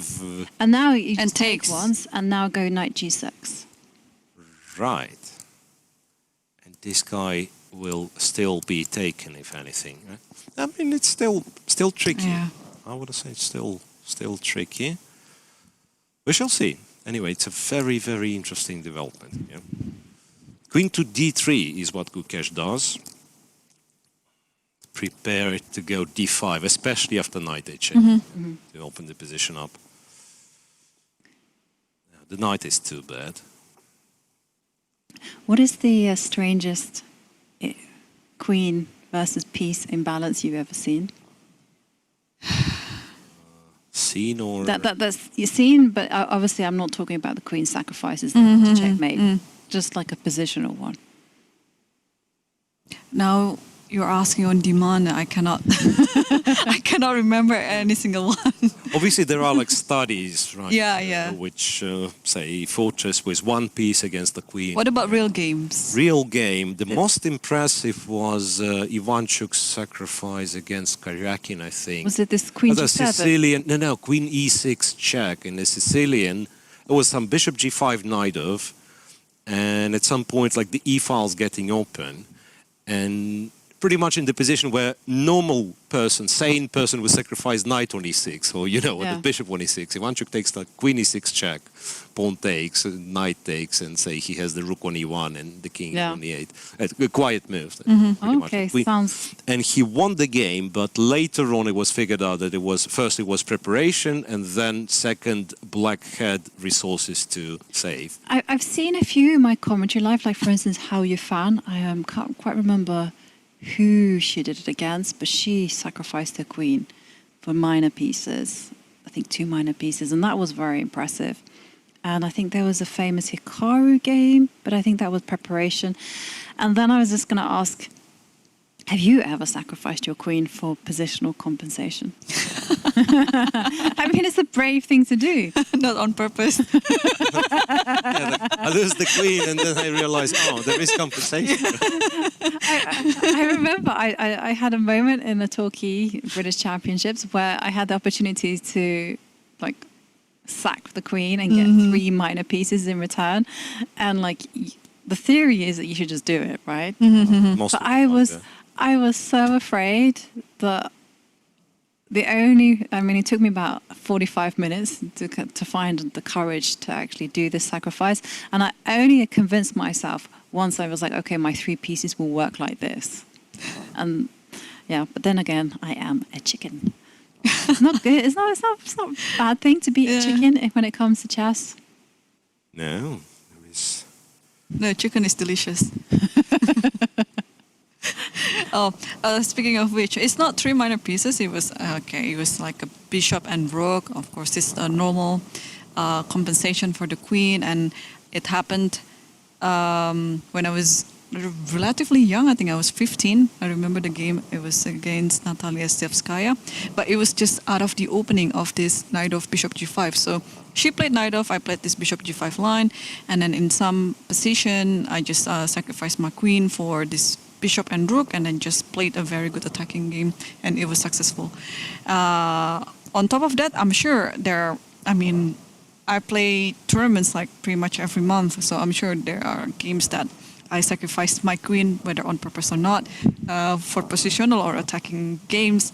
I don't know. It's just, I'm sure I did something like that. But now, I cannot recall any. Yeah. Okay, well, this one's still complicated, but Gukash does, of course, have good chances to win. Can we check out? Yeah, updating on results, Maksudlu did convert his game against Suleimanov, so he must be on 3 out of 4. Right. More draws, but anything? Yeah, Salem. Can I check Salem once again? It's scary now. Well, is it? He's a rook up. And then 2 pawns are running, but it's no longer an exchange, it's the rook, right? Well counted, because I must admit, I thought it was an exchange. I wouldn't be able to count that quickly. Just that last time we've seen this position, I've realized, he's probably winning the h6 knight, so it was kind of an easier guess for me. Yeah, it should be. There might be some tricks, but it should be relatively easy. Here, bishop d6, exactly. And that means that Salem will also be on 3.5 points out of 4. Right. Joint lead, very likely, unless Jumabayev converts. So Gukash we just looked at, Jumabayev, that's as Eric said, it can go for a very, very long time, this one. But okay, let's have a go at trying to play this position for black and see whether we can manage to get a winning advantage. So Just realize that the problem we have in this position, kind of the real problem, is this bishop on b6. That doesn't matter what we do, it's somehow out of play. Yeah, but it can easily be solved, right? Bishop d8, and then slowly moving your king, and then open the position with the pawn, put the pawn on f5, and then there you go. You can have the diagonal for the bishop. okay, yeah. So let's put it in place. Okay, you go c4. Yeah, that's Black one will go thing. g5. Kind of debating if I go c4 or not, because otherwise black might consider going e5. Yeah, so probably, yeah, let's try it. Let's try Okay. c4. Bishop e7, what about that? Bishop to e7, some tricky tricks. The king goes to... So the king goes, yeah, probably. And if you, and if you do that, if king c3, then I'll play king e4, king f3. Agreed. If you go king e3, then you just... e3, yeah, it could be king e3. But then once again, somehow I played c4 with the idea that I'll find a way to play d5, and I don't know how, But can you not how I was hold this planning to play position? d5. Can I hold on? Yeah. King e6, I like slowly f5, right, king f5, e6. g5. Maybe Bishop start with f6. g5 even, then go here, then go here. Yep. There are still kind of chances to save, but black starts making progress. Yeah, black starts making progress. And he did go bishop d8. He did go bishop d8. Was his last move. But that's a mysterious game. Like first they've spent maybe 2 hours getting it to move 10, and then once again past the time control, it's kind of didn't change at all.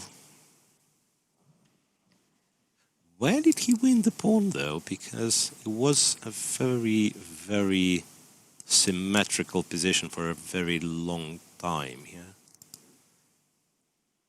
Bishop f4, rook d8. The g4 pawn, yeah? And white, yeah, so white just went queen a4, perhaps hallucinated, right? And then takes bishop g3, or... Wait a second. And he blundered bishop c5. He actually thought that, yeah, this one's hanging. And if, yeah, there is no king b8, if you go a6, it's this, I guess. And, don't know, queen b7, queen b6. Queen b6, something. And what he blundered was actually clever, because bishop c5, and it's a pin. Right. And rook h4, there is a check, and this is how they ended up playing this position, and bishop b6. Anyway, so far bishop d8 and c4 played. Guessing the moves. And wait a second, king g4. Black plays king g4. King f3, incoming. Yep. King f3 is an idea. f5 is an idea. But king f3 is coming now, because after king e3 we did not play bishop e7, and there is a check, right? King just gets to f3. And even if the king gets to f3... But then we push the pawns, right? So Yeah. King f3, g5, f5, f4. And you have to protect f2, and then yeah, that, f2 will be very... Bishop g3, and after that g5, f5. very annoying to protect f2. How do we do it even? I was thinking of whether d4 was possible. d5, sorry. 5, yeah. Yeah. Right now? Unfortunately, yeah, because I was kind of hoping that after pawn takes pawn, after the captures in the middle, the king can step forward to e4. Now king e4. So it was just a Rook bit back. flashy. No, Now it was cool. Like you have a lot check. of tricks, but check with the pawn, check with the rook. Check with the rook, or... Yep. Check with something. I say check with the rook. Yeah. He's probably just crawling back. But I don't know whether one should leave the rook on b1, Because it might be better to check with the pawn first. And he still does the same. And now you come in with a king. G6. And now G6, king E6. king e6. Oh, well. Although You it did- still continues You because did of make it annoying for me, didn't you? And if king G5 maybe, yeah, like I will force you. You don't want to go rook G1. I will force you to go rook G1, because now Black's plan is, yes, of course, to run away to F7 and say I'm 2 Hang pawns on. up. In that position, okay, of course, you can play something better, but let's not really give up on that position after king f5. You can give a check to d5, king e6, and rook d3. Yes, we could. Or do we want to? I mean, white is getting Yeah. annoyingly active. Like, do we need this one? Do we want this? Ah, wait, and we give a check, and he goes to f5, and we are the one to checkmate. Yeah, one can remain. We are the one to checkmate, yeah. Such a silly line. King e3 is played, but what is So what that after rook supposed to mean? e7? Rook e7, king back, King F3. f3. I guess, right? Yeah. King back and king f3. Ah, and then he wants to go d5, yes, because Yeah. that's the moment you leave d5 unprotected. And it's kind of doesn't matter f2 pawn, he wants the passed pawn. But Is it any good? is it any good, right? Is it any good? I don't know. Just okay. Let's because we can. Let's just analyze what happens after pawn takes pawn. Right, and And now I'm uncertain whether one should go rook d7.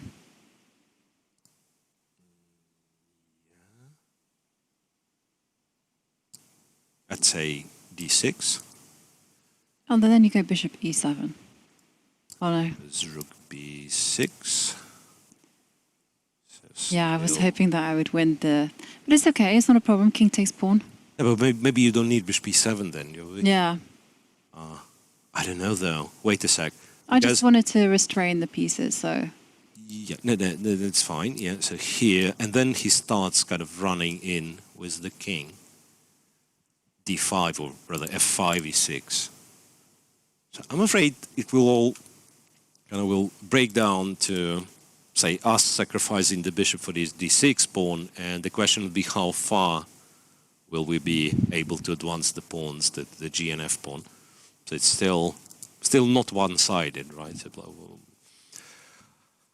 white still finds some ways of getting counterplay.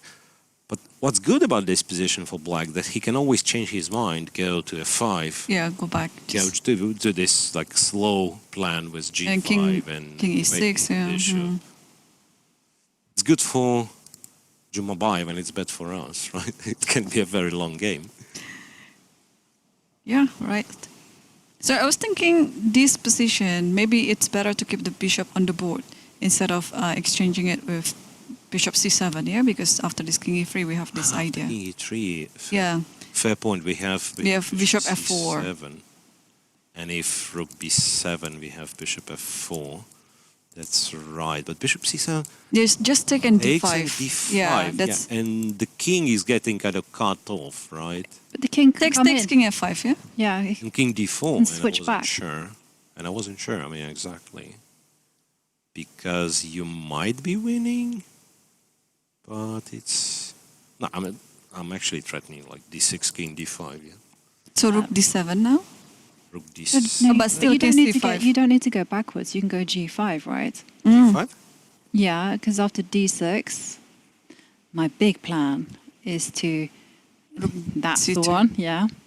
Mm-hmm. Now it might be a disaster, No. but It's good. It's good, okay. I guess. And then the whole point is if you go rook takes pawn. You want to go But back. I want to go back. You want to go back. Maybe you don't. But maybe you can also. No, and if you step the king back, then I've got rook c6. And So g5. Rinat played something. We don't play something which is a check on e7. Yes. Which is a check on e7. So that was another option. And once again, Kind of not certain that black is winning, but once again with some chances for black, right? For instance, there is this funny move. And why is it funny? Yeah, I'm obviously kind of cutting the king away. And why it's funny, because at least to what I was able to figure out, this, I think, Rook check. kind of makes it very hard to stop the d pawn. Yeah, you have. I don't know if possible, but maybe the best you can do is just give check. Check. Oh, wait, and does it stop the d pawn though? King e2. King e2, you go here, because now I've blocked the e file. So yeah, so probably... You can also yeah. play... Okay, it's funny, but after king e2, can I play king e4? King e4, you could. And if this... And... You have to give a check. now you go... No, because of d7. But you can give a check. But it's, And then I've just given a check for the like sake check of giving a check. too. Yeah, but that's it, yeah? Yeah. I think the quality of our analysis... It's like getting downhill. like closer to the end of it. But actually, that's a serious point, right? Because the players are entering, how many hours is it? The fifth. The fifth like- hour The now. fifth Closer. hour, right? The And fifth this hour. is now starting to be a question of endurance, Yep. whether they can maintain their focus. He played rook d7 back. So check king d3 and rook back to d7 for now. So he's not in rush to force matters. The thing about Rinat is he's a very safe player, and he's a very old school Soviet type player. And when he sees something like there's a counter chance of d5, he would just stop it right away. And I will not be surprised that after this, after king e3, he will go back to f5. King f5.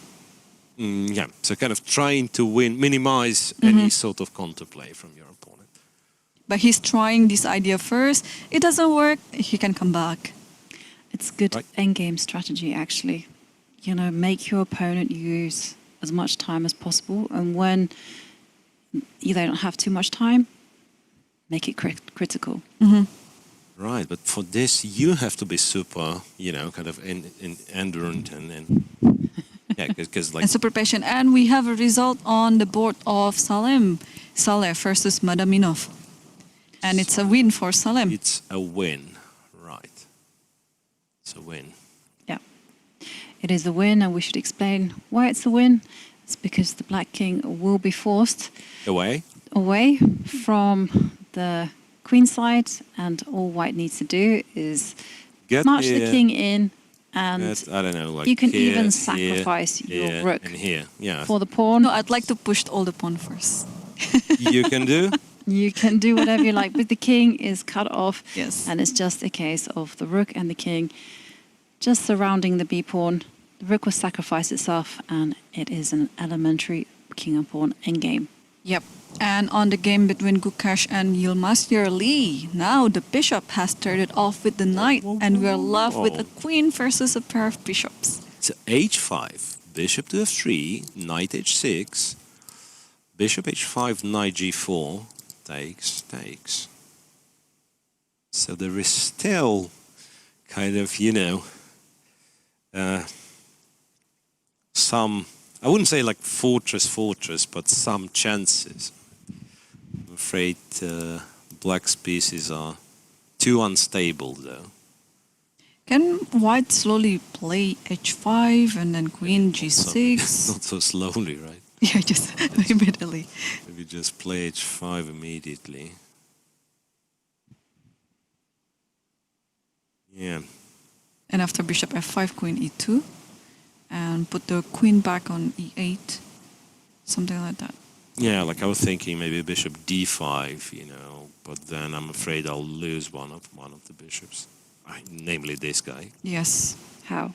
Bishop, queen g6. Queen f4, no. Queen g6, king. Well, bishop e3 is a threat though. So it was a nice check, but then I have like checks on the g file, and you'll be moving on the e file, and maybe I'll have to go back at the end. So Gukesh didn't do this. He went queen e4 first. And then in order to keep this guy protected, you have to go to c7, and this is the moment he plays h5. Nice. Bishop f5 and queen e3. So now this bishop is... It's needed to guard g3, right? But being pushed backwards, it's never going to activate itself and give a check. Yes, I think it was very clever.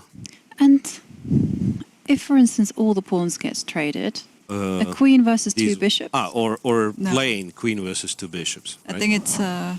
Because a queen versus It's bishop case by and knight case. can be very difficult. It's case by case. No, I think bishop and knight, isn't it like...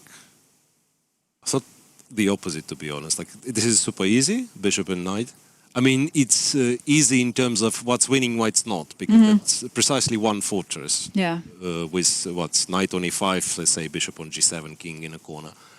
But of course, winning any of these positions, like pitting the queen with queen against the rook, against proper defense, is hard.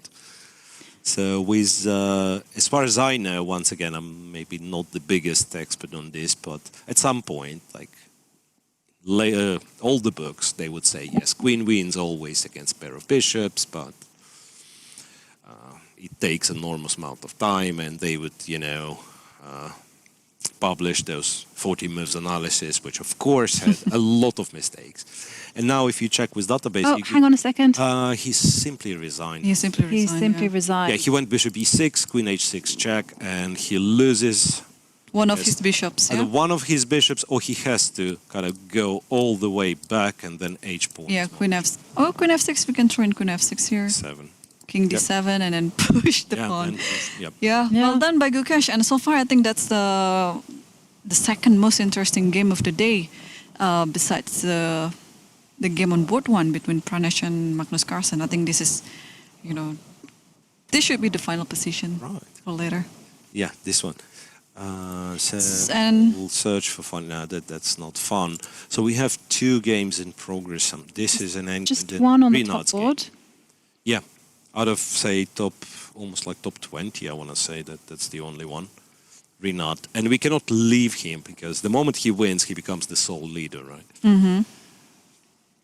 So rook d7, and interestingly, Sindarov, instead of going king e3, he went king e4. White in black to push the... King d3, immediately played. A check again. King d3. Be careful with the repetition. Sometimes wait a second, players forget. Seriously, he did realize, Sindarov, well played, king e3.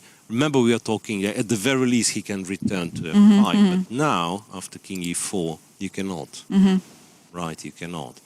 So he identified Rinat is not in the mood to go for king f3, d5. This is like past pawn variation. But the big question, though, is if he goes d7... He went for it. Yep. If he goes... I think he needed to. He has to allow... But in order to keep the game alive, he has to allow that pawn... Because he made an inaccuracy with this king to g4. Does seem so. So after king d3, king f3, d5, and now he goes rook d7. Okay. So he goes rook d7. Does it mean he's fine with white playing d6 like this? I guess you're going to go c5. With black. And focus on the 2 pawns in the king side. This bishop is also absolutely out of play, right? Yeah, and then you push these guys. Yeah, you let's push say g5. like g4, f4, and then at some point, like even the bishop might go out. Yeah, this looks grim. But if you step the king forward? Yeah, king d4 is a very logical move. King to d4. Then we are back to our lines, I think. Yeah?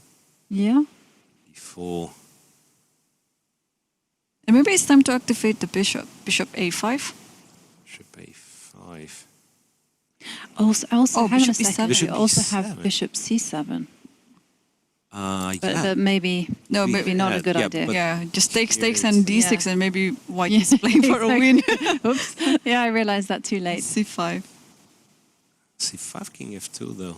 Yeah, but white cannot lose really with the Yeah. pawn on No, D6. no, no. Yeah. So that's yeah. Where are we? Bishop E7. So guarding the square, not letting him play D6.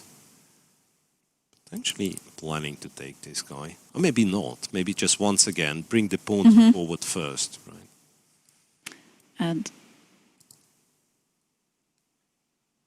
yeah, but also black is threatening king takes f2.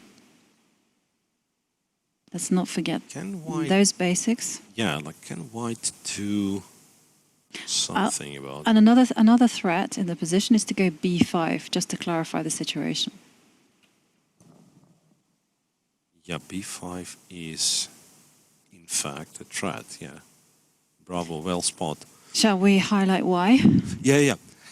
So first I thought, yeah, maybe b5 immediately, but then king c5 will happen.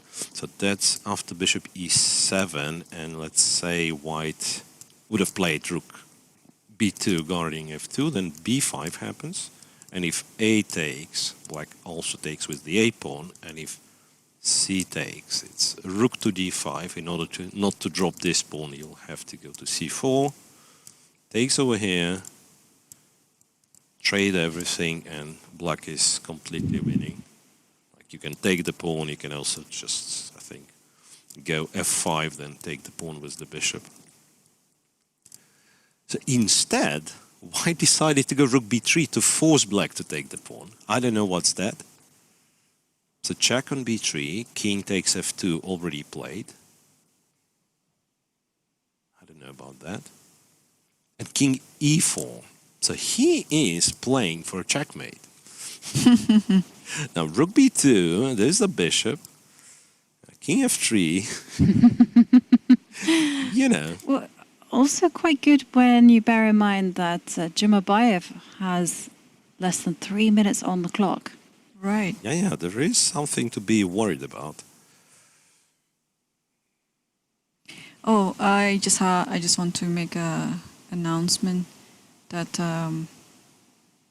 Alua Nurmanova made an upset, beating Sandipan Chanda.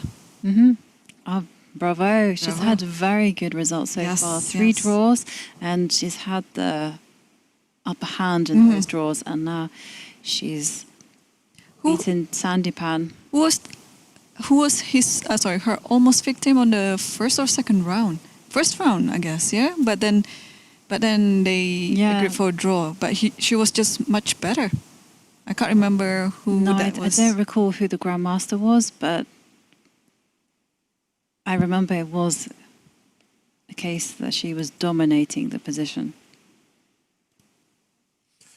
Right. So, any Okay, so in this position, can C black takes, play C G? takes. Yeah, okay, take that and then G6. g6, and we go rook b2. And Where the kings go I move my king to to the back rank. one Wow. of 3 squares. No, not to the corner. Stay away from that end. Move it to the center.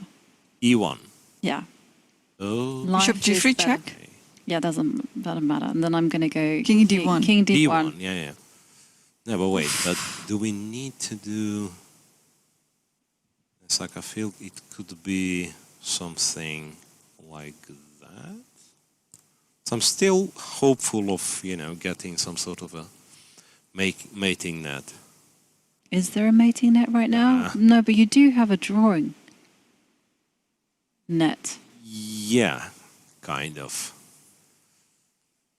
Because I was thinking of going Bishop D6. Ah, yeah, Bishop d6 is the move, right? Yeah, but And just still check, Bishop check. takes. No, you You can have- give a check, yeah, if you want to. Yeah, this was the this was the problem. Black is trying to win. So guess what? He goes Bishop c5. Mm-hmm.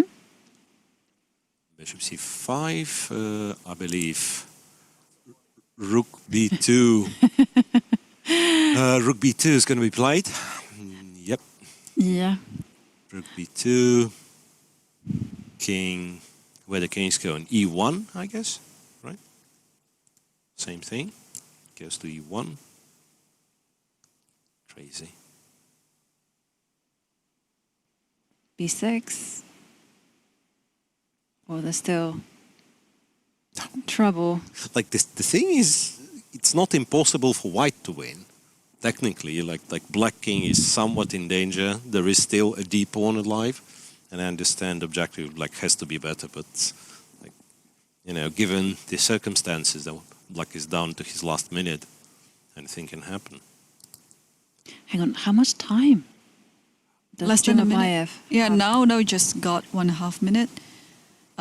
So king d1, rook c2, Rook to c2. Okay. attacking the bishop, and probably bishop f4 is coming soon. So what happened after bishop d6 now? Bishop d6. Just takes rook c7 maybe. Yeah. Or like you with can- this king, you're so unlikely to win, right? Takes. Okay, g5. That just takes. Yeah. I mean, what? F. Yeah, but It's just gonna be drawn. G4. g4.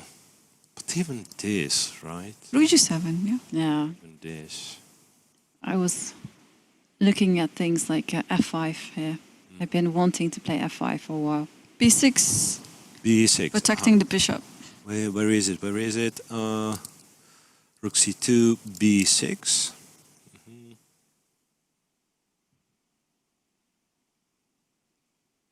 And then bishop f4 should be very, very close to a draw, right? Because, yeah, that's pretty much a threat of a rook c1, rook c2 perpetual. Rook e7 jack. We see him. Yes, and then king goes to f3. Careful. How do we avoid a draw? No, how do we Why avoid the did it mate? It's Rook mate. Oh, c1. that's another question. No, I mean, this for now, it's not yet a checkmate, right? But then you go d6. And bishop Yeah, like d3. two weaknesses, famous like principle of two weaknesses. Like, Successfully lost his position for black. there is a... well, he finds like g5, right? G5. G5, but But it's a draw now, yeah? doesn't it? Yeah, like I think after bishop f4, Yeah, g5, now it's just a draw. Now it's just a draw. B6, Do B6 first. Yeah, that's the position, and black went g5, and then rook c1 was played at tempo. Oh, wait a second. Can he try to run here and block with the... or to h3? Maybe he's gonna do this? Just maybe? So a check's given... Yeah, two checks. King d1, e1 doesn't matter, it's a repetition. Is this any good? The answer is not, right? King's f3, King yeah. f3. f3, and this time I think I've lost the game. So if you want to go to the other side, maybe king e1 first, and then king f2. He's gone to d1. He's gone rook c1. So he's okay with the repetition then. So we have it once again. This you mean go Yeah. here? So there is no No the king bishop's f3. hanging. There is no king f3 yet. And after this check we go Yeah, king f2. here. Wait, and after this check we go to g1, just to be super clever. And then king f3 still, yeah? No, king Oh, f3 sorry, will it's take the the same. You go bishop. bishop g3. Bishop g3. I don't know. This looks But- really scarier. Yeah. But there's a check now. Rook e7. Yeah. And then guess what? King's gonna go to f5 to the other side. And then Yeah. This. again, two weaknesses. The king's bad, the pawn's strong. Probably, like, you can avoid the perpetual, but there is no point. Black is not better in this position with white king on f5, yeah. Wow, a very resourceful defense by Sindarov. It's amazing. I thought it was just going to be very easy for black to win this game. I also think that Jumabiev got a bit impatient, putting the king. So Quite possibly. No, Quickly. No, he's flicking trying. e1 now. He is trying. yeah, but is it really trying? Because rook c1. and king f2. And then, that's our okay, line, and then yeah. this is the line where he That's takes our line, massive yeah. risk. Goes to h1. And Bishop also, c3. let's not forget, there is a check. There is also a check. Ah, no, check. No, yeah. Now he goes here, right? And after king f3, he can go here, and d2 is not. There are still some options, yeah? So he does get to f2. Still not over. Still not over. Move 70, Bob. Move 70. Yeah, I'm not convinced. I think after rook f2, He'll come back. I to think E1, he'll yeah. go to e1. So, yeah, rook c2 check. Yeah, it's too risky. Almost sure he's trying. Rook c2. Rook c2 is already and on the now board. crunch time. Will he put his king? Where was it? You wanted to put it on f1. And now g1. G1. g1. Yeah, if he wants to try, it has to be king g1. Because f1. Yeah, but and It's a bad try, right? King f3. That's what Yeah, we yeah, okay. were doing initially. yeah, king's g1, To g1. It looks so scary, yes. I agree. and then bishop to g3. Bishop g3 and What is the idea? G4 maybe for black? could be g4. Yeah, by the way, yeah, That's a good move. That's good. That's a good one. That is a good one. So what does white do? Like goes now then. And just take on pawn. d5, yeah. Maybe you just go rook d2. Rook d2 in order to play d6. Yeah. Fair enough. Yeah, but that's the problem. We avoid the perpetual, we- but just we're look gonna at get that. King e1. But as you said, Irene, he is a classical. Yeah, not taking any risk. Yeah. See, they're analyzing. So that's. Can we have the whole camera to their analysis, please?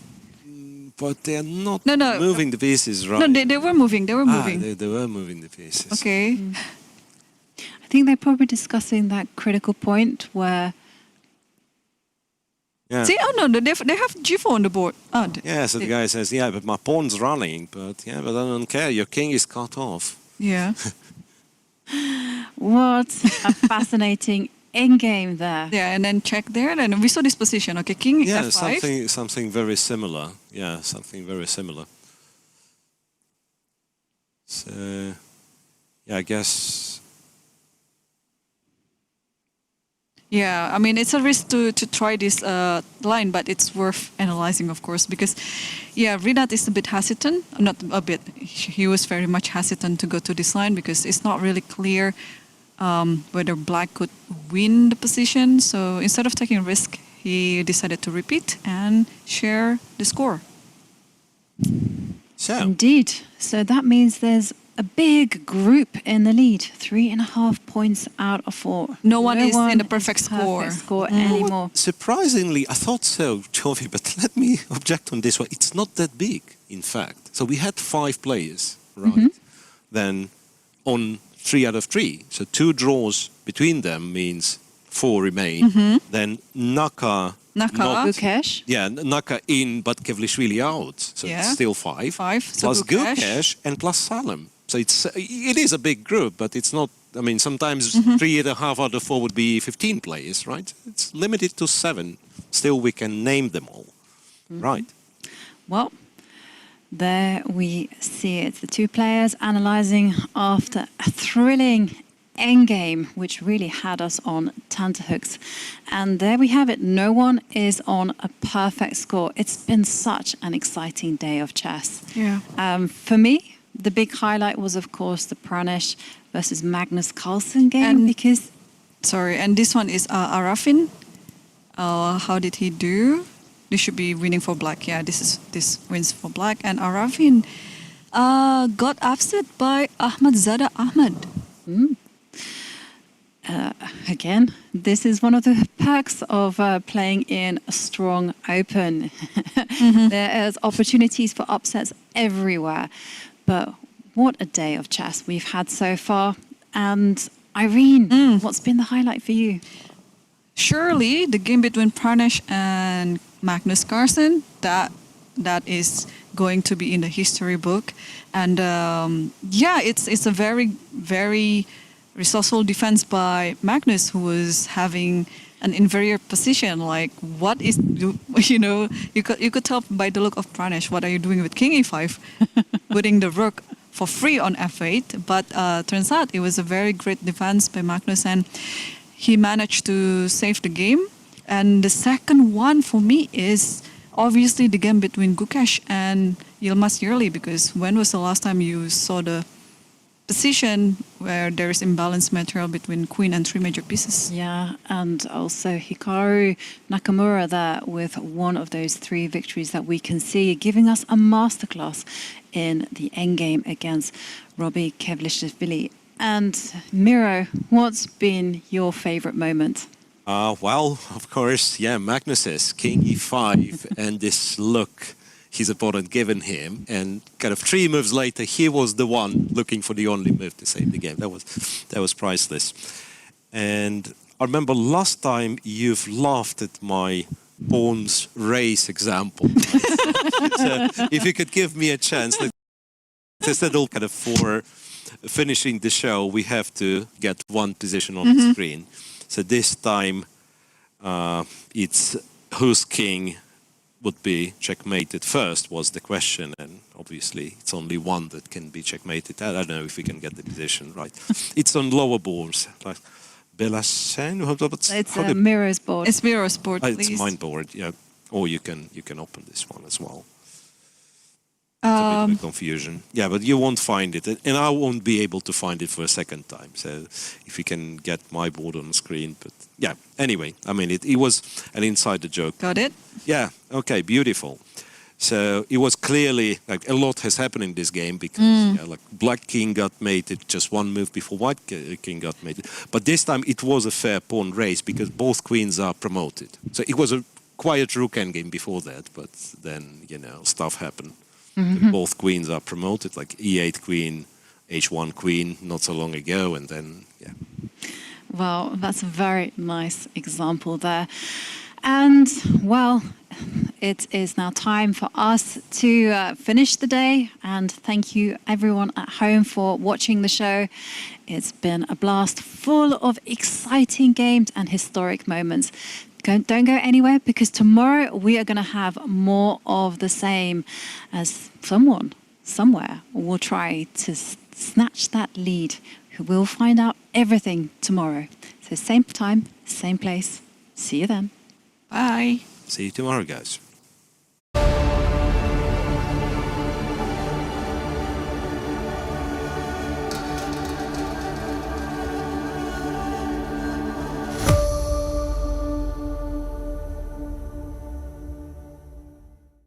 In a world full of innovation, there remains one timeless world. A world that hasn't changed for more than 1,000 years. A world with devoted traditions, just like Qatar's traditions.